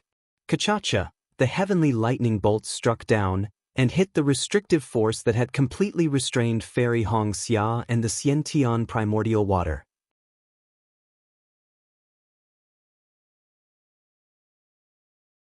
Chapter 2507. Boom! With a huge tremor, the restrictive force was almost completely shattered by the heavenly thunder. Countless tiny threads of lightning flickered around Fairy Xia. As the restrictive force was shattered, the innate primordial water annihilated Yunbai in a flash. Yunbai only had time to scream, and her eyes were dazed, as if her divine sense had been lost in the innate primordial water. Furthermore, the flesh and blood on her body quickly dissipated, and the exposed white bones were also quickly annihilated by the blue waves. Seeing this, Mingyu could not help but gasp. She had long heard of the ferocious reputation of the innate primordial water. Seeing it today, it really lived up to its name and was even worse. Then, Mingyu quietly put away the message talisman in her hand. She raised her head and looked at the sky. A few miles away, there was still the rumbling of thunder, but in the sky, there was a small figure stepping on the sound of thunder, calmly rushing over. This is, which senior brother of the Imperial Thunder Sect? Mingyu's eyes lit up. She knew that this cultivator from afar was using the thunder escape technique of the Imperial Thunder Sect. The pure thunder control technique just now could only be used by the Imperial Thunder Sect's late Golden Core stage disciples, or even nascent Soul stage disciples. Looking at the blue-robed swordsman, who had flown half a mile to the battlefield and saw that his restrictive technique had been destroyed by Xiaohua's heavenly thunder and Yunbai had died, his figure also stopped in midair, coldly looking at the source of the sound of thunder. When Xiaohua came closer, a trace of disappointment flashed across Mingyu's eyes. She saw that Xiaohua was only the height of an ordinary person and was a little fat. The Imperial Thunder Sect's robe was bulging, and he looked very uncomfortable. Looking at his appearance, he was abnormally ordinary. If he was thrown into EG, no one would be able to recognize him. However, Mingyu did not dare to be negligent. She hurriedly went forward and saluted. Mingyu of the Huanhua sect greets senior brother of the Imperial Thunder Sect. Xiaohua waved his hand and said, "Go and command the battle. Leave this guy to me." Seeing that Xiaohua did not mention his name, Mingyu was even more disappointed. She could only whisper, "Yes, Mingyu understands." At this moment, Fairy Xia had already broken free from the remaining shackles. She barely managed to grab the storage pouch that had not been corroded by the Xiantian primordial water and retracted the Ice Phoenix celestial body into her body. An unprecedented sense of exhaustion emerged from within her body. "I really don't know the immensity of heaven and earth." Fairy Xia smiled bitterly. "What my dear Xiao can do, I may not be able to do." However, when she turned her head to look at Xiaohua, she was stunned again. Xiaohua? That's right, how could the current Xiaohua be her lover? However, when Fairy Xia saw Xiaohua's unintentional glance at her, she came to a realization. This is sister's sky-stealing sun-swapping secret technique. Back then, Big Sister could only barely change her appearance, but Xiao Lang could actually transform into such a person. Unfortunately, no matter how he changed his appearance, the look in his eyes could not be concealed. Thinking of this, Fairy Xia smiled sweetly. She reached out her hand again and took out an ordinary water-type magic treasure from her storage pouch. She raised it into the air and flew into another battle. However, Fairy Xia's action of killing Yunbai was too shocking. The swordsmen and cultivators around her had all seen it. Which swordsman would still fight with her? After killing a few swordsmen who could not escape, Fairy Xia took a deep breath and stood upright in midair. Bright Moon's opponent, Yunbai, had been killed by Fairy Xia. Fairy Xia couldn't use an ordinary swordsman to fight. She pointed her finger. and the transcendent artifact, Bright Moon, turned into a round disk and flew into the sky, covering her. She transmitted her voice softly, Xianxia, come over here. Yes, Martial Aunt Mingyu. Fairy Xianxia smiled at her martial aunt who had always taken care of her and obediently flew into the light of Mingyu. With this senior brother from the Imperial Thunder Sect, we have nothing to worry about in this battle. Mingyu whispered to Mingyu as she looked at Xiaohua who had come over with his hands behind his back. There was not a trace of magic power around him. Although Mingyu said so, the one who was worried about Xiaohua was Fairy Xianxia. Fairy Xianxia still looked unworriedly. She looked at Xiaohua who was standing quietly in the sky a few hundred feet away. In front of him, half a mile away, the blue-robed swordsman was also looking at Xiaohua coldly. This blue-robed swordsman was completely different from Xiaohua. Not only was his figure much taller, even his sturdiness was not something that Xiaohua could compare to.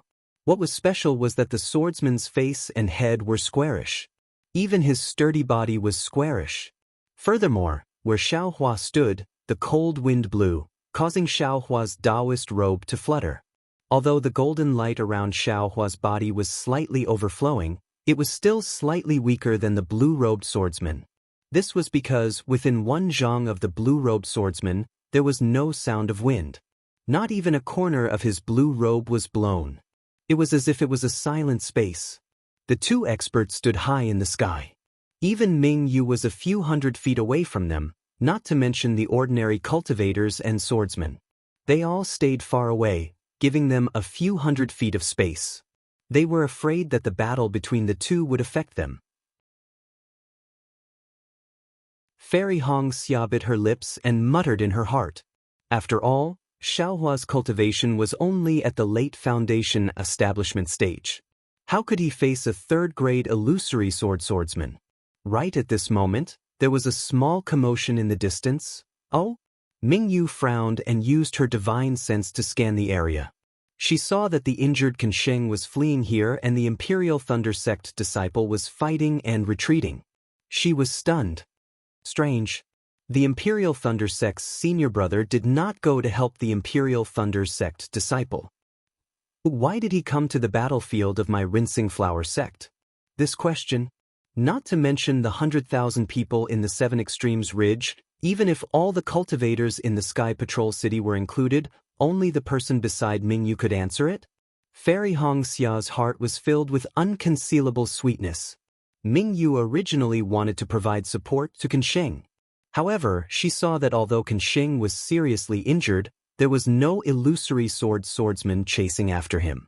Furthermore, the retreat of the Imperial Thunder Sect and the other two sects' disciples was orderly. It was not the kind of situation where an army would collapse like a mountain. Mingyu then sent out a few message talismans and ordered all the Huanhua sect's disciples to prepare to provide support. She then stood in midair with Fairy Xianxia and watched the fight between Xiaohua and the blue-robed swordsman. After all, as long as Xiaohua won, this battle would be more than half won. If Xiaohua lost, they could only escape.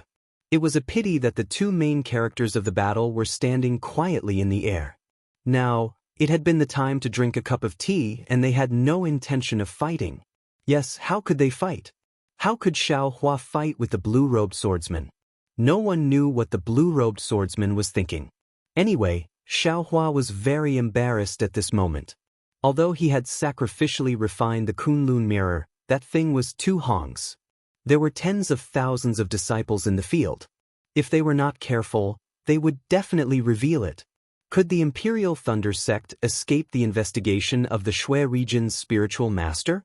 Even if Xiaohua did not return to Sky Patrol City, he was afraid that it would be difficult to explain, right?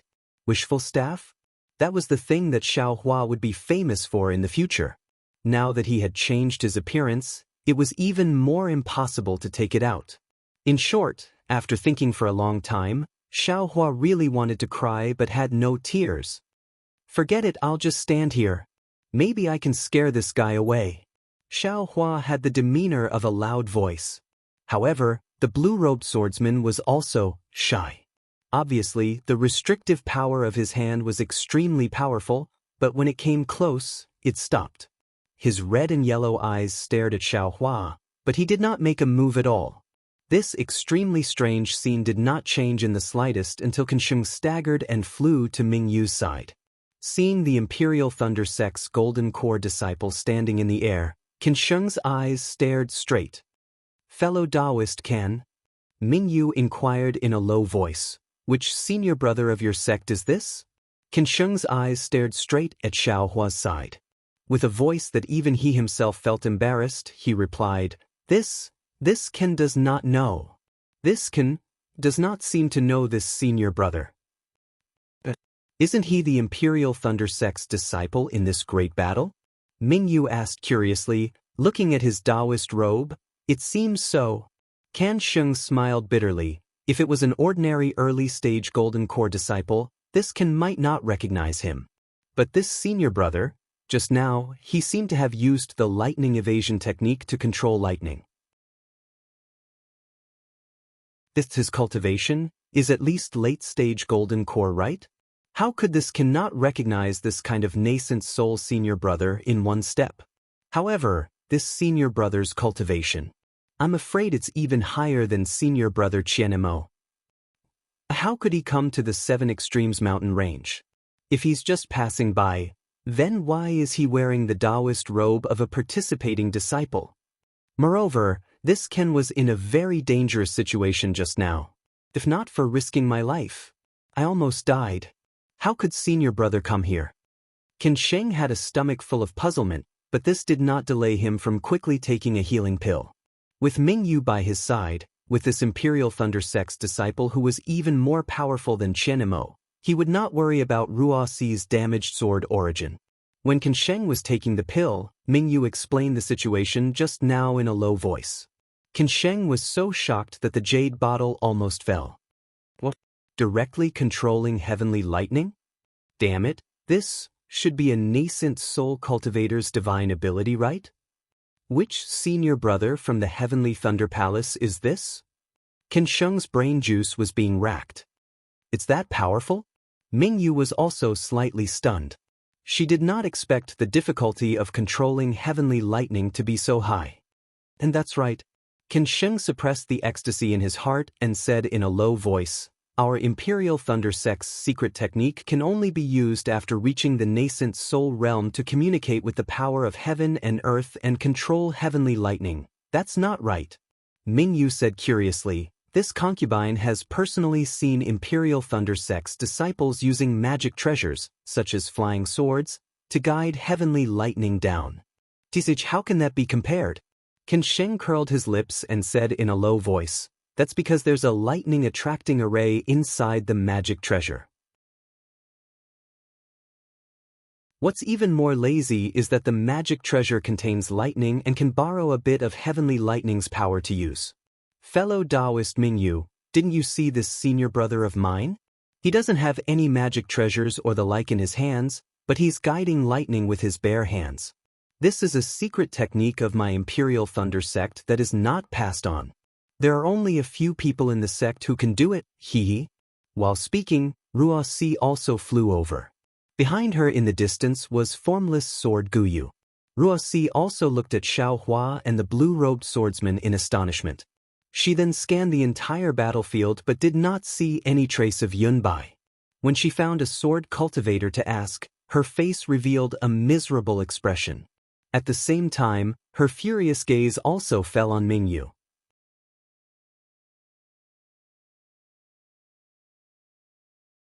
Chapter 2508. However, it was clear that the only sword cultivators were the blue-robed swordsman and Ruoxi. As for the cultivators, there were two from the Imperial Thunder Sect and one from the Huanhua Sect. Ruoxi was definitely not a match for Mingyu and Kansheng. Ruoxi was very clear about the blue-robed swordsman's calmness. When she flew to the left and whispered a few words, the blue-robed swordsman didn't even frown, as if he didn't hear her. However, when Ruoxi retreated, the blue-robed swordsman asked in a deep voice, "I'm Ji of the Copper Bell Sect. Who are you from the Imperial Thunder Sect?" Nameless. Xiaohua saw that this swordsman was actually so calm and still wanted to ask for his name. He hesitated slightly before answering. Nameless. Good name. Ji didn't care whether Xiaohua concealed his name or not. He nodded. This Ji can fight with an expert from the Imperial Thunder sect. This trip to the Seven Extremes Mountains was not in vain. Please, Xiaohua's pupils shrank and he raised his hand. All right, since Brother Nameless won't fight, then this Ji won't be polite. Ji cupped his fists, and his body emitted a faint earthen yellow brilliance. His figure gradually accelerated as he flew towards Xiaohua. Oh? Xiaohua's magic power surged as he waved his hand. When he was about to take out a demonic tool, he saw the brilliance around Jiye's body and couldn't help but be stunned. This brilliance seems very familiar. Why is it similar to the cloud-suppressing seal? Copper Bell Sect? Xiaohua suddenly thought of Jiye's self-introduction, and his eyes flashed with a trace of understanding. This young master knows, this Ji is a tool cultivator. Haha, I understand, no wonder he didn't make the first move. It turns out, he doesn't have a magic weapon. He himself is a magic weapon. The corner of Xiaohua's mouth twitched. He finally understood why the two of them confronted each other for so long. However, he immediately felt a chill in his heart. He hadn't encountered many weapon cultivators in this battle, and the highest realm he had encountered was only at the drawing sword realm. However, this Ji actually had a cultivation of the 3rd grade of the illusory sword realm, and he had refined a magic treasure into his body. Xiaohua really lacked this kind of experience in direct combat with magic treasures. Looking at Jiye's body, the earthen yellow brilliance became increasingly brilliant, and a kind of valiant force involuntarily diffused throughout the entire battlefield. As for Xiaohua, who bore the brunt of this, he felt that the true essence in his body had already been obstructed, making it difficult for him to circulate it smoothly. Roar! Xiaohua raised his head and roared. The sound of thunder also came from his body. Rumble! Tiny threads of thunder surged out from his body. At the same time, his body suddenly rushed out. It was as if he was stepping on rolling thunder. Imperial Thunder Shock. Imperial Lightning Shock. It was Imperial Thunder Shock. It's not Imperial Lightning Travel. Qianxing was so excited that he couldn't control himself. Previously, he was already shocked by Xiaohua's lightning escape technique, but when he heard the loud sound of Xiaohua's Imperial Lightning Travel technique, he cried out involuntarily, I have finally seen Imperial Lightning Travel in my lifetime. Fellow Daoist Mingyu was rather astonished to see Qianxing lose his composure. She said in a low voice, Is Imperial Thunder Shock very difficult to cultivate? It's more than difficult. Qianxing blurted out, but after he finished speaking he regretted it and said in a low voice, This is a secret of my Imperial Thunder sect. Forgive me for not being able to say it out loud. Nonsense, Master Qian Lazy had only cultivated to the edge of the 2nd layer of the lightning eclipse. He hadn't even stepped into Imperial Thunder Shock. This Golden Core senior brother was already at the 3rd stage of the lightning eclipse. Do you think Qianxing could casually reveal this? Wang, Ji Yi had already turned into a shooting star. The earthen yellow brilliance was exceptionally dazzling. The strength of the confinement force surrounding him was fluctuating. As he flew, all of the magic tools and magic treasures within 100 zhang of him, including flying swords, were vibrating. They were all not under the control of cultivators and swordsmen's divine senses. They slightly trembled in midair and emitted frightening cries. At this moment, Mingyu also understood. As an equipment cultivator, it was normal for Ji Yi to be able to use his divine sense to isolate her connection with her magic treasure Mingyu. Looking at Xiaohua again, his figure was also blurry. He was like a bolt of lightning. Even the might of wind and thunder surrounding his body was not the least bit inferior to Ji Ye's. Senior brother Nameless, what are you doing? Seeing Xiaohua also clenching his fists and rushing over, Qianxing was dumbstruck. A golden core cultivator was actually competing in physical strength with an equipment cultivator. Wasn't this just stupid? Both of them were using all of their strength. The distance of a few li was closed in an instant. Even Ji Yi was bewildered. He didn't know why Xiao Hua still hadn't taken out his magic treasure at this time. His other hidden hand could only fall through in vain. But at this moment, Ji suddenly felt a needle-like feeling in his Naiwen palace. Oh? Ji laughed involuntarily. He clearly understood that this was definitely a divine ability that Xiao Hua used with his divine sense. Unfortunately, he was currently an equipment cultivator. He simply didn't fear this kind of secret technique. Indeed, Xiao Hua really couldn't think of any method. He flew to the center and used the soul-piercing technique. Who would have thought that Ji Ye's Naiwen palace was like a lump of stubborn stone? His divine sense was instead pierced. Fight! Ji Ye's scarlet-yellow eyes didn't even blink. He clenched his fists and smashed them towards the charging Xiao Hua's body. Senior martial brother, Qinxing couldn't help but clench his fists.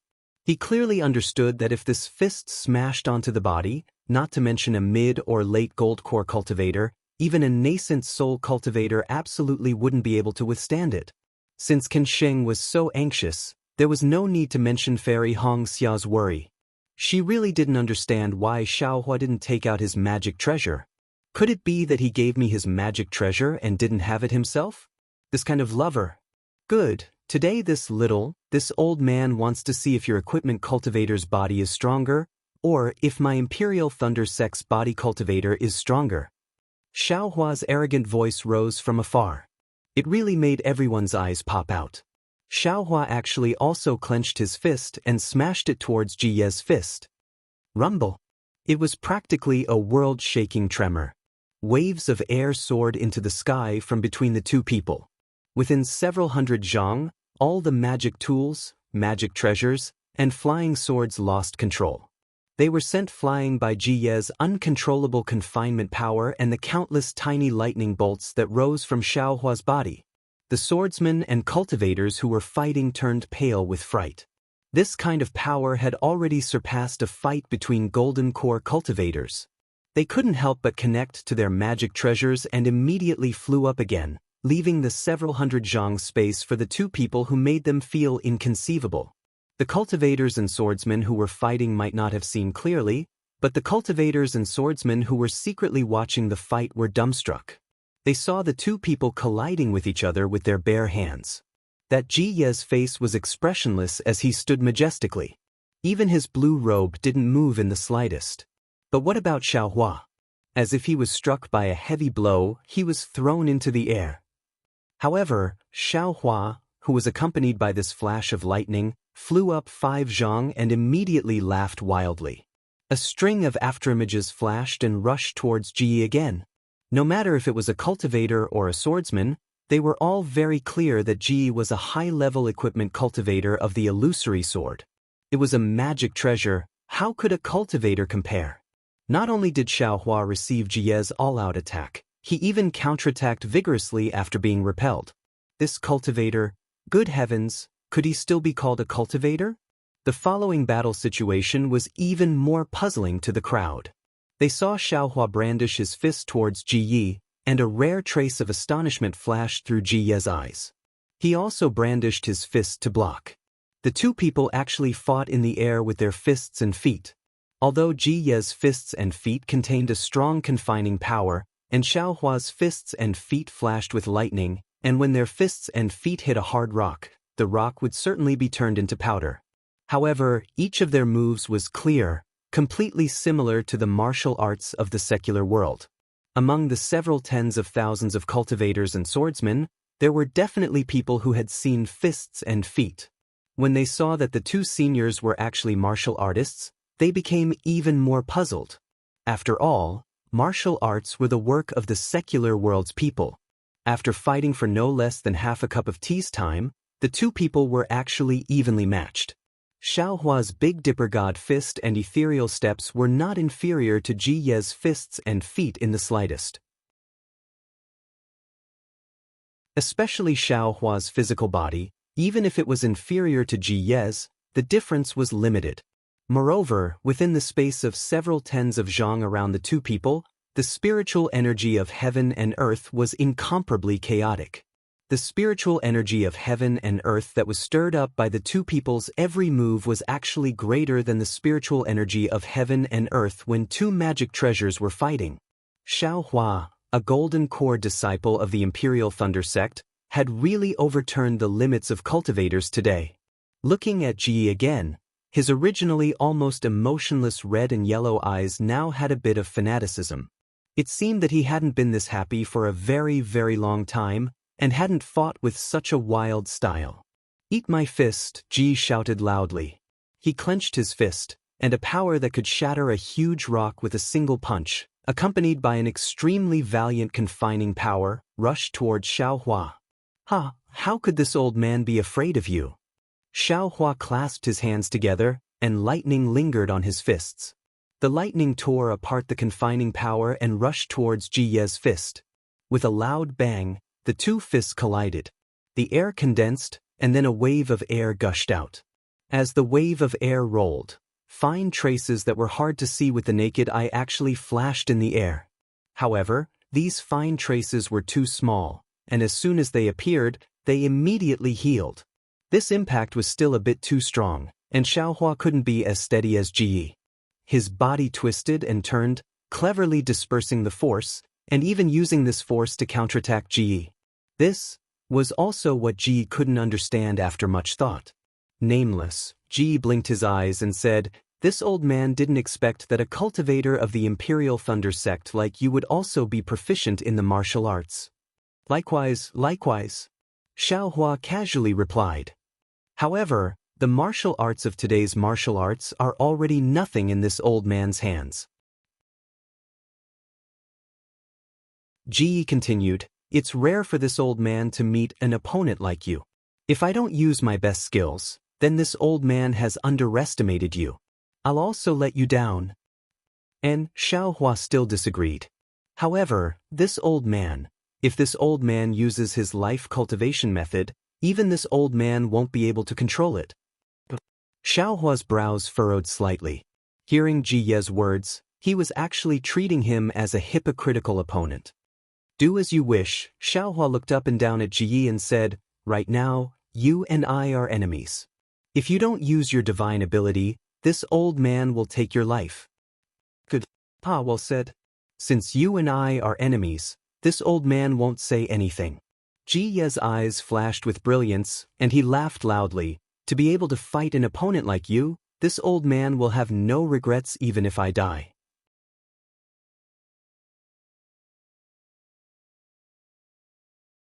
Chapter 2509. As he spoke, the earthen yellow light around Ji Ye's body suddenly shone brightly, a powerful suction force appeared from his body, strong tornadoes were created, and all the heaven and earth spiritual energy within several hundred meters of him was drawn towards him. Xiaohua stood steadily within the tornadoes, purple lightning coiled around his body. He looked at Ji Ye's transformation without fear. The light became brighter, piercing Xiaohua's eyes to the point of squinting. However, he could still clearly see that the light was gradually expanding. Runes appeared on Ji Ye's forehead, face, and bare arms. Those runes flowed within the light, as if there were countless tadpoles swimming within Ji Ye's skin. Bzzz bzzz bzzz. Xiaohua was familiar with the sound of vibrations coming from Ji Ye's body. Along with the vibrations, Ji Ye's head, shoulders, and arms gradually disappeared. They gradually turned into a solid earthen yellow color. When the surging heaven and earth spiritual energy gradually calmed down, a 3-meter-long ancient bronze seal appeared in the air. Above the seal, there were many jade talismans hanging from it, and a lifelike dragon head was resting on top of the seal. The dragon's body coiled around the seal, and the runes that had been flowing on Ji Ye's skin appeared with the sound of the dragon's body. An enormous power of a magic treasure flowed out from the runes, and under the dragon's body, there was actually a wave of runes, overturning sea seal. Even though Xiaohua had never seen the overturning sea seal before, he could not help but shout at this moment. Wasn't this the overturning sea seal that He Fang Yuan spoke of? It turned out that this overturning sea seal was indeed from Changbai sect, but it did not end up in the hands of ordinary Dao cultivators. It ended up in Huan country, and even more so in the hands of a weapon cultivator. No wonder Ji could suppress the innate true water. Xiaohua had a flash of understanding. It was as if someone was controlling the ocean-overturning seal. The ocean-overturning seal slowly rose up, and a sealing force that was several times stronger than before suddenly appeared. The space within 1,000 feet was filled with this sealing force, and even the air couldn't flow. Oh my, this is a true magic treasure. Xiaohua sighed inwardly, his hands swiping in the air. Amidst the dense dark clouds in the sky, a huge bolt of lightning struck down along with Xiaohua's lightning-attracting art. It struck the ocean-overturning seal, the seal of the ocean-overturning seal. Terrifying phoenix? Previously, Guyu had never seen Xiaohua use the lightning-attracting technique, so she was unable to distinguish it. At this time, seeing this hand seal, her complexion changed greatly. It's just that Xiaohua's previous cultivation and previous appearance were very different from the current one. Although Guyu's heart was greatly shocked, she still couldn't be sure. Actually, there was no lack of sword cultivators who had such thoughts, because the name of the terrifying phoenix was just too famous. Just like Qin Jian's reputation among cultivators. Of course, all sword cultivators knew that the Phoenix Dharma body, lightning attraction technique, and foundation establishment cultivation were the marks of the terrifying phoenix. At this time, Xiaohua only had the lightning attraction technique, so they could only think of Xiaohua as the terrifying phoenix's teacher. Roar! The ocean-overturning seal emitted an earthen yellow brilliance that was almost 10 feet long. It rushed straight into the sky, blocking in front of the heavenly lightning. Even if the heavenly lightning completely scattered this brilliance, when it landed on the ocean-overturning seal, the damage was minimal. Ah, sure enough, it's delightful. Xiaohua laughed heartily. His hands rubbed together again, and streaks of lightning poured down like a waterfall. See, not to mention Mingyu and Ruoxi, even Kensheng was also dumbstruck. Although he came from the Imperial Thunder Sect's Kanlei Palace, when had he ever seen such heavenly lightning? When had he ever seen heavenly lightning falling like rain? That surging heavenly lightning, the powerful force, the flash that seemed to be able to scatter all living things, it really made people tremble with fear. The three of them had no doubt that if they were under the heavenly lightning, even if they could use magic treasures and flying swords to block it for a moment, they would still be smashed into pieces by the heavenly lightning. However, this was only their feeling. The ocean-overturning seal was different. They saw the ocean-overturning seal radiate brilliance in all directions. The dragon head that was entrenched on the seal slightly raised, and streaks of ripple-like illusory images rushed into the sky one after another, blocking the heavenly lightning 10 feet away. The most inconceivable thing was that the ocean-overturning seal suddenly flew up, and an illusory image flew out, bringing all the ripple-like illusory images with it. The real body instantly rushed in front of Xiaohua, and crashed into him. Seeing that the true essence in his body was imprisoned by the ocean-overturning seal, and it was very difficult for it to flow, Xiaohua's arms shook, and with a wave of his hand, he took out 2 huge devil hammers. These devil hammers were obviously smaller than the 2 devil hammers he got from the Thunder Sect, but now, it was already good to have something useful. Cha-cha-cha, lightning flashed around Xiaohua's body. At the same time, he did his best to resist the imprisonment power, and at the same time, the 2 hammers fiercely smashed out. Boom! With a loud sound, Xiaohua's body flipped over like a bullet. The power of the 2 hammers could not compare to the ocean-overturning seal, and Xiaohua was sent flying back. The ocean-overturning seal did not stop, and once again flew out, following Xiaohua. It was much more agile than Xiaohua's cloud-suppressing seal. Boom! Seeing the ocean-overturning seal coming over, Xiaohua stabilized his body, and at the same time, waved the 2 hammers again, and continuously hit the ocean-overturning seal. Alas, rather than saying that he hit the ocean-overturning seal, it was better to say that he was sent flying by the imprisonment power of the ocean-overturning seal. Although the devil hammers were powerful, Xiaohua was not a devil realm devil after all. He could only borrow the weight of the devil tool, and could not use the devil tool. Every time he hit the ocean-overturning seal, 50 to 60% of the power was blocked by the brilliance of the ocean-overturning seal. The power that could truly damage the ocean-overturning seal was really very little. Nameless, are you looking down on this old man? Suddenly, a muffled and somewhat cold voice came from Xiaohua's ears. It was actually Jie's sound transmission. Xiaohua smiled bitterly. Looking at the ocean-overturning seal that had stopped attacking and was slightly rotating in midair, he also sent a sound transmission. This old man has already used his full strength. How can you say that this old man is looking down on you? You are a cultivator of the Imperial Thunder sect. If this old man was in his human form, it would be fine if you used your fists and legs barehanded. But why is it that when this old man transformed into a tool and fought with you, you are still barehanded? If you don't look down on this old man, then what is it? Isn't this old man's devil hammers a devil tool? Xiaohua laughed.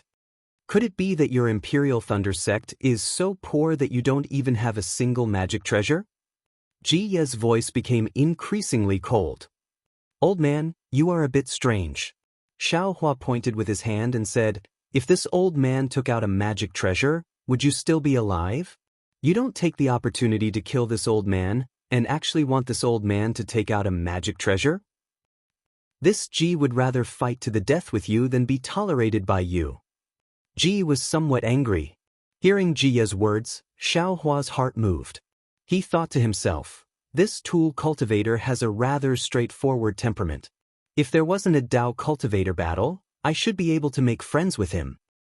If you still don't take out your magic treasure, this Ji will ignore you. Ji sneered. There are tens of thousands of Dao sect disciples here, but there isn't anyone who can resist this Ji, right? Alright, Xiaohua narrowed his eyes and sent a sound transmission. This old man does have some methods, but it isn't convenient for me to use them in front of everyone. If you want to experience them, we will leave this place. Alright. Ji agreed without hesitation. The ocean-overturning seal suddenly flew high into the sky, flying into the distance. You all will continue as before. Ignore I. Xiaohua coldly said to Kansheng and the others. If anyone dares to chase after me, this old man will take their life. Immediately after, Xiaohua's body surged with thunder as he chased after the ocean-overturning seal. Continue as before. Kansheng and the others didn't know whether to laugh or cry. Continue the fierce battle as before? Before Xiaohua and Ji arrived, tens of thousands of people had already died on the two battlefields. The ground was littered with broken limbs and blood. When the two experts appeared, although they were just confronting each other in the beginning, their intimidating aura had already affected the situation of the battle.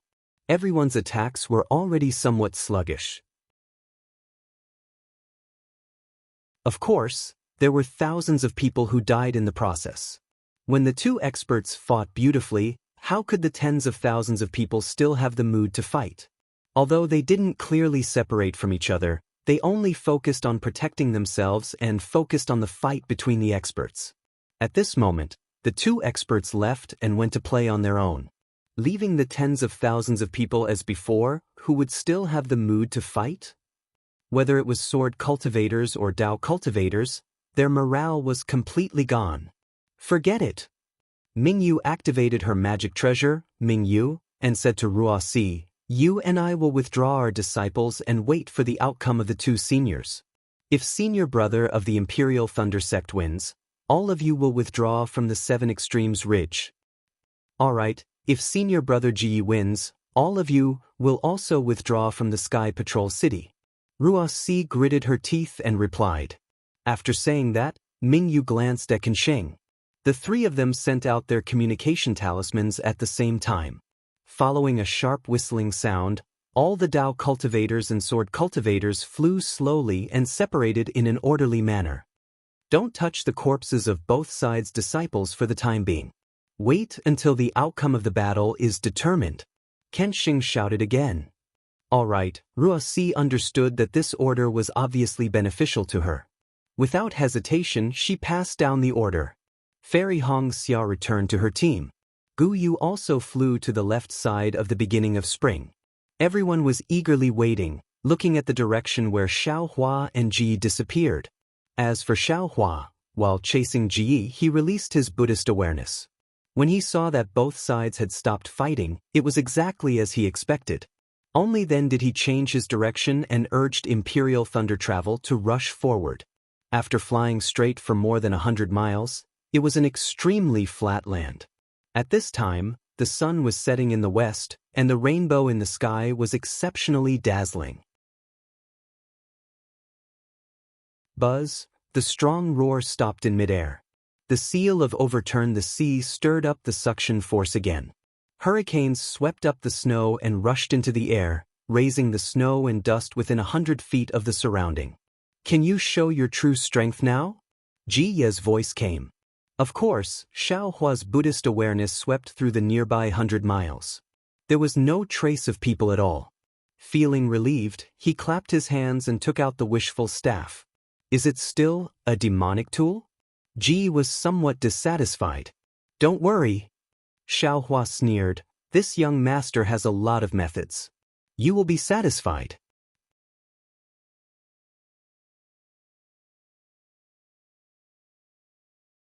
Chapter 25:10. Good. Then this old man will have no regrets even if he dies. What does that mean? Xiaohua felt a little strange. Isn't this too discouraging? Moreover, the same words were said twice. Buzz. The seal of turning the sea roared again, and the power of imprisonment that filled the space with a huge force smashed toward Xiaohua. Come. Xiaohua held the staff in his hand and his heart was set. The lightning around his body flashed out, and now it reached a few feet. He was really like a god. Boom, the staff waved, and the spiritual energy of heaven and earth that was disturbed by the seal of turning the sea became even more chaotic. After the brilliance of the seal of turning the sea was scattered by the lightning, the staff effortlessly annihilated the brilliance of the seal of turning the sea again. Countless cracks appeared and disappeared in the space, setting off a wave of air that soared to the sky. This time, Xiaohua's figure was sent flying again, but he was in a much better condition. The heavenly staff technique had already eliminated this bit of weakness. As a result, the wishful steel staff and the seal of turning the sea clashed for hundreds of rounds. As the seal of turning the sea flew, and as Xiaohua flashed and moved, they really fought from the ground to the sky, and then from the sky to the ground. The seal of turning the sea was so hard, and the power of imprisonment and the weight of the seal of turning the sea were so great. It was different from the last time when Xiaohua fought with Feng Buping. Xiaohua was actually a little numb at this time. Grandma, this guy is a magic weapon after all. This young master really can't compete with him at this time. Xiaohua shook his sore thumb and secretly thought. Forget it. Xiaohua shook his hand and the staff returned to the space. This young master doesn't need to use his weakness to overcome the enemy's strength. This young master has a way. While speaking, Xiaohua took out the sword pouch. Go! As Xiaohua pinched the sword, the 7 flying swords rushed out and surrounded the seal of turning the sea. The power of the 7 stars array suppressed the seal of turning the sea. You are not nameless. You are the terrifying phoenix. Ji Ye's voice came out, full of horror. Not bad. Xiaohua's body faintly circulated with magic power. His body gradually expanded and his appearance returned to its original state. This young master is the terrifying phoenix. Good. That's why I've never heard of such a powerful cultivator from the Imperial Thunder sect. Although Ji applauded, his voice was still cold. However, this Ji still doesn't know your name. Xiaohua slightly narrowed his eyes, hesitated for a moment, and said in a low voice. All right, this Ji understands. Even if I have to sacrifice my body, I will have no regrets in this battle. As Ji spoke, the light around his body became even brighter, and the faint roar of a dragon could be heard from his head. Seal! Seeing this, Xiaohua hurriedly activated the 7 stars sword formation. The 7 illusory swords caught the formation and surged towards the overturning sea seal. Wang, the seal of turning the sea slowly rotated, resisting the power of the formation with difficulty. Damn it! Although the flying swords of the illusory swordsmen are powerful, They are not controlled by 7 illusory swordsmen. But this young master is controlling them through the sword pouch, so their power is too weak. Thinking back to that day, they were able to seal this young master, but when they were trying to seal that bastardly Qingshu, they were actually shattered by his nascent soul hand. And now, they can't even fight against the seal of turning the sea. The hand of a nascent soul. That's right, this young master also has a refined talisman, right? Although it is not the hand of a nascent soul, if this young master uses it, it might not be inferior to a nascent soul hand. Thinking of this, Xiaohua suddenly remembered the half-talisman he obtained when he killed Qian Yuhua in the eastern ridgeherb garden. He had never used that thing before, but now he could take it out and use it. While thinking, Xiaohua controlled the 7 stars great formation. He took out the damaged talisman and temporarily placed it in his bosom. Sure enough, it was as Xiaohua thought. Although the 7 stars great formation was powerful, it was beyond his ability to control it through the sword pouch. In particular, the seal of turning the sea that Ji had transformed into was extremely heavy, and its power was also extremely great. Every time it moved within the formation, it would be able to restrain the 7 flying swords and slightly disrupt the formation. This did not mean that the current Ji was much stronger than the Xiaohua of that day. It was just that Ji's seal of turning the sea was a magic treasure, and its quality was much better than the 7 flying swords. Resisting the flying swords was Ji's specialty. Xiaohua frowned slightly. He tried his best to control the sword pouch, directing the 7 flying swords to continuously perfect the 7 stars great formation, making it even smoother than before. However, all of a sudden, a cold divine sense penetrated the 7 stars great formation and covered the sword pouch. Immediately, Xiaohua felt that the connection between him and the sword pouch had a resistance, and as the divine sense increased, the resistance became even greater. It was as if a flowing river was mixed with mud and sand, and this mud and sand was gradually accumulating like a dam. I understand now. Xiaohua suddenly realized, Ji transformed into a magic treasure, so he has an additional ability. He can actually affect other magic treasures through magic treasures. He doesn't even need to transform into a magic treasure to affect the connection between others and his own magic treasure. This guy didn't make a move just now because he wanted to let this young master take out my magic treasure so that he could win by surprise. Haha, fortunately, this young master also had a taboo at that time and did not dare to take out any magic treasure. If you use this move now, how will it be effective? Thinking, Xiaohua's figure swayed, and he waved his hand as if he was forming a seal.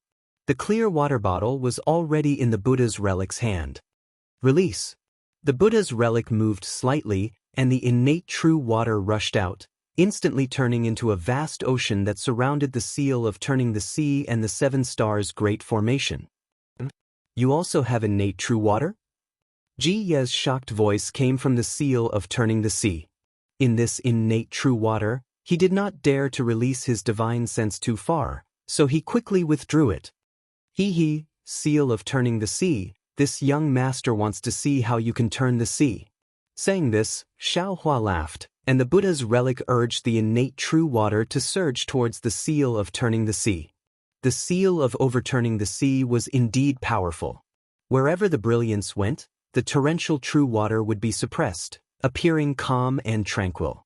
However, in this 7 stars great array, the brilliance of the seal of overturning the sea was restricted and suppressed very severely. It could not suppress the true water for too long. However, Xiaohua's true water was really endless. Each wave was higher than the previous one. In just the time it took to drink a cup of tea, the scattered light of the seal of overturning the sea was corroded by half.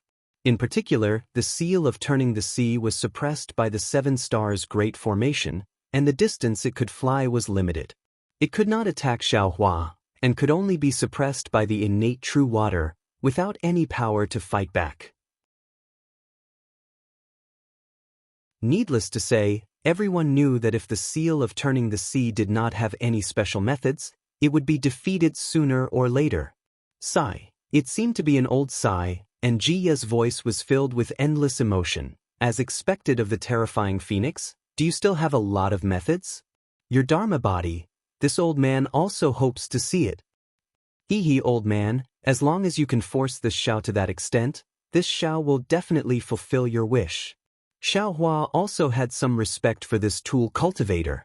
Hearing Xiao Hua actually call him old man, Ji sighed again and said, "This old man has been in this world for nearly 1,000 years. What?" Xiao Hua was shocked and said anxiously, "Old man, what did you say? You are 1,000 years old?" "Yes, this old man is about 930 years old." Ji was also surprised. "What's so strange about this? Although little friend Xiao looks like a teenager, I'm afraid you are at least 600 years old, right?" Little friend Xiao, do you think this old man is too old? With your 600 years old cultivation, you can fight this old man to a draw. You can be proud." This. Xiao Hua was embarrassed. He understood in his heart that the cultivation he displayed was at the late stage of gold core. If it was the cultivation speed of an ordinary cultivator, 600 years old would be considered normal. Sigh, I can't let little friend Xiao be proud. This old man is slow-witted. On one side, Ji was resisting the innate true water and the 7 stars great array. On the other hand, he was actually speaking frankly with Xiao Hua, and even called him little friend. This really made Xiao Hua somewhat puzzled. "You also know, this old man's background is similar to yours. I entered the Dao through martial arts, but this old man's aptitude is not good. I couldn't practice the Dao, so I could only escape to the sword domain, and was accepted as a disciple by the bronze bell sect. Actually, in this old man's heart, I'm afraid I'm the same as you. I don't put any tool cultivators in my eyes. I even think it's an unorthodox technique." "No," Xiao Hua hurriedly waved his hand and said, "This Xiao has never thought about it. There are 3,000 Daoists in the world. Who knows which one is the straight path? Tool cultivators, bird cultivators, sword cultivators, and Dao cultivators, each have their own Daoists." While speaking, Xiao Hua's control of the innate true water also slackened a lot, but he was still careful, afraid that Ji would do something strange. "Little friend Xiao has such thoughts. You're really magnanimous. In the future you'll definitely become a great person." Ji praised. "I don't dare. Although this old man has entered the door of tool cultivators, my progress is still slow. I've failed to fuse with magic tools." Ji said again. "Just when this old man's heart was disheartened, I met a soul cultivator training in the sword domain. This soul cultivator's cultivation was profound, and like little friend Xiao, she was magnanimous. She didn't look down on this old man because I'm a tool cultivator. This old man is ashamed. Seeing her that day was like seeing a celestial being. In order to accompany her to a secret place, I disregarded the sex rules." Old man, who hasn't been young before? Even if you make a mistake, the heavens will forgive you." Xiao Hua said with a smile. The Buddhist seal controlling the innate true water decreased by a bit. Yes, thinking about those 3 days, it was only 3 days. It made this old man think back 1,000 years. Ji also said with a smile, this old man clearly remembers that her name was Ziyen. An elegant, gentle name, just like the purple jasmine flower in the sword tomb, with an earth-shattering splendor, but restrained divine splendor, not arrogant at all. Ziyen? Ziyi? Xiao Hua was stunned. Why are they both surnamed Zi? Could it be that Zi is a soul cultivator? However, before Xiao Hua could think more, Ji said again, "Unfortunately, it's already been 1,000 years. I don't know if she's still alive in this world."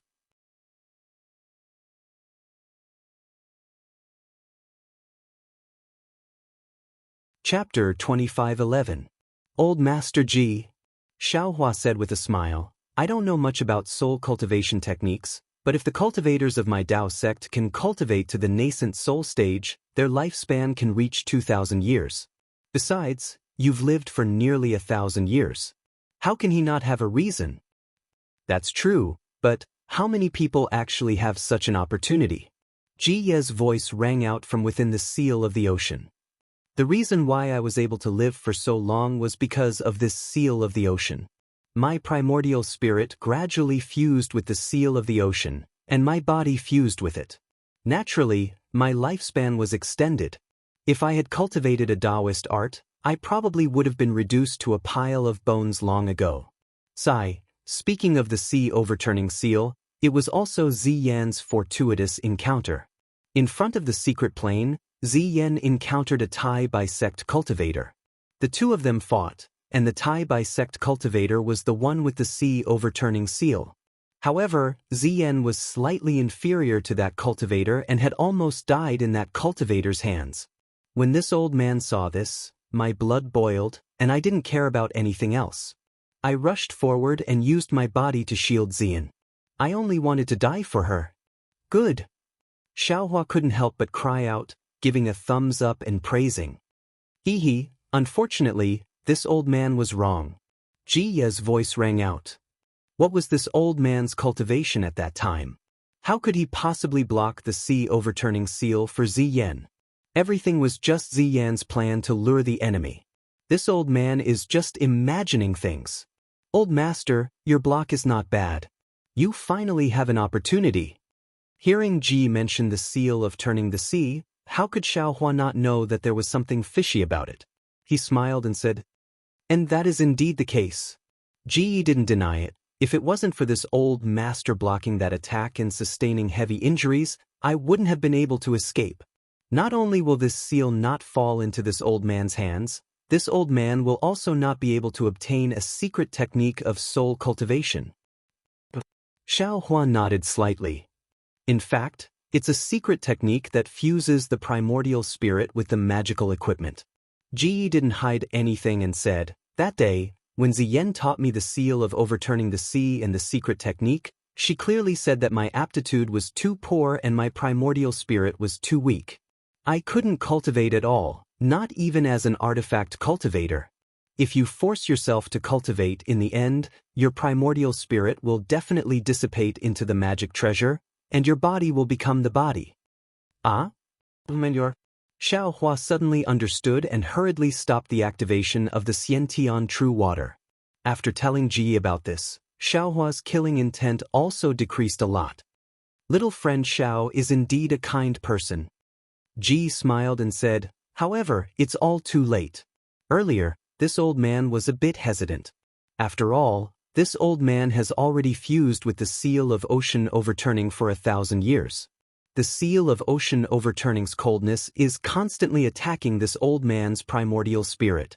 If this old man were to fight with you, I'm afraid that my primordial spirit would have already reached the end of dissipation. The old man has always said, even if I die, I have no regrets. That's what he means, right? Xiaohua couldn't help but sigh.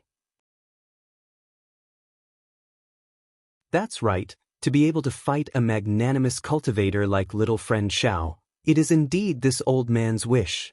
Ji continued, this old man fused his body into an artifact to fight against the heavens, to fight against humans, right? If I can't fight, why did I make that choice 1,000 years ago? Since this old man has chosen this path, I will definitely walk it to the end without any hesitation. Yes, this little one understands. Xiaohua was filled with deep veneration towards Ji. This little one will definitely fulfill the old man's wish. I'm afraid that in another hour, this old man's primordial spirit will dissipate. Before this old man died, I had some regrets. After saying so much, I only hope that someone in this world can understand some of this old man's thoughts. Even if I'm an artifact cultivator, a beast cultivator, even if I'm an unorthodox cultivator in the eyes of you Dao cultivators, behind everyone's back is a sad story, behind everyone's back is the blood and sweat of struggle. All right, Xiaohua slightly bit his lips and replied in a low voice, this little one is actually also a loose cultivator, I also have some feelings towards this, forget it. This old man has lived for 1,000 years, and every day, I've been fighting against the erosion of this magic weapon. Now is the time to end it. Come, it's useless to say more. Let this old man see your magic power. If you can withstand this old man's final attack, this old man will give you a surprise. As soon as he finished speaking, the seal of Turn the Ocean flashed with an intense brilliance. A rumbling sound that seemed to be able to overturn mountains and seas could be heard. Then, a force that was several times stronger than before was generated, resisting the 7 stars array's confinement force. Rise. Xiaohua did not hesitate and hurriedly used the Buddha's seal, activating the innate true water. On one hand, he corroded and suppressed the brilliance of the seal of turning the sea, and on the other hand, he tried his best to stabilize the 7 stars' great array. Seeing that the waves were several times stronger than before, Xiaohua waved his hand, holding the wishful staff in his hand, and entered the 7 stars' great array, smashing towards the seal of turning the sea. Xiaohua understood that the best way now was to use all his means to fight against the seal of turning the sea and send Ji on his way. Boom, boom, boom. Xiaohua waved the wishful staff casually, and every time it touched the brilliance of the seal of turning the sea, it made a roaring sound. Although the seal of turning the sea trembled slightly each time, it always stood tall and strong, like a cornerstone. Tisk, tisk, Xiaohua sighed with emotion. This kind of magic treasure can truly display the power of a magic treasure. It's a pity that I can't try this secret technique. Even if I get this seal of turning the sea, I'm afraid it won't have such power. Just as he was thinking, Xiaohua became alert again. Previously, Ji withdrew his divine sense because he was afraid of being corroded by the innate true water, but now he sent it out again, through the 7 stars' great array and the innate true water to cover the sword pouch. He wanted to use the sword pouch to destroy the 7 stars' great array. Hee hee. The corners of Xiaohua's mouth curled into a smile as he took out the soul-absorbing bell and the toad. His soul thread swayed, and with a loud dang, the ice-cold divine sense abruptly withdrew as if it was bitten by a venomous snake. Xiaohua seized the opportunity to pursue and strike the bell twice more. Contrary to Xiaohua's expectations, the divine sense retracted, but the brilliance of the seal of turning the sea became even more brilliant. In fact, as the sealing power of the seal of turning the sea increased, the 7 stars' great array faintly showed signs of losing control. Roar! Suddenly, there was a loud rumble. The innate true water was knocked dozens of meters away by the seal of turning the sea. The entire 7 stars' great array also lost control in an instant. The seal of turning the sea gained its freedom and circled in the air for a bit before flying off into the distance. Not good. Seeing that the seal of turning the sea was about to leave and that Ji Ye's voice didn't come, Xiaohua immediately understood. Ji Ye's primordial spirit had most likely disappeared. Although he said there was still some time, it was only because of his powerful attack and the use of the soul armament that it collapsed a step earlier. And that last attack just now should be Ji Ye's final move. Where do you think you're going? Xiaohua flew up and slapped his hand, taking out the giant hand talisman. Under the urging of his magic power, the magic power around Xiaohua's body was instantly sucked into the talisman. With a loud rumble, a giant hand of several meters in size appeared in the air.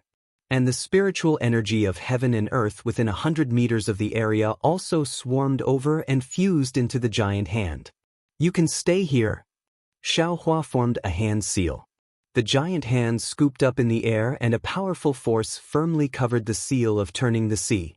The seal of turning the sea that originally flew dozens of meters away was like an eagle spreading its wings. Although it let out a buzzing sound, it still couldn't move even half a foot. Immediately, Xiaohua urged the giant hand. That giant hand slowly closed, wanting to grab the seal of turning the sea. The seal of turning the sea suddenly shrank and rushed towards the giant hand. With a loud rumble, the seal of turning the sea actually smashed into the giant hand. Not good, Xiaohua said to himself.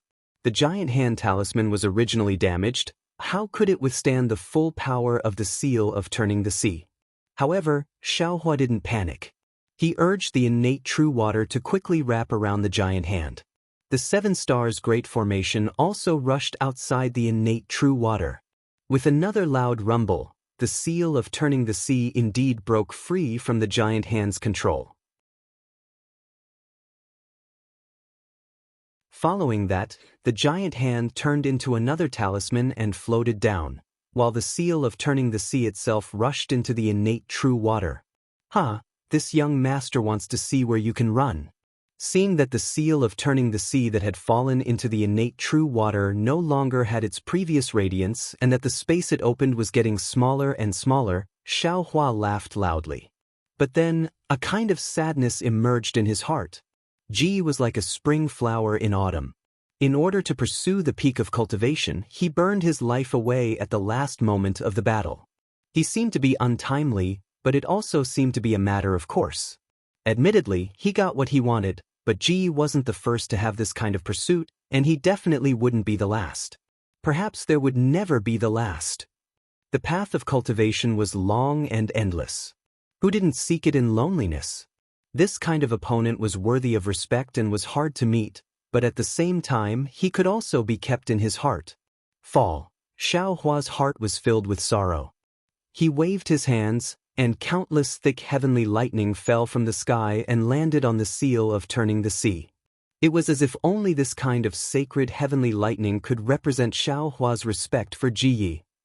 Sure enough, following the baptism of the heavenly lightning, the seal of turning the sea's radiance became smaller and smaller. Even the fine lines and talismans on it could be seen clearly. Old Master Ji. Xiaohua stared at the seal of turning the sea and said in a low voice, "Although you are arrogant and think that this kid's cultivation is only at the late gold core stage, you are still wrong. You are only at the second or third stage of the illusory sword realm. With your cultivation, although you can make the seal of turning the sea display its power, and even challenged the limit of the seal of turning the sea in the end, the seal of turning the sea that you have turned into is still not this kid's match." Of course, now that you have turned into a tool, this seal of turning the sea will be this kid's magic treasure in the future. This kid will definitely make this seal of turning the sea proud and truly suppress the 4 seas. Immediately after, Xiaohua put away the true water. The Buddha's Sarira chanted incantations, wanting to transcend Ji. Who would have thought that Ji's soul wasn't here at all? This seems to be similar to the situation with the 12 flying swords. Xiaohua was slightly surprised. At the same time that he put away the Buddha's Sarira, he called out Goldie. He let Goldie watch at the side. After waiting for the time it takes to brew a cup of tea, the radiance on the seal of turning the sea completely disappeared. Xiaohua didn't hesitate to fly into the great array and release his divine sense. He spat a mouthful of essence blood on the seal of turning the sea and began to refine it according to the method of refining the cloud-suppressing seal. Following Xiaohua's refining, the seal of turning the sea began to flicker. The dragon body that was coiling around the seal also began to move.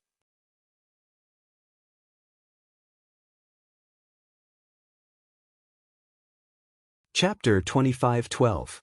After the yellow light flickered and flickered several times, a strand of divine sense rushed into Xiaohua's mind from the seal of turning sea.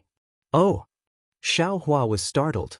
He was about to activate God guidance, but he sensed that this was a weak remnant thought. He hurriedly wrapped it with his divine sense, and the information inside was projected into Xiaohua's mind. This is the surprise old Master Ji was talking about? After a while, Xiaohua frowned, and his expression was indescribable. Xiaohua pointed his finger, and the seal of turning sea slowly shrunk, turning into a palm-sized seal and falling into his hand. Looking at this intact magic treasure, Xiaohua sighed with emotion. This seemed to be the first intact magic treasure he had obtained. Unfortunately, today's movement was too big. Tens of thousands of swordsmen and cultivators witnessed it.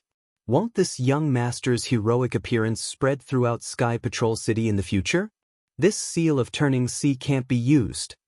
Xiaohua thought smugly. Then Xiaohua suddenly exclaimed, Loss. Old Master Ji, where's your storage pouch? Why didn't I see it? Ji turned into a tool, and all his things disappeared. Where did his storage pouch go? Could it be that he didn't bring it when he came out? Thinking about it, Xiaohua really couldn't be sure whether he saw Ji Ye's storage pouch or not. Forget it. Presumably, the old man knew that he didn't have much time left, so he left everything to his disciples and grand-disciples. Xiaohua put away the seal of turning sea, the sword pouch and 7 flying swords, and jumped into the sky, flying towards the 7 Extremes Ridge. When he arrived at the battlefield, Xiaohua still turned into Wu Ming, and the cultivators all cheered when they saw Xiaohua return. And Ruoxi looked like a funeral. Qin Sheng was naturally the first to come up, and he bowed. Qin Sheng of Canlei Palace greets Senior Martial Brother Wu Ming. May I know which disciple's master is Senior Martial Brother Wu Ming? Xiaohua looked at him and waved his hand. Don't ask who I am, I'm just passing by. You wouldn't know who my disciple is even if I told you. Yes, this disciple knows. Qin Sheng didn't dare to say more. Many thanks to Senior Brother Nameless for saving my life. Ming Yu's eyes glowed as she bowed. When did I save your life? Xiaohua blinked his eyes, not understanding. It seems that I saved my own wife, right? However, Xiaohua still waved his hand. No need, no need. This old man is just passing by. You can continue. Dare I ask, Senior? Ruoxi didn't dare to step forward. She bowed and asked, Senior Apprentice Brother Ji, this old man has returned. Where do you think Ji went? Xiaohua didn't answer. Instead, he said, although some people have gone, they still live in this world. Just like some people who didn't go, they might not live in this world. Ruoxi was confused, but she understood Ji Ye's fate. Thinking about Ji Yi and Yunbai, she couldn't help but feel sad. Senior Martial Brother, we've already come to an agreement. Now that Senior Brother has returned, I hope that Senior Brother can make the decision. Should we let the sword cultivators of the 7 Extremes Ridge leave? Qin Sheng cupped his hands and asked. Let's do as you've already agreed. Xiaohua waved his hand. He knew that if he didn't agree, there would definitely be tens of thousands of lives buried here. Thinking about Ji, perhaps not every sword cultivator was so warlike, murderous, and ferocious. Many thanks, Senior. Ruoxi's heart sank, then she hurriedly bowed and thanked him. Forget it. You kill me, I kill you. When will it end? Xiaohua waved his hand and flew into the sky. He flicked his sleeves and said, Oh, right. Just pretend I didn't say anything. You can continue. Senior, suddenly, Guyu jumped out from beside Li Chun and shouted. Oh! Xiaohua was startled. From now on, Junior will withdraw from the war and won't stain anyone's blood. Guyu shouted. It can't be. If someone wants to kill you, you won't fight back? Xiaohua naturally recognized Guyu. Seeing that she was talking to him so seriously, he couldn't help but laugh. Of course Junior can't not fight back. Guyu's face was somewhat red. All right, you can do whatever you want. Just pretend this old man didn't come here. Xiaohua said, his gaze sweeping over everyone's faces. When he saw the faintly discernible laughter in Fairy Hongxia's eyes, he was startled. Damn it. Like I said, I can't hide it from my wife. I had better hurry up and leave. After being disturbed by Guyu, this girl, I really can't explain it clearly. Senior Brother, where are you going? Qin Sheng hurriedly shouted. Nonsense, naturally I'm going to the place I want to go. Xiaohua didn't answer at all. He only muttered in his stomach. Lightning flashed around his body again, and he rushed out with lightning.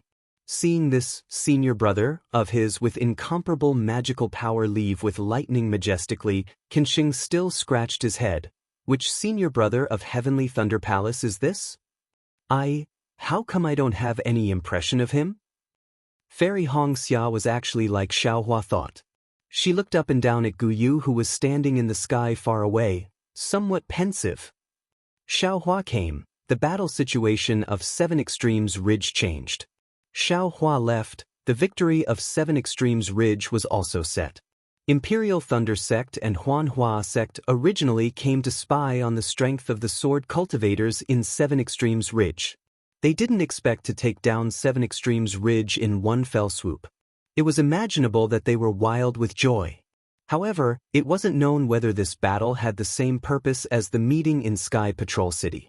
Of course, this was not something Xiaohua could know. This guy was now flying in the direction of Flowing Ice Valley. At the same time, He took out his severely damaged cloud-suppressing seal and thought about how to integrate the seal of turning the sea into the cloud-suppressing seal. If he didn't make use of such a powerful magic weapon, wouldn't it be too wasteful? However, if he hid this thing in the cloud-suppressing seal, although the idea was a novel one, this novel idea was too small. He couldn't figure it out. Forget it, forget it. Xiao Hua was somewhat annoyed. Just treat it as a wasted trip today. Sigh, and this thunder-controlling seal, can't you lower your voice a little? Why is your voice so loud, people can hear it from afar? How could Kansheng of Imperial Thunder Palace not tell that it was thunder-controlling seal? I don't know how he would report it to Qianmo. Damn it. That black and ugly sword cultivator didn't die in vain. If she didn't sneak attack my wife, how could this young master use thunder-controlling seal? Luckily she was corroded to death by the innate true water. If she didn't die, this young master will let her taste the feeling of being struck by lightning. In short, Xiao Hua's heart was depressed. Although he saved Fairy Xianxia, there was a possibility that he would be exposed.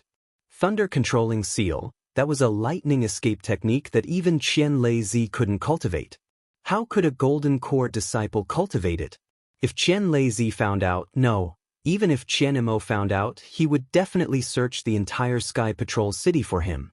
In this world, there was no wall that didn't have a crack. Once someone found out, even if the secret of the space wouldn't be discovered, what about the cultivation of the Buddhist sect? It was really hard to say. Also, how did that little girl Guyu recognize this young master? Xiao Hua was puzzled again. Could it be that this young master is the only one in the thunder-controlling sect who can control the heavenly lightning? This young master's phoenix celestial body is already gone. Even if you beat me to death, this young master will not admit it. But, if a cultivator wants to know the truth, do they need to beat you to death? Thinking of this, Xiao Hua almost cried. This is really a loss. Senior Ji, where is your storage pouch? Why didn't you reveal it in my spirit sense? Li Zongbao is still the most loyal. Xiao Hua unconsciously made a decision. From now on, this young master will definitely not enter Sky Patrol City. This young master wants to see which nascent soul cultivator dares to find trouble with this young master.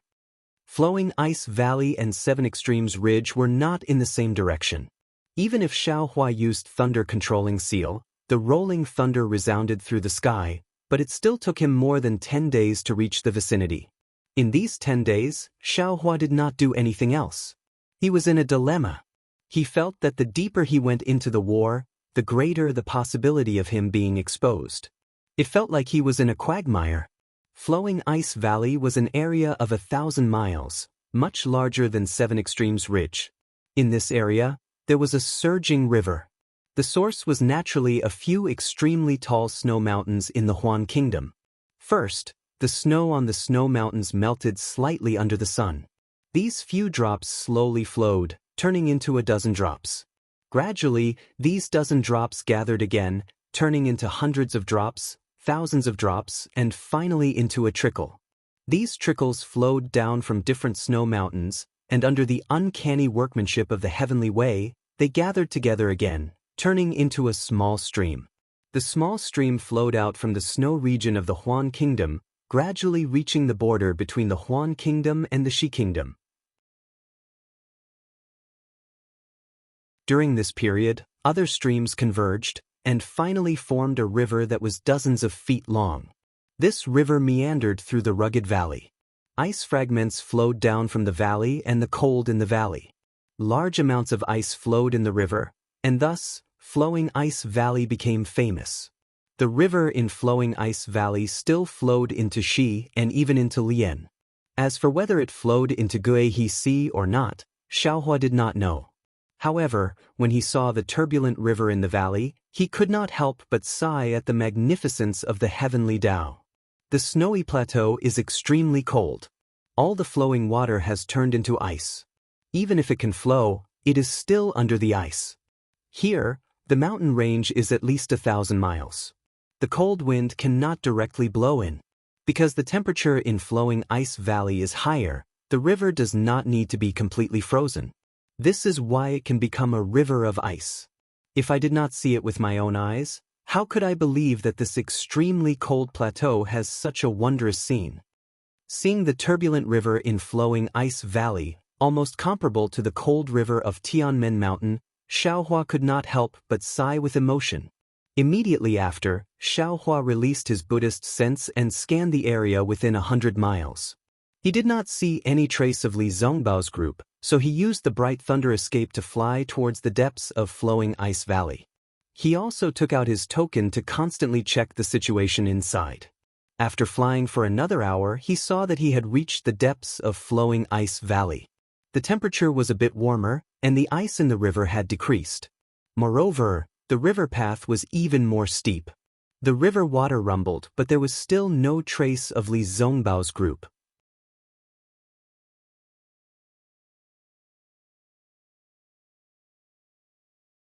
Chapter 25:13. Strange, could it be that the fight is already over? Xiaohua pinched his chin as he pondered. At this moment, a corpse suddenly emerged from the flowing ice in the rushing river. Soon after, it sank to the bottom of the river. The traces of blood left on the river's surface gradually dissipated. Seeing this, Xiaohua narrowed his eyes. Since there are corpses following the river, there must be a fight in the upper reaches of the river. Xiaohua didn't dare to be negligent. He hastily released his Buddhist sense and flew in the direction of the river. However, he only flew for a moment before giving up.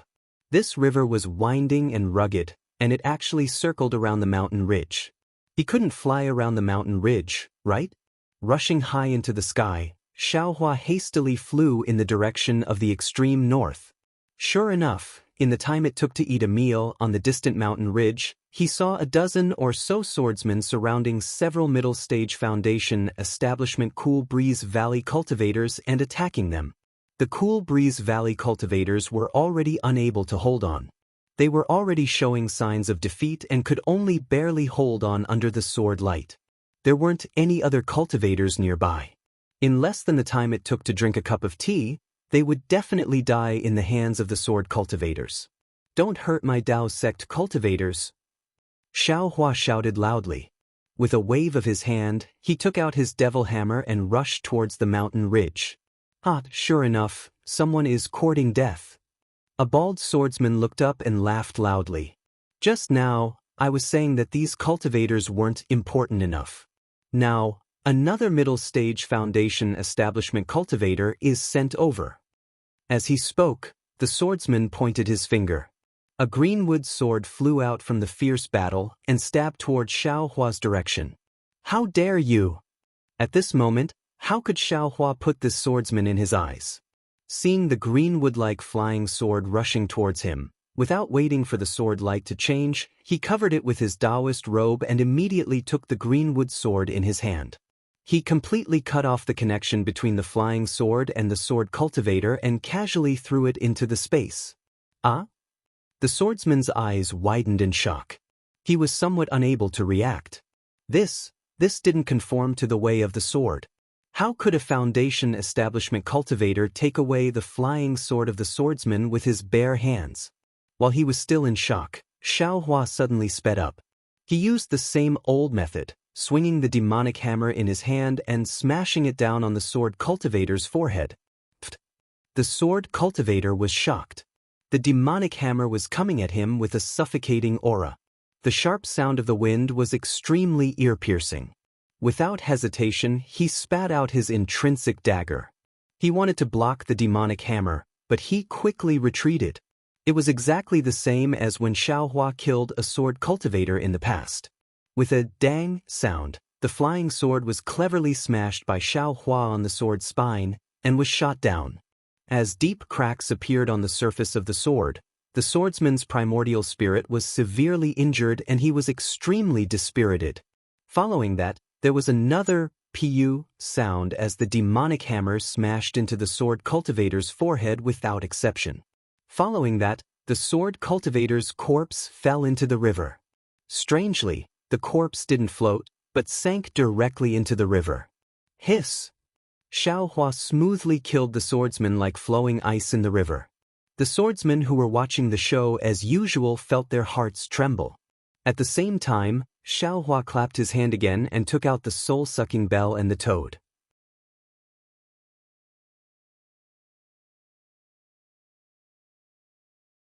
Even though one of the swordsman's flying sword had already pierced the chest of a Cool Breeze Valley cultivator, he still put away his flying sword and flew in the direction of the old swordsman in a group of 3.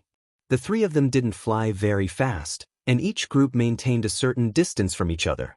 In fact, the last group even waited for the swordsman whose flying sword Xiaohua put away in midair. Tisk. If Xiaohua had chased after them, he would naturally have been able to easily kill them all. However, looking at these swordsmen who were merely 6th stage swordsmen, Xiaohua stood with his hands clasped behind his back and inwardly nodded. Not bad, they really do have a fighting style. Cultivators like us can't compare to them. Seeing that Xiaohua actually didn't chase after them, not only were the anxious swordsmen puzzled, even the Cool Breeze Valley disciples who flew over to express their thanks were also puzzled. After greeting and expressing their thanks, a slightly older Cool Breeze Valley disciple smiled apologetically and said, "Junior Martial Brother Xiao, these sword cultivators have killed many of my Cool Breeze Valley's disciples. We hate ourselves for not having the ability to kill enemies. Senior Martial Brother Lu." Xiaohua hastily waved his hand and said, "It's not that little brother doesn't want to kill them. You also saw that little brother only relied on a secret technique, but this thing consumes a lot of transcendence energy, and it's only pleasing to the eye but useless. If they see a flaw, little brother's life won't be guaranteed. In addition, little brother still has to look for senior martial brother Li Zongbao, so I can't waste any more time. Right, where is the battlefield in Flowing Ice Valley? Which fellow Daoist is willing to take little brother there?" Well, hearing that Xiaohua wanted someone to take him to the battlefield in Flowing Ice Valley, these disciples shrunk their necks one by one and no longer made a sound. It seems that these Cool Breeze Valley disciples escaped from the battlefield in Flowing Ice Valley, right? Xiaohua muttered to himself. Thinking about how the sword cultivators retreated in an orderly manner just now, he was slightly anxious in his heart. The difference was really too big. If it weren't for his powerful transcendence energy, he definitely wouldn't dare to go there. Fellow Daoists, you only need to tell little brother the direction and location. Xiaohua hastily changed his words again. There's a problem with the communication token between little brother and senior martial brother Li Zongbao. All right, junior martial brother Xiao knows. The old disciple hastily smiled apologetically again. It's not that we can't go, don't say any more. Xiaohua hastily waved his hand. Little brother understands in his heart that there's a choice between life and death. This is my nature. Senior martial brother knows. Just tell me the location. You can either wait again or go straight to the Sky Patrol City. Little brother hasn't seen anyone today. Yes, I understand. The disciple's face was obviously relieved. He hastily told Xiaohua the location, and Xiaohua didn't say anything else. His figure floated up and flew towards the location that the disciple said. As for where these Cool Breeze Valley disciples would go, it wasn't Xiaohua's concern. He kept flying north for more than 40 miles, and he saw a mountain peak standing in the middle of the river like a mainstay. All the flowing ice that rushed to this place was blocked by this mountain peak and shattered. Then, the river water was divided into 2 halves. One half was slightly cool and slightly oval, while the other half was slightly turbid and slightly wavy. Xiaohua flew to the turbid area, and with a sweep of his divine sense, his hands formed a water-repelling seal, and his figure rushed straight into the river water. He plunged straight into the river water for more than 10 feet, and he saw that there were more than 10 holes in the mountain peak. Xiaohua picked one up and rushed into it. Naturally, there was river water in the cave, but the cave was very long. After flying along the cave for the time it took to drink a cup of tea, his eyes suddenly opened up. The river water had disappeared, and what appeared in front of Xiaohua was an endless karst cave. Hiss! Xiaohua stood in the air, and he couldn't help but suck in a breath of cold air. The karst cave was filled with the smell of blood, and the ground was covered with corpses. The stone walls, the ground, and everywhere else were covered in dirty blood, However, when Xiaohua released his divine sense and Buddhist sense, he found that they were limited by the special stone walls of this place and couldn't go very far. AI. This flowing ice valley is so difficult to enter, and it's really a case of one man holding back 10,000 men. The cultivators of my Dao sect were able to enter, and they suffered heavy casualties. Xiaohua clapped his hands, took out the yang leaf fan, and flew in after finding a direction. It seemed that the battle in Flowing Ice Valley had come to an end. Although there were some swordsmen and cultivators who survived, Xiaohua didn't care. He passed through one karst cave after another, and flew towards the innermost part of the spirit stone vein. After the time it took to eat a meal, and who knew how many corpses he had seen, Xiaohua was somewhat impatient. At this moment, the token in his hand suddenly moved. Xiaohua was overjoyed. He immersed his divine sense in to take a look, and his figure immediately turned left and flew towards a dark karst cave. Sure enough, just as he turned a few corners, he heard a rumbling sound of thunder in front of him and the faint sound of collision. Xiaohua's eyes turned, and he used the Devil Realm's concealment technique and quietly rushed in. He saw that this was an incomparably huge underground karst cave, and this karst cave was connected to one another. It was probably tens of li in size, and there were many stalactites hanging from the stone walls above his head, and they were actually tens of zhang high. Looking at his feet, there were also some large and small stalactites, and they flickered with a strange brilliance. This space was so big, so wide, and he didn't know how deep he was in Flowing Ice Valley. Damn it, if it weren't for those few Cool Breeze Valley disciples, I'm afraid I wouldn't be able to find this place in my lifetime. Xiaohua released his Buddhist sense, and he had already seen that there were tens of thousands of cultivators fighting in this underground karst cave, and it wasn't too difficult to find Li Zongbao.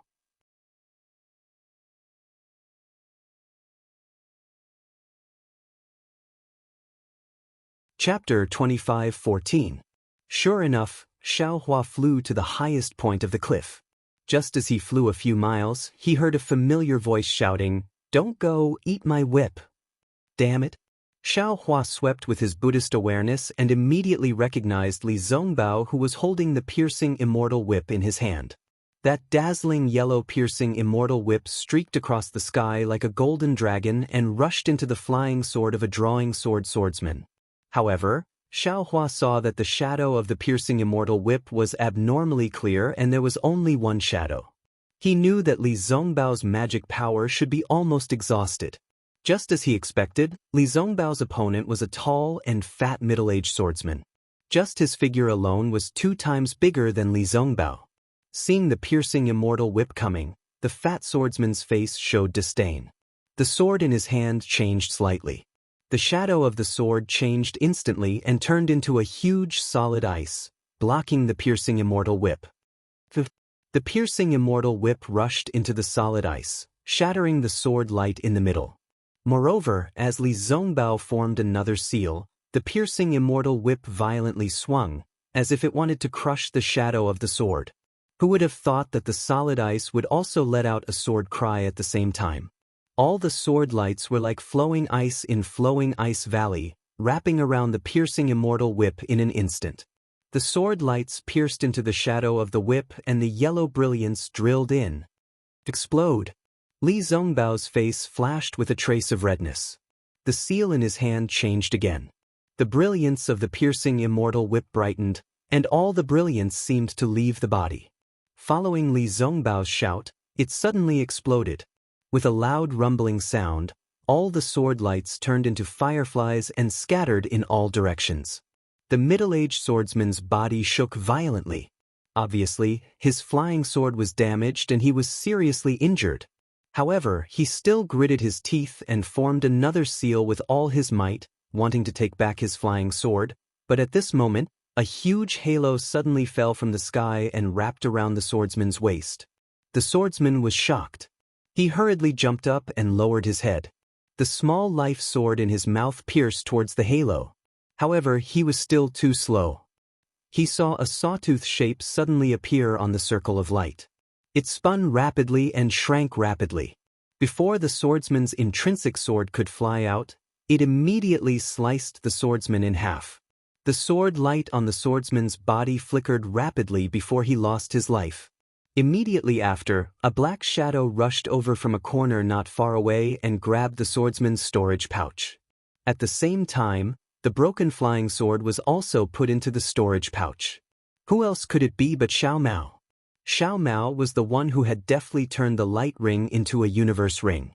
Xiao Mao stretched out his hand and snapped his fingers at Li Zongbao.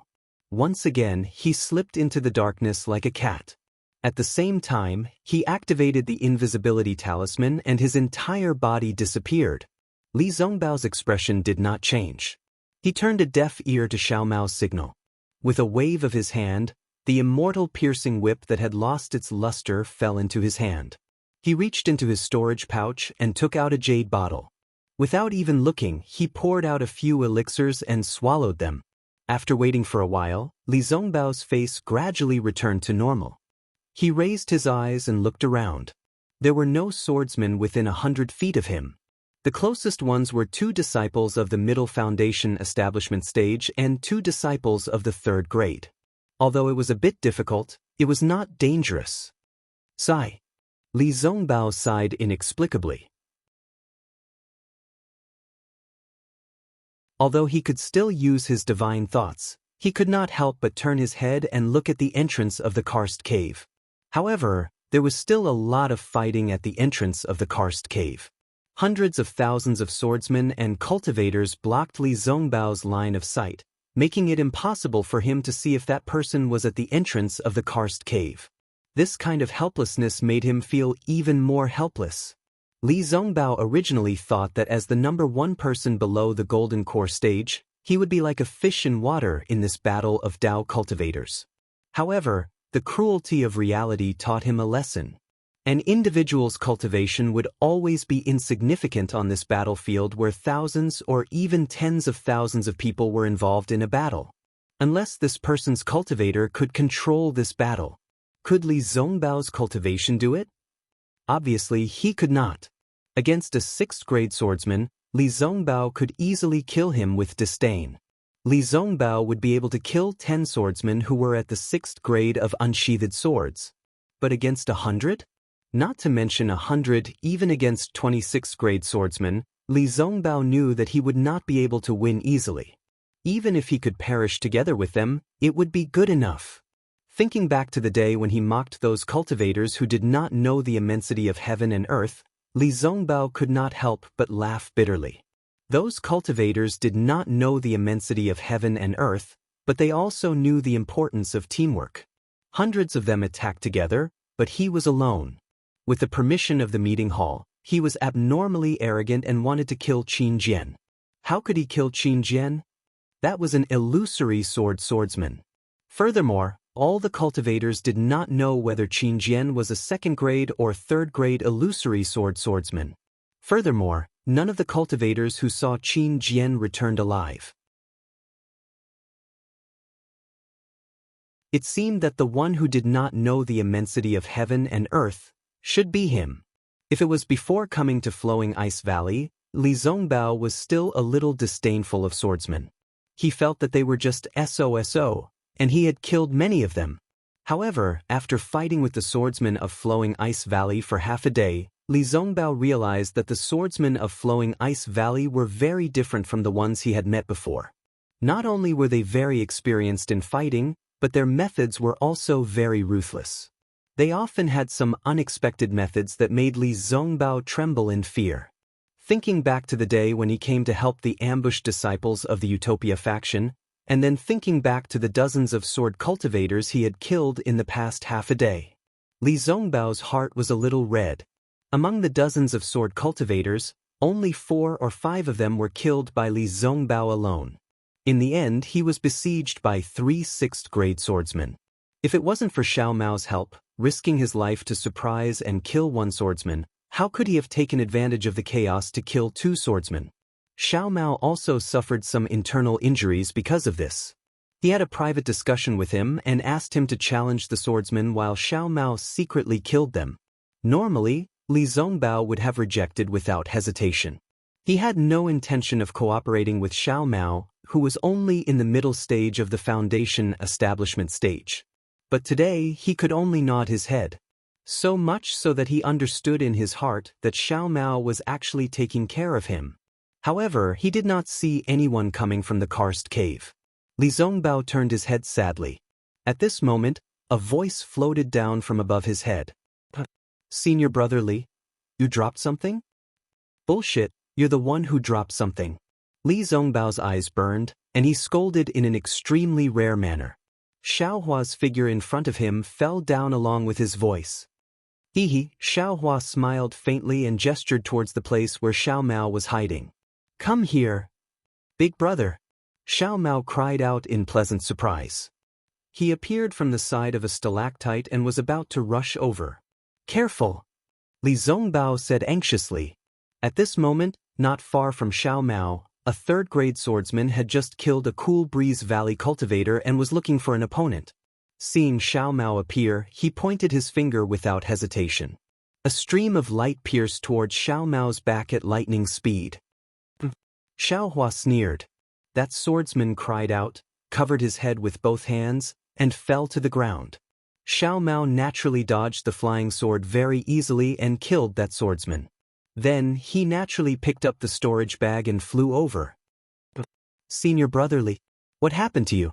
Xiao Hua suddenly turned his head and glanced at Li Zongbao, whose expression was not right.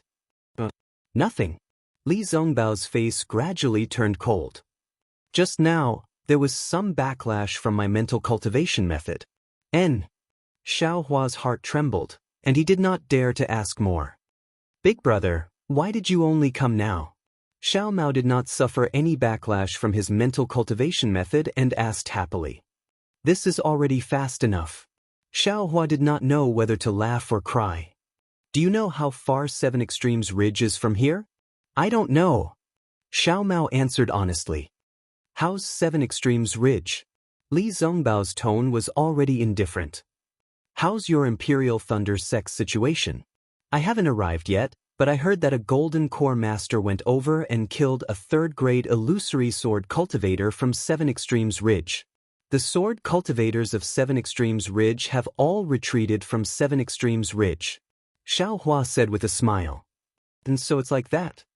Li Zongbao nodded slightly. Where are the Golden Core Masters?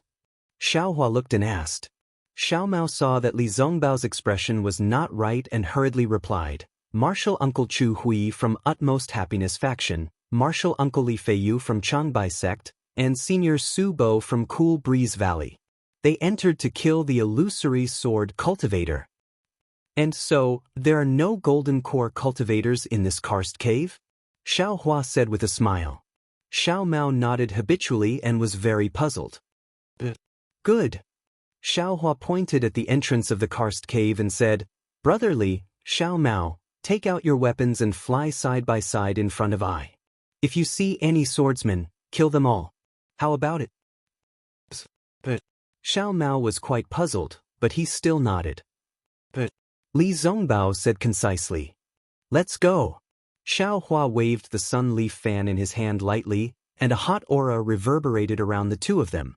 Li Zongbao turned around and flew towards the entrance of the karst cave. Although Xiao Mao was puzzled, he did not dare to be negligent. He flew to Li Zongbao's side, stretched out his hand, and took out his magic whip. After flying for a few feet, he encountered a 4th-grade swordsman who was fighting with a foundation establishment cultivator. The swordsman was like the swordsman just now. He suddenly covered his head with both hands, as if his head was hit by a flying sword. That foundation establishment cultivator I was still stunned at the side. Li Zongbao mercilessly lashed out with his whip, and immediately broke the swordsman's forehead. Immediately after, Li Zongbao did not even look and flew forward. Senior brother Li, the storage bag. Xiao Hua cried out from behind. That foundation establishment cultivator was a disciple of Utmost Happiness Faction.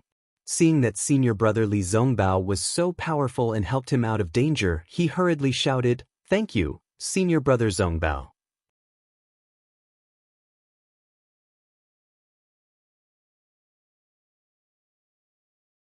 Chapter 25:16. After expressing his gratitude, the apprentice of the Utopia faction flew to the swordsman and took his storage bag.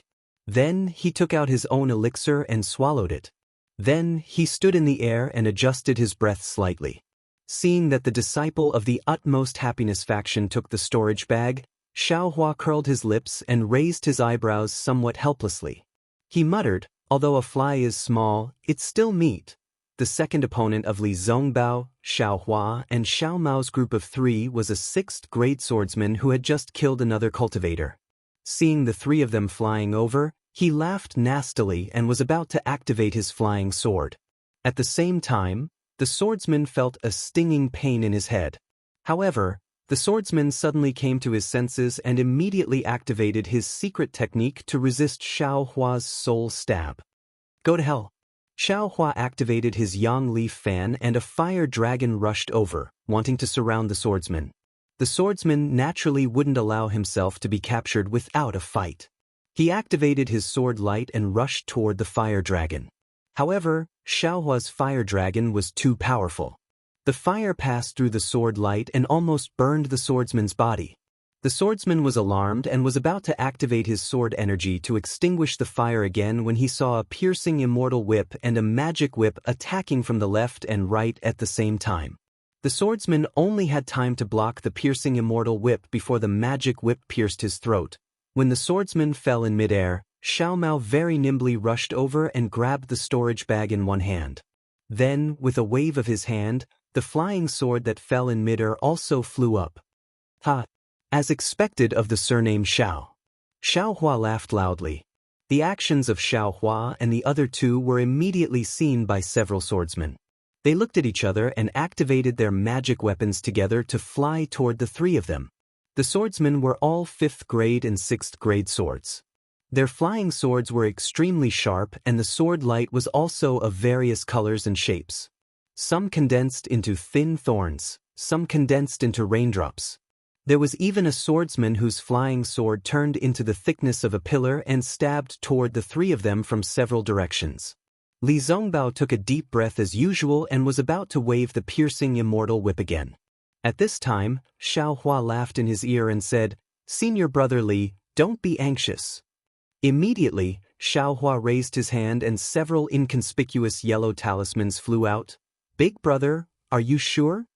Even though Xiao Mao had great trust in Xiaohua, when he saw that Xiaohua actually used a yellow talisman to defend against the enemy, he couldn't help but mutter in his heart. However, seeing the numerous yellow talismans gradually transform into a ball of fire, the spiritual chi of heaven and earth within a radius of several hundred feet actually surged into the ball of fire like a hurricane, and an indescribably terrifying aura was emitted from the ball of fire. Not to mention Xiao Mao, even the swordsmen were greatly shocked. Fortunately, one of the swordsmen came to his senses quickly and shouted, "Let's go!" As he spoke, he was about to activate the flying sword that had already pierced into the fireball in preparation to escape. Rumble! No one had ever seen such a huge fireball talisman before. Like a blazing sun, it exploded beside several swordsmen. An incomparably hot flame rushed toward Xiao Mao and Li Zongbao, and the 2 of them were pushed back more than 10 feet by this flame. After the flames subsided, Li Zongbao and Xiao Mao looked at the place where they were just now. The previously arrogant flying swords had already been blown away, even if they were scattered in the distant stone wall. At this time, they could see that the quality of each flying sword was different. Some had many cracks, some had no brilliance, and the most miserable one had already been broken in 2. Looking at the several valiant and high-spirited swordsmen, they were now blown to a corner of the karst cave. The sword light on their bodies was slightly swaying, and their faces were pale from the lingering fear and the serious injuries of their primordial spirits. "Kill!" Li Zongbao and Xiao Mao shouted in unison, and each of them flew towards a swordsman. Xiaohua waved his hand and took advantage of the eruption of fire spiritual energy from the fire talisman. A fire dragon rushed towards a cultivator, and he himself rushed towards another injured cultivator with the wishful steel staff in his hand. The sound of these fire talismans hidden under the yellow talismans was really loud. The residual sound of the explosion was like thunder rolling in the karst cave. The swordsmen and cultivators in the karst cave couldn't ignore it even if they didn't want to. When they saw Li Zongbao whipping a 5th-grade swordsman until his skin and flesh split open, Xiao Mao throwing the universe ring and smashing a 6th-grade swordsman's brain, and that thin and tall Xiao Hua, who they had never seen before, smashing a 5th-grade swordsman's chest with his club.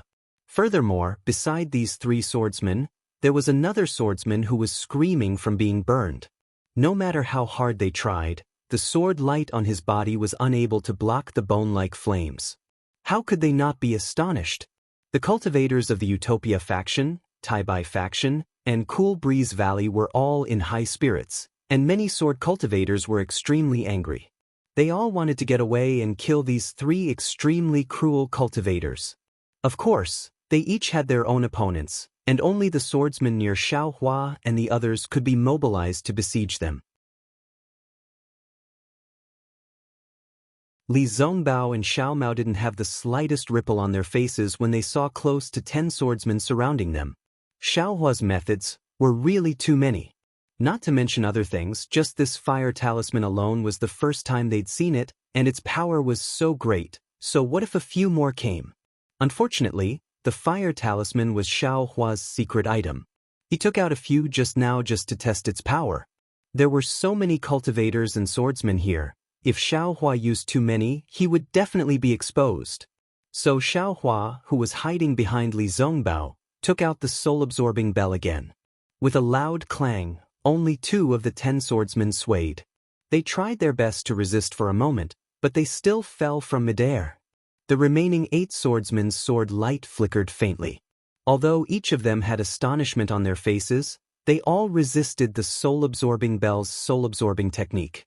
Damn it! This thing is getting more and more useless. Xiao Hua was very helpless. He put the soul-absorbing bell and the toad into his space. With a touch of his hand, he took out the yang leaf fan. The 8 swordsmen urged their sword light, but they were somewhat hesitant. After all, their opponent actually had a soul tool. They had experience fighting soul cultivators, and they were afraid that Xiao Hua would have some soul technique that they couldn't guard against or some inexplicable fire talisman like before. Seeing this, Xiao Hua was delighted. He hurriedly transmitted a few words to Xiao Mao and Li Zongbao. Li Zongbao nodded expressionlessly. The immortal piercing whip in his hand shone with a yellow brilliance, and a row of whip shadows smashed towards the 3 swordsmen in front of him. Xiao Mao was somewhat hesitant, but he still obediently urged the universe ring in midair to trap the 2 swordsmen in front of him. Xiao Hua's figure swayed, and he actually rushed to the front for the first time. With a wave of his left hand, he still used the universe ring in the sleeve, and the yang leaf fan in his right hand flashed again, courting death. The 2 swordsmen in front of Xiao Hua were 6th-grade swordsmen. Seeing Xiao Hua recklessly challenge them first, they both sneered. One of their sword light flashed, and in a flash, it split into 3 and stabbed toward Xiao Hua in a shape. The other swordsman's figure flew up, and both of his legs kicked out. Sword light actually burst out from the swordsman's legs, setting off a whirlwind that rushed toward Xiao Hua's fire dragon. Seeing the 3 sword lights fall into Xiao Hua's sleeve, the swordsman only laughed nastily. Explode! The 3 sword lights collided with each other, and like fireworks in the sky, countless tiny sword lights streaked across the sky, blooming like dandelions. In the eyes of that swordsman, he seemed to have seen the sword lights pass through Xiao Hua's arm, pass through his Daoist robe, and even pass through his body. However, reality was always crueler than fantasy. He saw Xiao Hua's Daoist robe cover, and a powerful force was born, enveloping an area of a few feet. An inexplicable imprisoning force came from the space, and in an instant, that swordsman lost contact with his flying sword. That swordsman's face turned ashen. Although he didn't know why this imprisoning force was so strong, he had an intuition in his heart that this imprisoning force seemed to be different from the ordinary ones. Seeing Xiao Hua wave his arm and easily catch the flying sword that he was so proud of, as if he was pinching a firefly, the swordsman's figure didn't hesitate. He immediately turned around and fled, wanting to escape as far as he could before his primordial spirit was damaged. Xiaohua saw that this swordsman was actually so decisive, and was also slightly surprised. This kind of swordsman who could pick up and let go was rarely seen before. Which one of them didn't stubbornly pester and hope for a fluke? In the next moment, Xiaohua didn't crush any sword light and directly put it into the space. What kind of flying sword could be exchanged for how many spirit stones? Xiaohua probably knew better than anyone else. He wasn't willing to waste it. Of Xiaohua's two opponents, one ran away as soon as they met face to face. The other one wanted to run, but he was relatively unlucky and was trapped by Xiaohua's Yang Leaf fan. That fire dragon not only entangled his flying sword, but also turned into a wall of fire that surrounded him all around. The hot flames on the fire dragon gradually swallowed the sword light, causing him to constantly urge his sword origin to resist. Seeing Xiaohua turn his head to look at him, that swordsman's heart was hoodwinked, and he actually somewhat trembled. Who would have thought that Xiaohua only glanced at him, and his figure suddenly flew to the side. The Yang Leaf fan in his hand disappeared, and a pitch-black stick appeared. He raised his head and struck at one of Xiao Mao's opponents. Ha! Although Xiaohua's wind escape technique was only at the elementary level, it was extremely flexible in this karst cave. In the blink of an eye, he floated to the side of the swordsman. The swordsman was urging his sword light to deal with Xiao Mao, and was quite caught off guard. He couldn't help but be surprised. He opened his mouth, and his small life source sword drew a sword mark, stabbing towards Xiaohua's face. The sharp sound of the wind on the tip of the sword seemed to cut the air. However, when the head of the wishful steel staff strangely fell and hit the small sword with great precision, the strength of the wishful steel staff was like the tongue of a poisonous snake, causing the swordsman's heart to tremble. He couldn't care less about the flying sword that was stabbing towards Xiao Mao, and hurriedly urged his small life source sword. Of course, he was also too late. Although the small sword was as flexible as a fish, and although the small sword was made of extraordinary materials, the wishful steel staff was a fish hook, and the wishful steel staff was a divine thunder falling from the sky. With a pes sound, it hit the small sword. With a crisp kacha sound, the defensive sword light on the small sword was immediately annihilated with the arrival of the wishful steel staff, and the small sword was smashed into pieces. Looking at the swordsman again, it was as if he had been struck by lightning. His whole body trembled violently, and his face was pale. His eyes were filled with the incomprehension and fear that all swordsmen who encountered Xiaohua had. Then, the shadow of the black stick flashed, and the swordsman didn't know anything.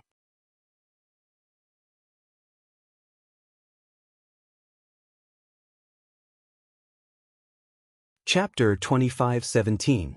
After killing the second swordsman, Xiaohua took his storage bag and flying sword and roared, "Give me your life." The wishful steel staff smashed towards the swordsman who was fighting with Xiao Mao. The swordsman had seen Xiaohua's power and was already frightened. Seeing Xiaohua attack him again, he hurriedly urged his flying sword to block Xiaohua, who knew that Xiaohua's wishful steel staff had only hit a few feet in front of him. Once again, it strangely floated and rushed towards the swordsman who had just escaped from his firewall. Help! The swordsman had just escaped from the firewall and was rejoicing. When he saw Xiaohua rushing towards him like a demon, he couldn't help but shout. Although he shouted and tried his best to urge his flying sword, the flying sword was somewhat vulnerable under Xiaohua's wishful steel staff. Kacha! The flying sword was broken, followed by a poof. The swordsman's head was also broken. Following the fall of the swordsman's corpse, the swordsman that Xiaohua had just let go also fell from midair. The swordsman had urged all the sword energy in his body to meet Xiaohua's staff, who knew that Xiaohua would leave without any symptoms. The swordsman was stunned and didn't withdraw his flying sword in time, or rather, he didn't have any intention of withdrawing. But his opponent, Xiao Mao, was not stunned. The heaven and earth ring was used in time, taking advantage of Xiaohua's feint to trap the swordsman. At this point, Xiaohua and Xiao Mao had completed their task. As for Li Zongbao, facing two swordsmen of the 5th level, although it consumed his magical power, it was not a problem.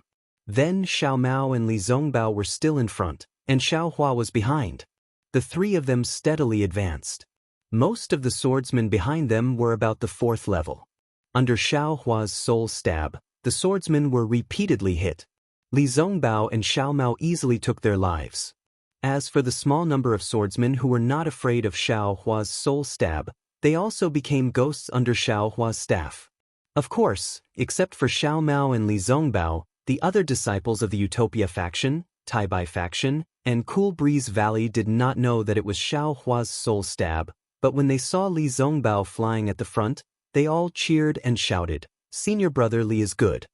Even a few disciples of the Utopia faction who had escaped from the fight also lined up beside Li Zongbao and joined the three of them in killing the sword cultivators. When the three of them arrived at the entrance of the karst cave, there were no surviving swordsmen in this area. There were over 100 cultivators surrounding them. Seeing the entrance of the karst cave, some of the disciples couldn't help but look in the direction of life. Their eyes flashed with hesitation. That's right, they didn't have a chance before, but now that they were faced with a choice, they couldn't help but weigh the pros and cons in their hearts. When Xiao Hua saw this, he sneered in his heart. Just now, he had just casually pointed his finger and didn't think too much about it. Who knew that when things came to a head, he actually discovered that his finger really did have a mystery. Li Zongbao also noticed this. He raised the celestial destroying whip in his hand and said coldly, "I'm going to fight my way in. Anyone who still thinks he is a disciple of the Utopia faction and wants to be a disciple of the Utopia faction should follow me into the Utopia faction. After this battle, all of you will be meritorious. I don't need to say anything. Even when you return to the Utopia faction, you can enjoy the rewards with peace of mind. Naturally, anyone who doesn't want to be a disciple of the Utopia faction can leave now. I won't force you." As soon as he finished speaking, Li Zongbao took the lead and rushed towards the swordsmen who were beginning to gather in the distance. Kill. We are all cultivators of the Dao faction. Follow Senior Li Zongbao and kill the enemy. Xiao Mao took the opportunity to shout as well. He held the whip in one hand and the heaven and earth ring in the other as he stood side by side with Li Zongbao. Naturally, Xiao Hua didn't say anything and quietly followed behind them. Kill. I'm familiar with Senior Li Zongbao. Even if I die here today, I can explain to Master. If I run away, I can't bear to part with my junior sisters of the Utopia faction. A short, wretched old man with triangular eyes and a goatee chuckled. He pounced forward and held up a magic weapon that looked like a pipe in his hand. Not bad, not bad. Another tall, middle-aged male cultivator clapped his hand and a sparkling flying sword appeared in his hand. He smiled and said, "My dual cultivation partner is still waiting for my news in the Changbai sect. If she hears that I'm a deserter, what will she think? This Shua would rather die here and break her heart than let her look down on this Shua. Let's go, let's go. I also want to compete with the swordsmen in terms of flying swords." An old male cultivator held a black iron sword in his eagle claw-like hand. He actually called himself Young Master and chased after them. Immediately, nearly 40 cultivators followed Li Zongbao and the other two and charged into the battlefield again. They charged towards the front where blood and death were intertwined. The other 60 disciples were mostly disciples of the Cool Breeze Valley and the Changbai sect. They hesitated for a moment and looked at each other. Another 40 disciples waved their hands and charged in bravely. They caught up with Li Zongbao and the others and looked at the last 20 disciples. Their eyes were full of unwillingness. At this moment, a Cool Breeze Valley cultivator with a face as white as jade whispered, "Do you all remember the purpose of coming to the Flowing Ice Valley this time?"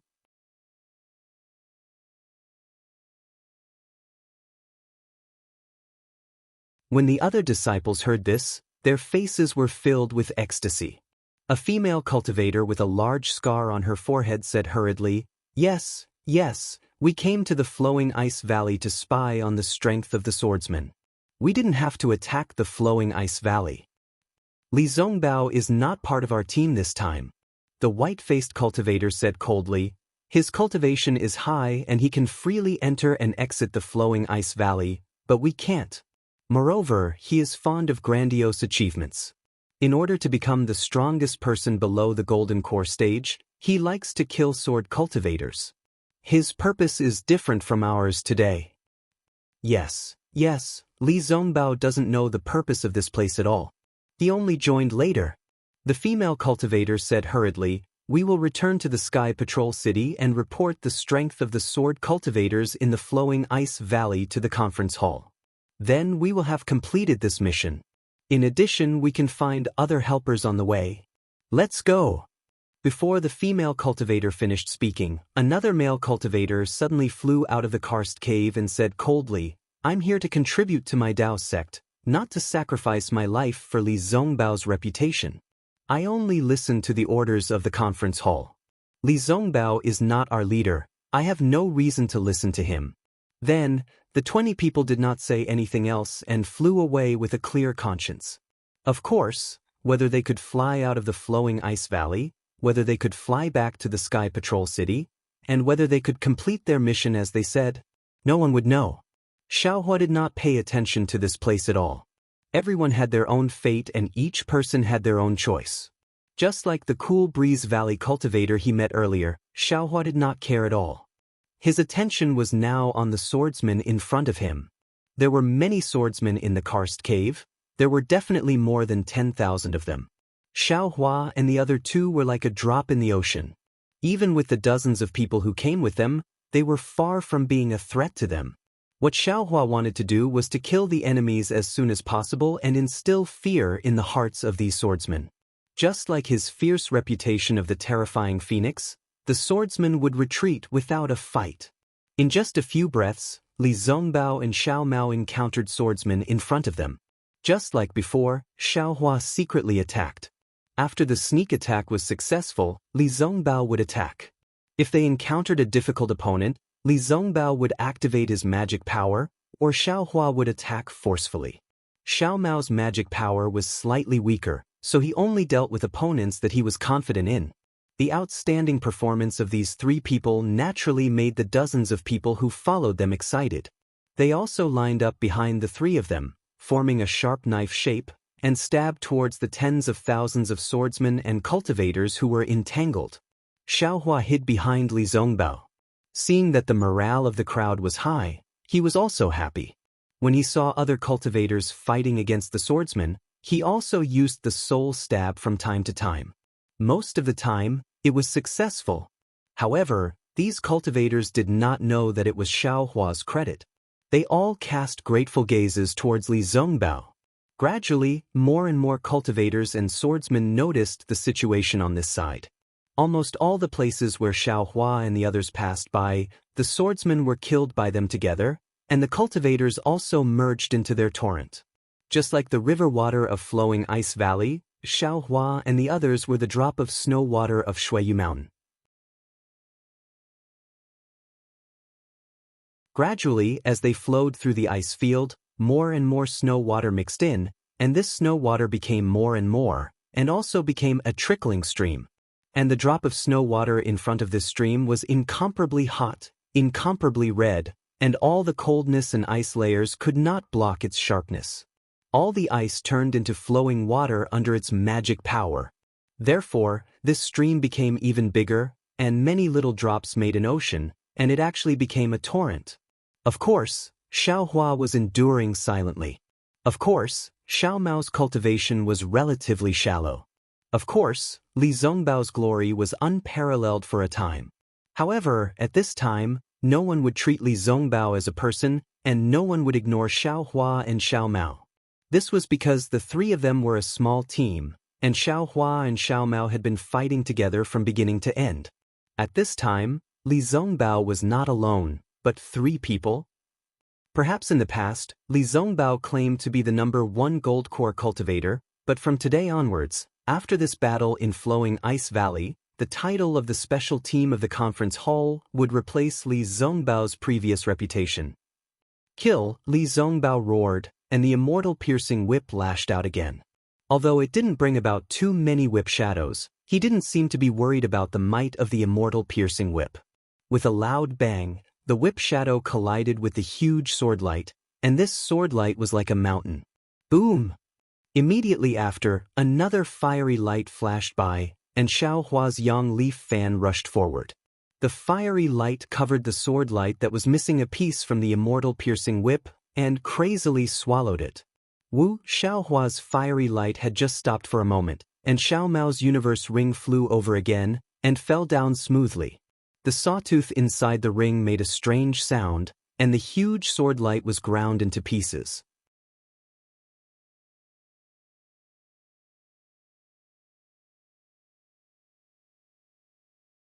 Chapter 25:18.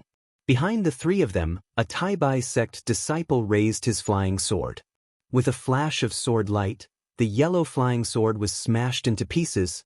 The flying sword of a sixth-stage swordsman was destroyed by three people.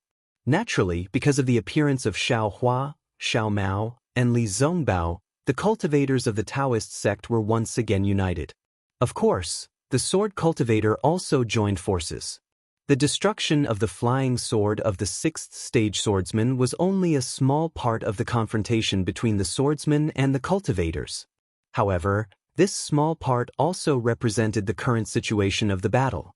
The cultivators of the Daoist sect had gradually gained the upper hand.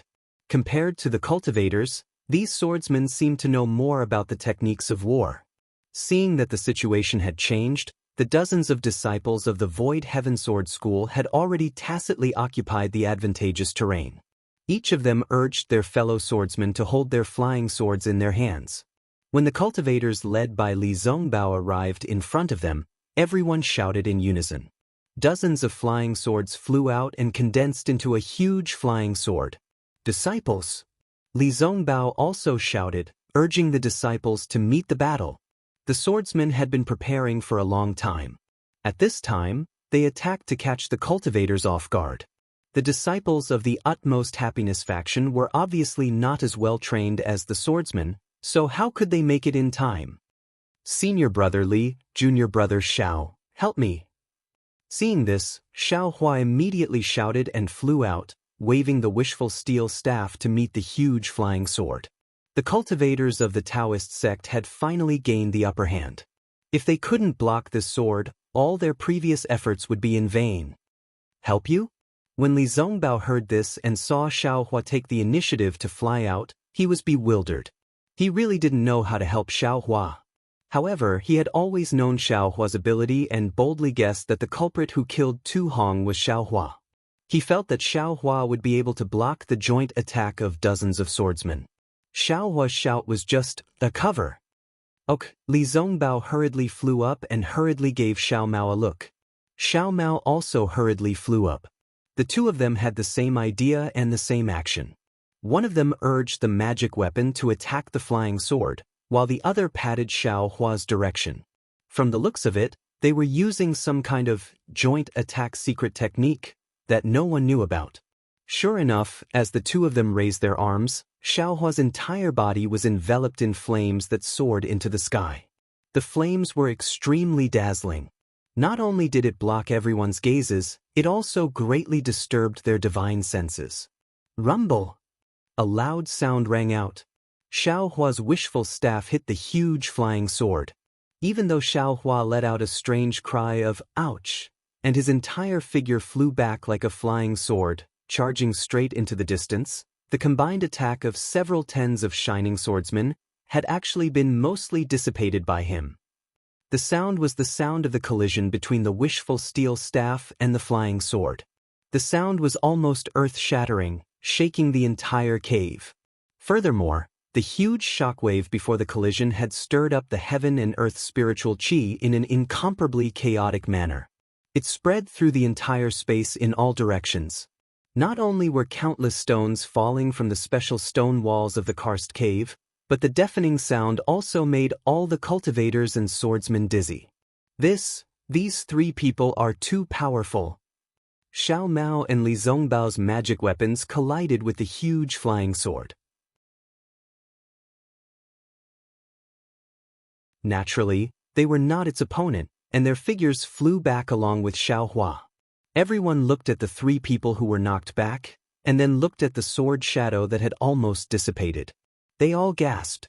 Especially the swordsmen, they knew the power of their joint attack of the flying sword. Without the strength of a second-grade illusory sword, it was impossible to do it. Kill! While the cultivators were shocked, the disciples of the Utopia faction were also ready. Dozens of disciples who were also closest to Li Zongbao urged their magic weapons at the same time, and together, they smashed into the flying sword. Buzz, buzz, buzz. There was a burst of golden sounds, and the remaining flying swords were forced to fly back by the joint attack of the disciples of the Utopia faction. Many of the flying swords were even broken. Attack! Seeing that they had obtained victory, the other disciples also roared, and one after another, they took out their magic weapons and magic weapons.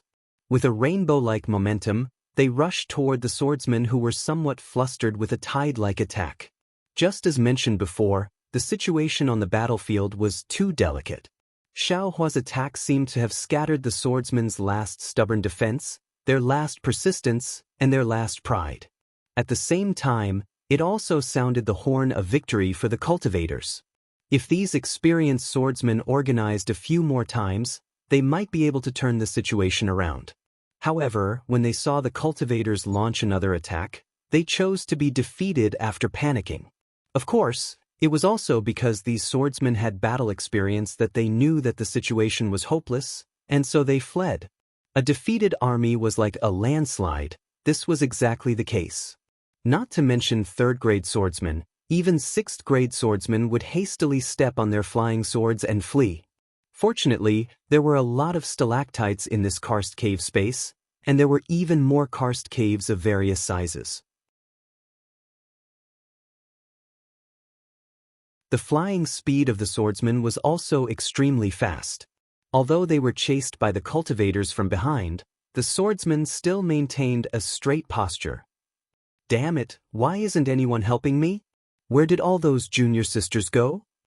Xiao Hua shook off the water droplets on his body and stood up from under a stalactite.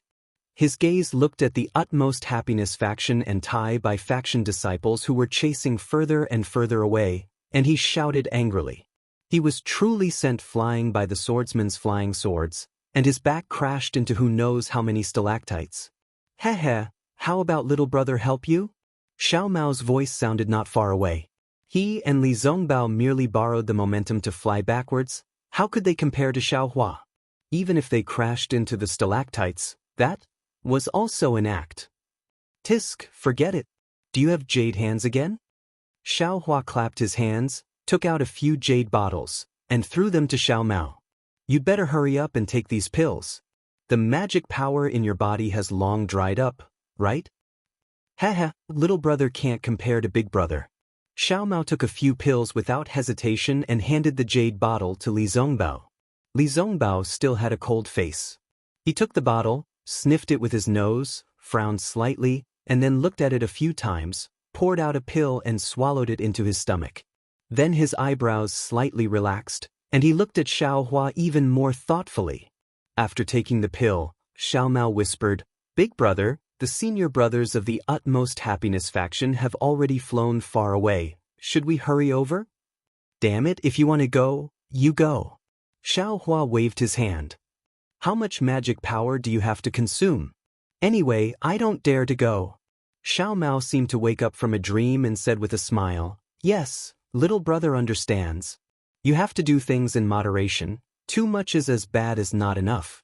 If we can show off our invincible power again, big brother, I'm afraid it'll be hard to explain." What's hard for me to explain?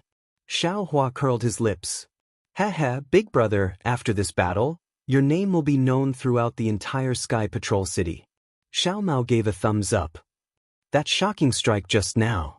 It's really powerful, that's dozens of bright swordsmen. Alas! Hearing this, Xiao Hua's face immediately became long, and he looked at Li Zongbao, not knowing whether to laugh or cry. Senior brother Li, this is all thanks to you. Your secret joint attack is really powerful. I'm just a brute force, and I only borrowed the magic power of senior brother Xiao Mao and junior brother Xiao Mao. This strike doesn't deserve any credit from me. It's all thanks to senior brother Li. Yes, Li Zongbao's expression didn't change, and he nodded slightly. What credit do you have? It's all mine. It's me who brought you to Flowing Ice Valley, and it's me who taught you the secret joint attack. Furthermore, the attack just now was also the result of my magic power transforming into physical strength. Great! Xiao Hua clapped his hands and said, in this world, only senior brother Li knows my heart. However, even if I admit it like this, in the eyes of some people, there are still some problems. Li Zongbao reminded Xiao Hua with a rare flash of worry in his eyes. Glass, I know. Xiao Hua looked up at the crowd that had already disappeared and sighed. But if I don't do it, senior brother Li will be the first to disagree. I won't disagree. Li Zongbao shook his head. I will only fight to the death. Not only will I disagree, even big brother won't agree. Xiao Mao said with a grin. He was in an extremely good mood. His cultivation was the weakest among the three of them, and it had always been Xiao Hua who took care of him. Today he and Li Zongbao had cooperated extremely well. Not to mention killing countless sword cultivators, even that last wave of their hands at the same time seemed to be telepathic. They had really helped Xiao Hua a great deal. Moreover, the three of them had limitless glory today, and 30% of it was his, Xiao Mao's, share. In the entire Xuanyan school, there probably weren't many who could catch up to him, right? Let's go. We'll go see Martial Uncle Xie Hui and the others. Li Zongbao said with a wave of his hand. Senior brother Li, are you sure? Xiao Hua hurriedly advised. That's a battle between golden core cultivators. Can you afford to get involved? I can't afford to get involved, but someone else can. Li Zongbao said coldly. Martial Uncle Xie Hui is my martial uncle, and also the main instigator of the Feather Immortal gathering. He's been good to me, so I can't not help him. Damn it, I knew it. That day you came to the Utopia faction in a hurry, so that's why. Xiao Hua said helplessly as he flew up. At that time, I didn't know you were Martial Uncle Xie Hui, otherwise you wouldn't have been able to go to the 7 Extremes Mountains. Li Zongbao retorted. Forget it. What else could Xiao Hua say? Li Zongbao had already said so much, and he was almost dragging Xiao Hua along. But, senior brother Li, Xiao Hua still exhorted. My magic power is now exhausted, and I still have to rely on senior brother's secret technique, and I still have to rely on senior brother and junior brother Zhao's help. I know. Li Zongbao was a little impatient. Every time I see your magic power exhausted, and every time I see you recover the fastest. Don't worry, the cultivators of the Utopia faction are all responsible, and we won't forget our righteousness at the sight of profit. Hearing Li Zongbao say, responsible, Xiao Hua's expression became a little gloomy. Obviously, he was mocking the irresponsible Qian Mo of the Imperial Thunder sect, who only treated the Imperial Thunder sect as a big sect, who only showed the style of a big sect, but didn't have the strength of a big sect.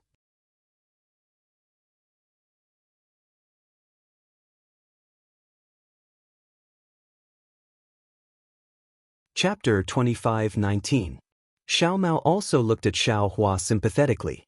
He wasn't a famous disciple in the Xuanyan school, but in the meeting hall, he was protected by Gao Wei. But Xiao Hua, cough cough. Li Zongbao suddenly said in a low voice, actually, the Utopia faction values the disciples of other sects very much. His voice was very soft and even a little hesitant. Xiao Hua heard it and felt warm in his heart. At the same time, he couldn't help but laugh. Needless to say, Li Zongbao's master, De Sun, wanted Li Zongbao to say these words to Xiao Hua. Li Zongbao had obviously guessed that he was the culprit behind Tu Hong's death, but he still said these words. However, this sentence was quite rebellious. Li Zongbao couldn't say it clearly, so Xiao Hua just pretended that he didn't hear it. There were many caves in the karst cave space, and the directions were also very complicated. Xiao Hua's divine thought and Buddhist sense couldn't go very far. In such a place, he was already confused. But Li Zongbao was much stronger than Xiao Hua. With just a glance and a slight sniff, He quickly found a path that was different from many cultivators chasing after the swordsman. Seeing that there were no bloodstains or corpses on the path, Xiaohua was a little surprised. He couldn't help but ask in a low voice, "Senior Brother Li, how did you know? Tu Hui's whereabouts?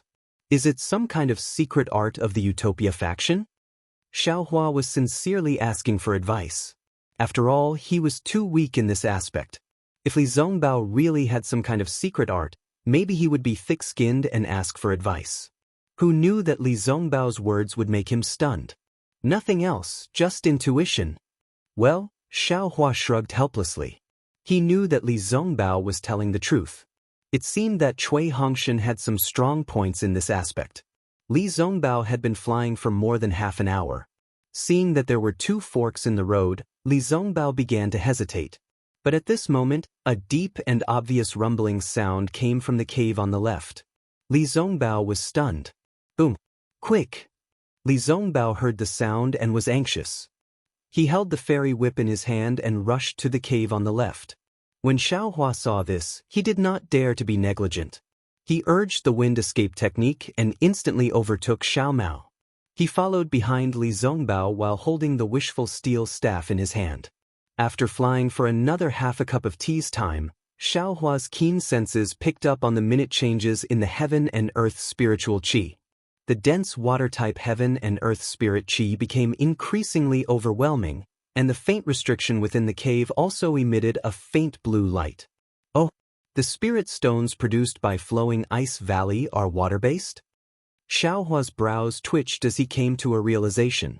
In his mind, the scene of rows and rows of light blue water-type top-grade spirit stones appeared. Damn it! Xiaohua secretly swallowed a mouthful of saliva and shook his head with all his might, as if he wanted to shake this tempting scene out of his mind. Nonsense. The spirit stone mine in Flowing Ice Valley had been occupied by sword cultivators for many days, and it was different from the spirit stone mine in Gale Snowfield. How could there be so many spirit stones left here? Xiaohua wasn't just indulging in wishful thinking. Besides, with Li Zongbao following him, how could he have such an opportunity? What? Li Zongbao suddenly turned his head and looked at Xiaohua very strangely. Nothing. Xiaohua shrugged and was about to speak when the dense heaven and earth spirit qi suddenly flowed, as if there was a huge suction force in front of them. Li Zongbao obviously also sensed it. He did his best to urge his flying technique, and his figure sped up a bit. You can't be like this. Xiaohua's divine sense swept out, but unfortunately, it was still blocked by the cave. He muttered, and his figure couldn't help but slow down when the three of them flew into another karst cave. They unconsciously stopped. They saw that this was a space that was only slightly smaller than the previous karst cave where they were fighting. Inside was a vortex of heaven and earth spirit qi from before. Countless hurricanes blew from all directions of the karst cave and poured into the center. In that space, two white-haired old men stood upright in midair. Xiaohua's divine sense swept out, and he felt that the protective brilliance around the two people were flashing with sword light. The sword light was incomparably sharp, as if it could cut through his divine sense. Changbai sect. Xiaohua's eyes narrowed, and he immediately knew that they were the Changbai sect disciples who came to attack Flowing Ice Valley together with Tu Hui from the Utopia sect. This is Li Feiyu from the Changbai sect, Martial Uncle Li. Li Zongbao stopped in midair and transmitted his voice. He is an extremely honest cultivator. Teeth, what does being honest have to do with me? Xiaohua disdained. His enmity with the Changbai sect was huge. Not only did the Changbai sect's nascent soul cultivators want to kill him, but he also wanted to kill the Changbai sect's golden core cultivators. Facing such a sect's golden core cultivators, how could Xiaohua attack? Hearing Xiaohua's reaction, Li Zongbao was expressionless. At this moment, the two old men, who were as sharp as swords, moved. In front of one of the old men, a 10-feet-long flying sword vibrated violently. The runes on the flying sword flowed crazily, like countless tadpoles looking for their mother. And with the movement of these runes, thousands of tiny vortexes appeared on the 1-foot-wide sword. Not only did the vortexes emit tiny sword rays, but they also sucked in the spiritual qi of heaven and earth in the surrounding 10 feet. And as the spiritual qi of heaven and earth poured in, the blue brilliance on the flying sword became even brighter. This is Li Feiyu from the Changbai sect. Xiaohua did not know much about the flying swords of the Daoist sect and sword cultivators. Seeing the flying sword being used like a magic weapon, he naturally recognized that this old man was Li Feiyu. Li Feiyu was facing a swordsman who looked very similar to him. Although he was wearing a sword outfit, which was very different from Li Feiyu's Changbai sect Daoist robe, who would notice the Daoist robe and sword outfit in the flashing sword light. Disdain appeared on the swordsman's face.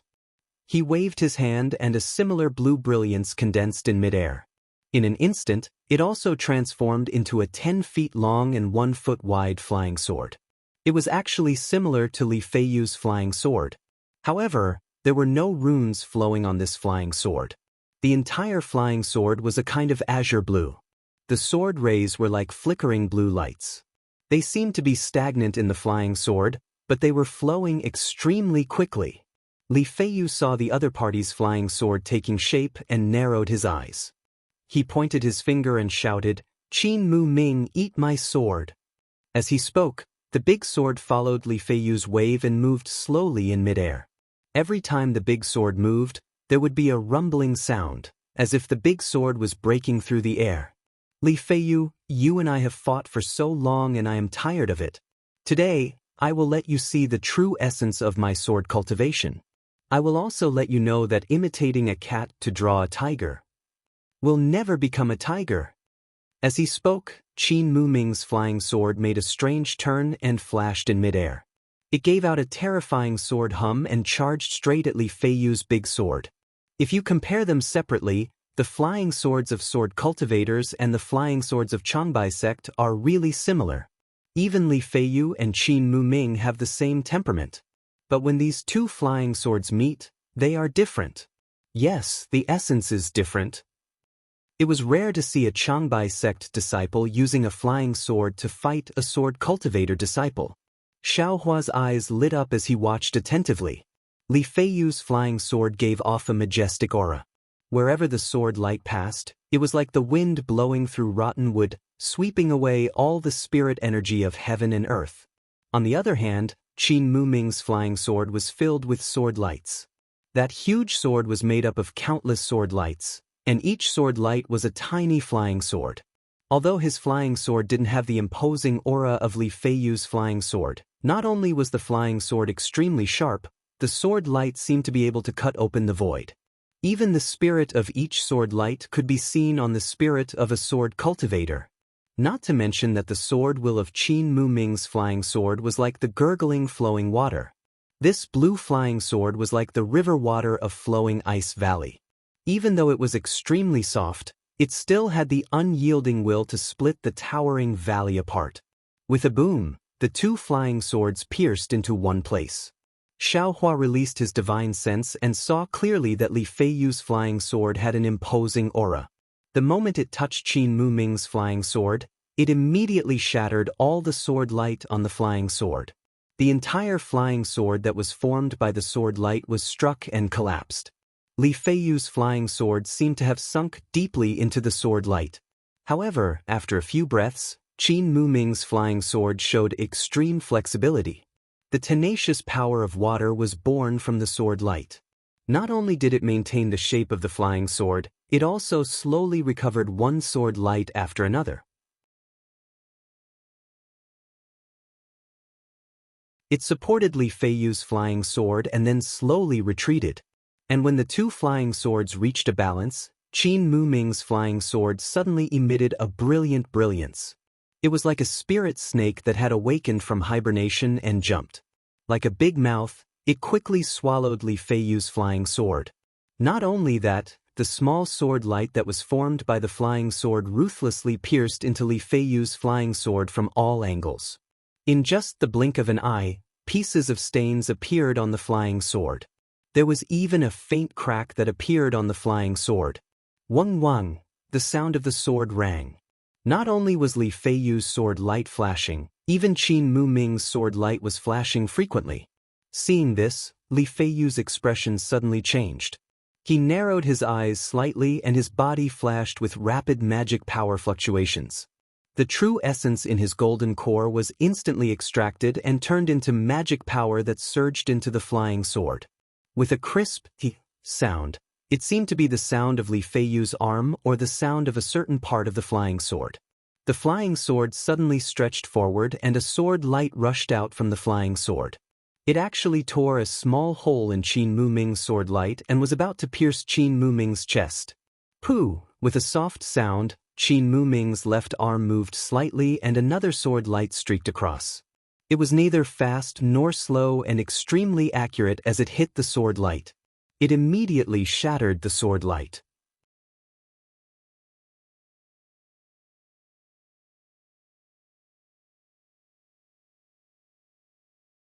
Chapter 25-20. Hiss, Xiaohua took in a cold breath when he saw the situation. This Qin Muming can even give birth to sword light on his arm. It seems like he already has the feeling of transforming into a sword. Li Feiyu might not be his match. Just as this thought appeared in Xiaohua's mind, he saw Qin Muming laughing heartily. His empty hand clenched into a fist and smashed towards Li Feiyu.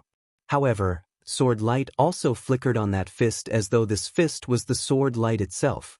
Li Feiyu was naturally not afraid of this. His other hand also formed a spell and a blue shield light appeared in midair, blocking the front of the fist. With a crisp crack, the fist was really like a sword light stabbing into glass. That shield light transformed into flowing light and fell down. Just as Li Feiyu waved his hand and numerous shield lights appeared again, suddenly, a pure blue sword light that was about the thickness of a thumb suddenly appeared from the flying sword that was swallowing Li Feiyu's sword light. It was the flying sword that had stabbed into Li Feiyu. Crack, crack, crack. It was actually similar to the sound of the shield light shattering. An extremely deep crack actually appeared on Li Feiyu's flying sword from this sword light. Ah? Pre-celestial heavy water. This flying sword of yours is refined by pre-celestial heavy water? Li Feiyu was astonished. This flying sword was his natal magic treasure and he could acutely sense the abnormality of Qin Muming's flying sword. At the same time, his primordial spirit was also damaged. Why would Qin Muming answer him? That sword light rapidly shrank and pierced towards Li Feiyu's huge sword again. Whoosh! Brilliance flourished around Li Feiyu's body and where his magic power surged, the huge sword was rapidly retracted. Furthermore, it was gradually shrinking. Just as that huge sword escaped from the range of Qin Muming's sword light, Li Feiyu's figure flashed past and actually flew towards the other side of the karst cave. Behind him, a shield light that was several yards big suddenly appeared with a wave of his hand. Where are you running to? Qin Muming had hit the enemy in one move and shouted out loudly. His body also slightly distorted as he chased after Li Feiyu like a wave. The shield light that Li Feiyu had struck out was instantly shattered by him, and it was only delayed by a flick of a finger. Although Li Feiyu wasn't fleeing in the direction of Xiaohua's group, Qin Muming's spiritual sense had long sensed their arrival. However, Qin Muming only coldly swept his gaze over the three of them. His figure flashed several hundred feet in front of Xiaohua's group. He didn't attack the three Dao sect disciples who were in the late foundation establishment stage. Motherfucker, why don't you do it? Li Zongbao scolded angrily in his heart. When he saw Xiaohua watching the battle with interest and not going up to help, he knew he didn't want to make a move. If Qin Mu made a move, Xiaohua would definitely make a move, but Qin Mu didn't care. Although that was what Li Zongbao thought, he didn't dare to do it himself. When Qin Muming's figure disappeared into the karst cave, Li Zongbao waved his hand and said, "Let's go." Then, he took the lead and flew to the back where Qin Muming and Li Feiyu were fighting. Big brother. Xiao Mao was behind Xiaohua. When he saw Li Zongbao rushing inside without thinking, he couldn't help but worry. He transmitted his voice. That sword cultivator Qin Muming is extremely powerful. I'm no match for him. Big brother, can you do it? Yes, it's not a big problem. Xiaohua blinked his eyes and said, "What's wrong?" This Qin Mumming is also from the Void Heaven Sword School. He seems to be Qin Jian's junior. Xiao Mao said embarrassedly, I feel that. The three of us actually have designs on Qin Jian. It's a little crazy. Yes, just the two of you is a dream. Xiaohua said with a smile. With Big Brother, that dream might come true. Yes, I understand. However, Big Brother should be careful. This sword cultivator's attack power is too strong. Changbai Sek's martial Uncle Li's flying sword is already powerful enough, but he still can't defeat Qin Mumming. Yes, Big Brother knows. You have to be careful too. Xiaohua nodded. After this battle, you will become famous.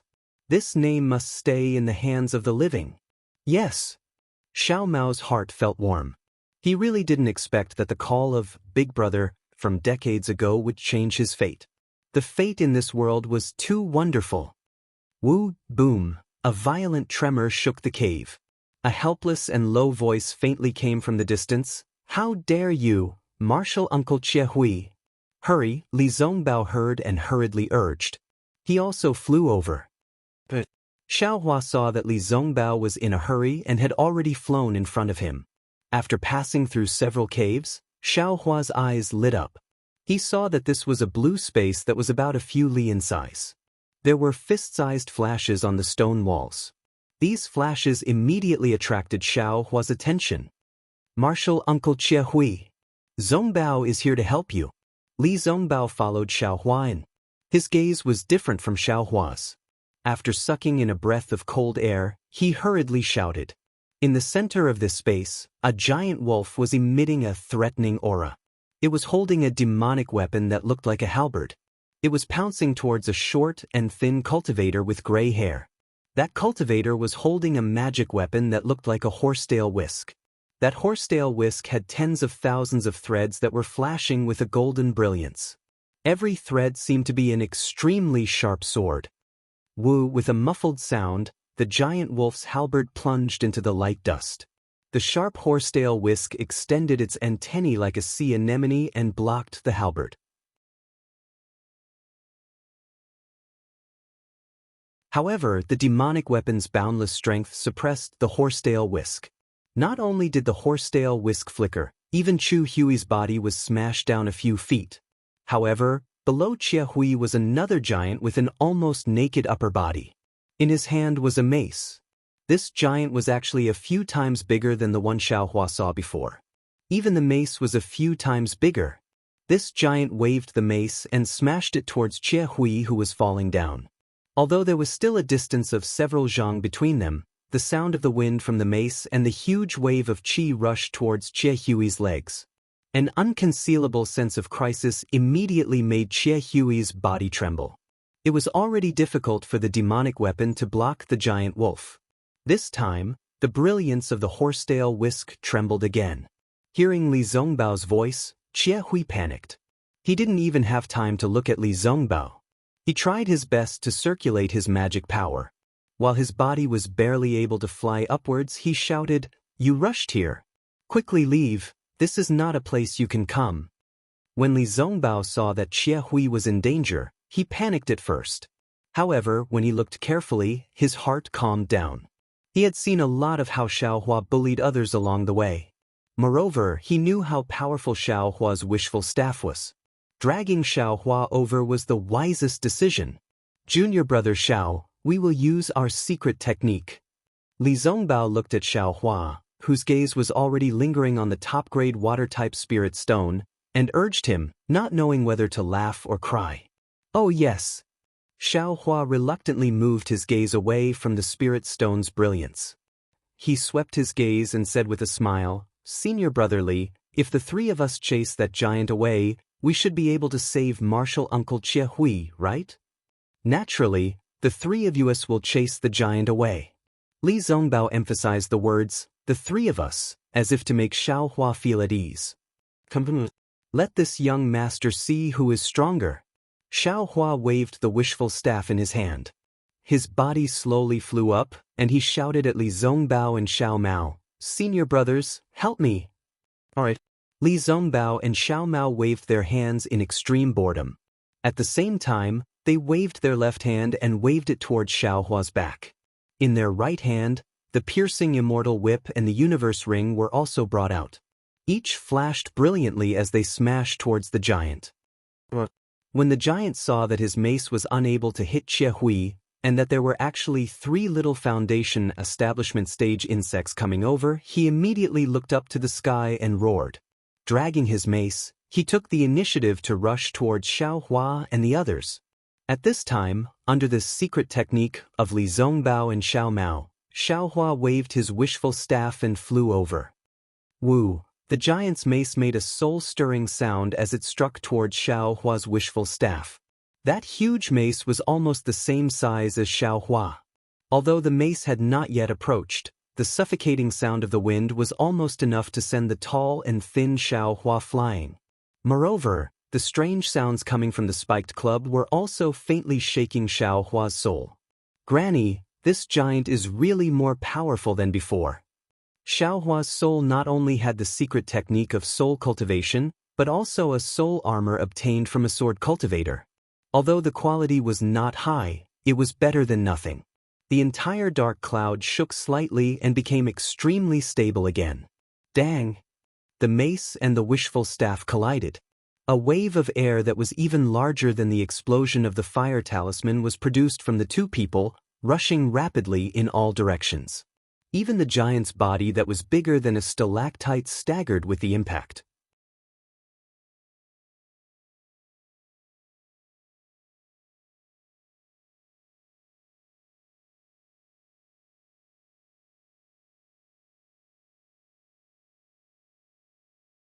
Chapter 25-21. Li Zongbao was dumbfounded. He knew that although his magic power was exhausted, the Holy Whip was a famous magic weapon of the Utopia faction. How could it be so weak? Looking at Xiao Mao's heaven and earth ring, it was even weaker. It also hit the giant's back, but the giant didn't even bother to shake it. The heaven and earth ring was like a tickle to the giant. He slid on the giant's shiny back and flew up into the air again. Just as Li Zongbao was dumbfounded, he felt a moment of trance. Then, a chill came from his heart, and an irresistible tyranny came out from the chill. Attack! Almost at the same time as Xiao Hua, Li Zongbao flew up and grabbed the immortal piercing whip with one hand. At the same time, his other hand took out a pill and swallowed it. A hot aura came from his meridians. The immortal piercing whip let out a roar like a dragon. As Li Zongbao waved it, the runes on the immortal piercing whip began to move. It broke free from the immortal piercing whip's shackles and turned into a golden torrent. It rushed into the air and rushed towards the yellow giant's back. Dang! There was another sound. Unsurprisingly, Xiao Hua's body flew up again, and at the same time, the giant's body was hit by the wishful staff and took 2 steps back. At the same time, the golden light of the Holy Whip broke through the airwaves from the 2 weapons and hit the giant's back. Oomph! The giant let out a deep sound from its nose. Its back shook slightly, and another wave of yellow light flashed. Bang! The golden light of the Holy Whip scattered the light, but the golden light of the Holy Whip was also annihilated. Looking at the back of the giant, there was a faint trace of blood slowly appearing. Old man, eat my whip again. Seeing that the Holy Whip didn't work, Li Zongbao's body glowed again, and he was about to activate his magic power again. Senior Li, use the secret method to help me. Xiao Hua saw the coldness in Li Zongbao's eyes and hurriedly shouted. At this time, Xie Hui had enough strength to deal with the giant wolf alone. He always paid attention to the movements of Li Zongbao and the others. Seeing that Li Zongbao was about to fight, he hurriedly shouted, Li Zongbao, calm your mind. It seemed to be a secret technique of the Utopia faction. Xiao Hua didn't feel anything when he heard the voice, but it was like a thunderclap in Li Zongbao's ears. Li Zongbao was shocked, and a trace of fear flashed in his eyes. Then, he waved his hand and took back the celestial piercing whip.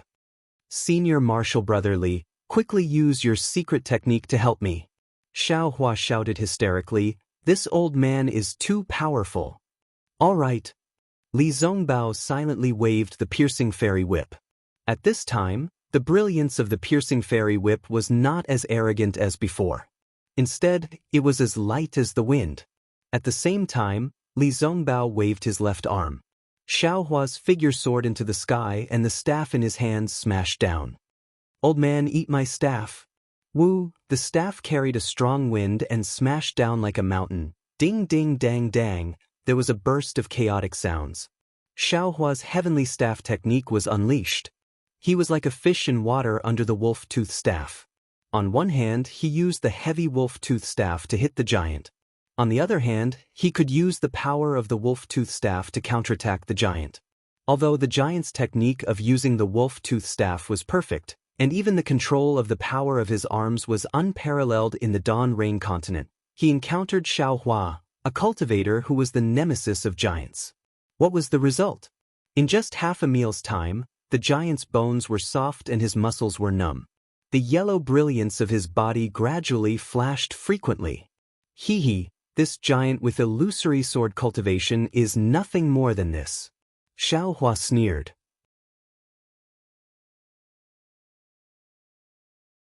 He suddenly raised the wolf-tooth staff and shouted, "Eat my staff again." You are. When he heard that Xiaohua's surname was Xiao, the giant's face changed greatly. It seemed that the matter that had been uncertain for a long time finally had an answer. He waved the wolf-tooth staff and dragged it backward. He no longer paid attention to the crowd. He spread his feet and fled into the depths of the karst cave. The twisting buttocks and the fear of turning back in panic were not much different from the previous giants who were scared away by Xiaohua. Seeing that the giant had escaped, Li Zongbao was about to urge Xiaohua to chase after him, but Xiaohua trembled slightly in midair. His arms hung down weakly, and he sat cross-legged in midair. Obviously, he was exhausted. Sigh, forget it. Li Zongbao knew that Xiaohua was exhausted again. He sighed and looked at Xie Hui. Without the threat of the giant, Xie Hui was able to deal with the beast cultivator with the giant wolf easily. However, at the same time, the weakness of a Dao cultivator's weak body was exposed. Although he urged his magic power and used the power of magic to block the demonic weapon, his forehead was still sweating. He was even more limp and numb than Xiaohua. Even when he was flying, he was still panting. Looking at the giant wolf, although it was moving slower, its momentum was still as strong as a rainbow. Every time it attacked, it would try to get close to Xie Hui. Needless to say, how could Xie Hui dare to let the giant wolf get close to him? He used his horsetail whisk and magic arts from time to time to block the demonic weapon, the Sky Piercer halberd. At the same time, he also used the confinement technique and the fireball technique. However, the giant wolf seemed to be guarding against Xiaohua. It didn't dare to get too close to him. It only destroyed Xie Hui's magic arts and slowly approached him. After the time it took to drink a cup of tea, Xie Hui sighed and looked at Li Zongbao and the others. His body floated up and flew towards the karst cave opposite of Li Zongbao. At the same time, he took out an elixir and swallowed it. Roar! When the giant wolf saw that Xie Hui was actually escaping, it couldn't help but roar. The Sky Piercer suddenly left its hand and stabbed towards Xie Hui's back. The sharp sound of the wind made it impossible for Xie Hui to not turn around to face the enemy. It was also at this moment that the giant wolf tilted its head and spat out two huge wind blades from its mouth. It charged aggressively towards Li Zongbao and Xiao Mao. This guy actually didn't dare to provoke Xiaohua, who had his eyes closed. However, it wanted to target Li Zongbao and Xiao Mao. The wind blades stirred the spiritual energy of heaven and earth in the air and became bigger and bigger. The sharp wind blades cut through the air and made a strange sound. It sounded like the sobbing of an abandoned woman or the sobbing of the night rain. "You're courting death." Xiaohua, who had his eyes closed, suddenly opened them. He waved his hand and seemed to be forming some kind of seal. Along with a wave of spiritual energy, a stream of primordial water sprayed out from the top of Xiaohua's head like a fountain. The moment the primordial water appeared, it immediately turned into turbulent waves and quickly covered the entire karst cave. Splash, the clear sound of water splashing could be heard. It was as if a small fish had jumped out of the water and was wagging its tail happily. A wave of water splashed out from the surging waves, blocking between the wind blade and Li Zongbao. The extremely sharp wind blade seemed to be able to cut through the void. However, when the wind blade silently entered the innate primordial water, not even a drop of innate primordial water appeared. Not even a bubble could be formed, and it immediately disappeared without a trace. The giant wolf originally didn't care. Although Xiaohua's primordial water quickly blocked the space, he only thought that it was because of the rich spiritual energy of heaven and earth. However, when the wind blades silently disappeared, his face slightly changed and he hurriedly swept out with his spiritual sense. However, when his spiritual sense came into contact with the primordial water, he immediately felt that something was wrong.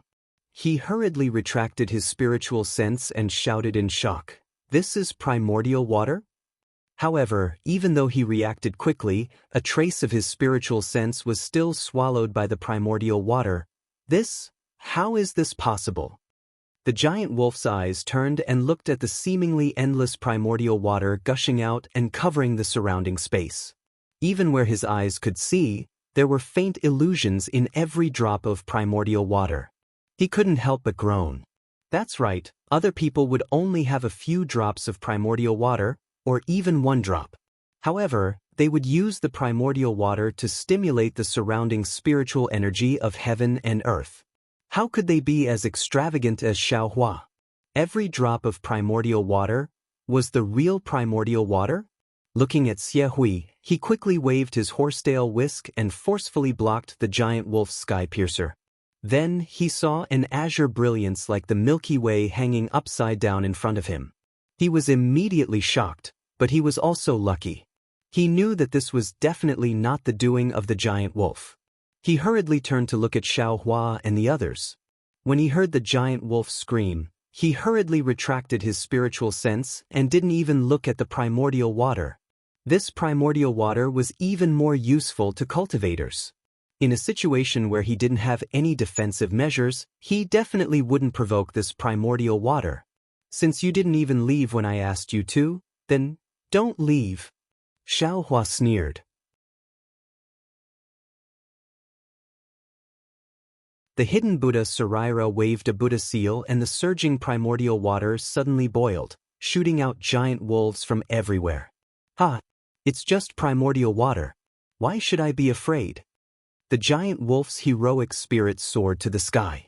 He waved his sky piercer, and like Xiaohua's wishful staff, it formed a temporary safe space around him, blocking all the splashing primordial water outside.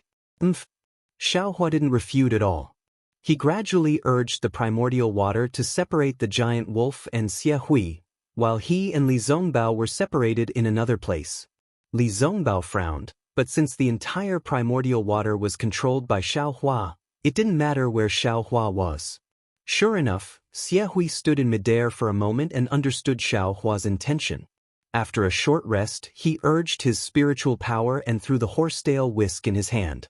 The horsetail whisk turned into a comet and shot towards the giant wolf. Dang! The horsetail whisk collided with the halberd. Although the horsetail whisk looked very light, it contained the spiritual power of Chu Hui, an early gold core stage cultivator. Once it collided with the halberd, it immediately emitted a strong brilliance, causing the halberd to stagnate for a moment. There were only a few strands, and each strand had rushed into the weak spot. Ha! The giant wolf roared and waved the sky piercer, cutting off the threads of the primordial water. However, at the moment when it was cut, a few drops still fell into the defense of the sky piercer. You're tuning in to the Wang Lin's Journey YouTube channel.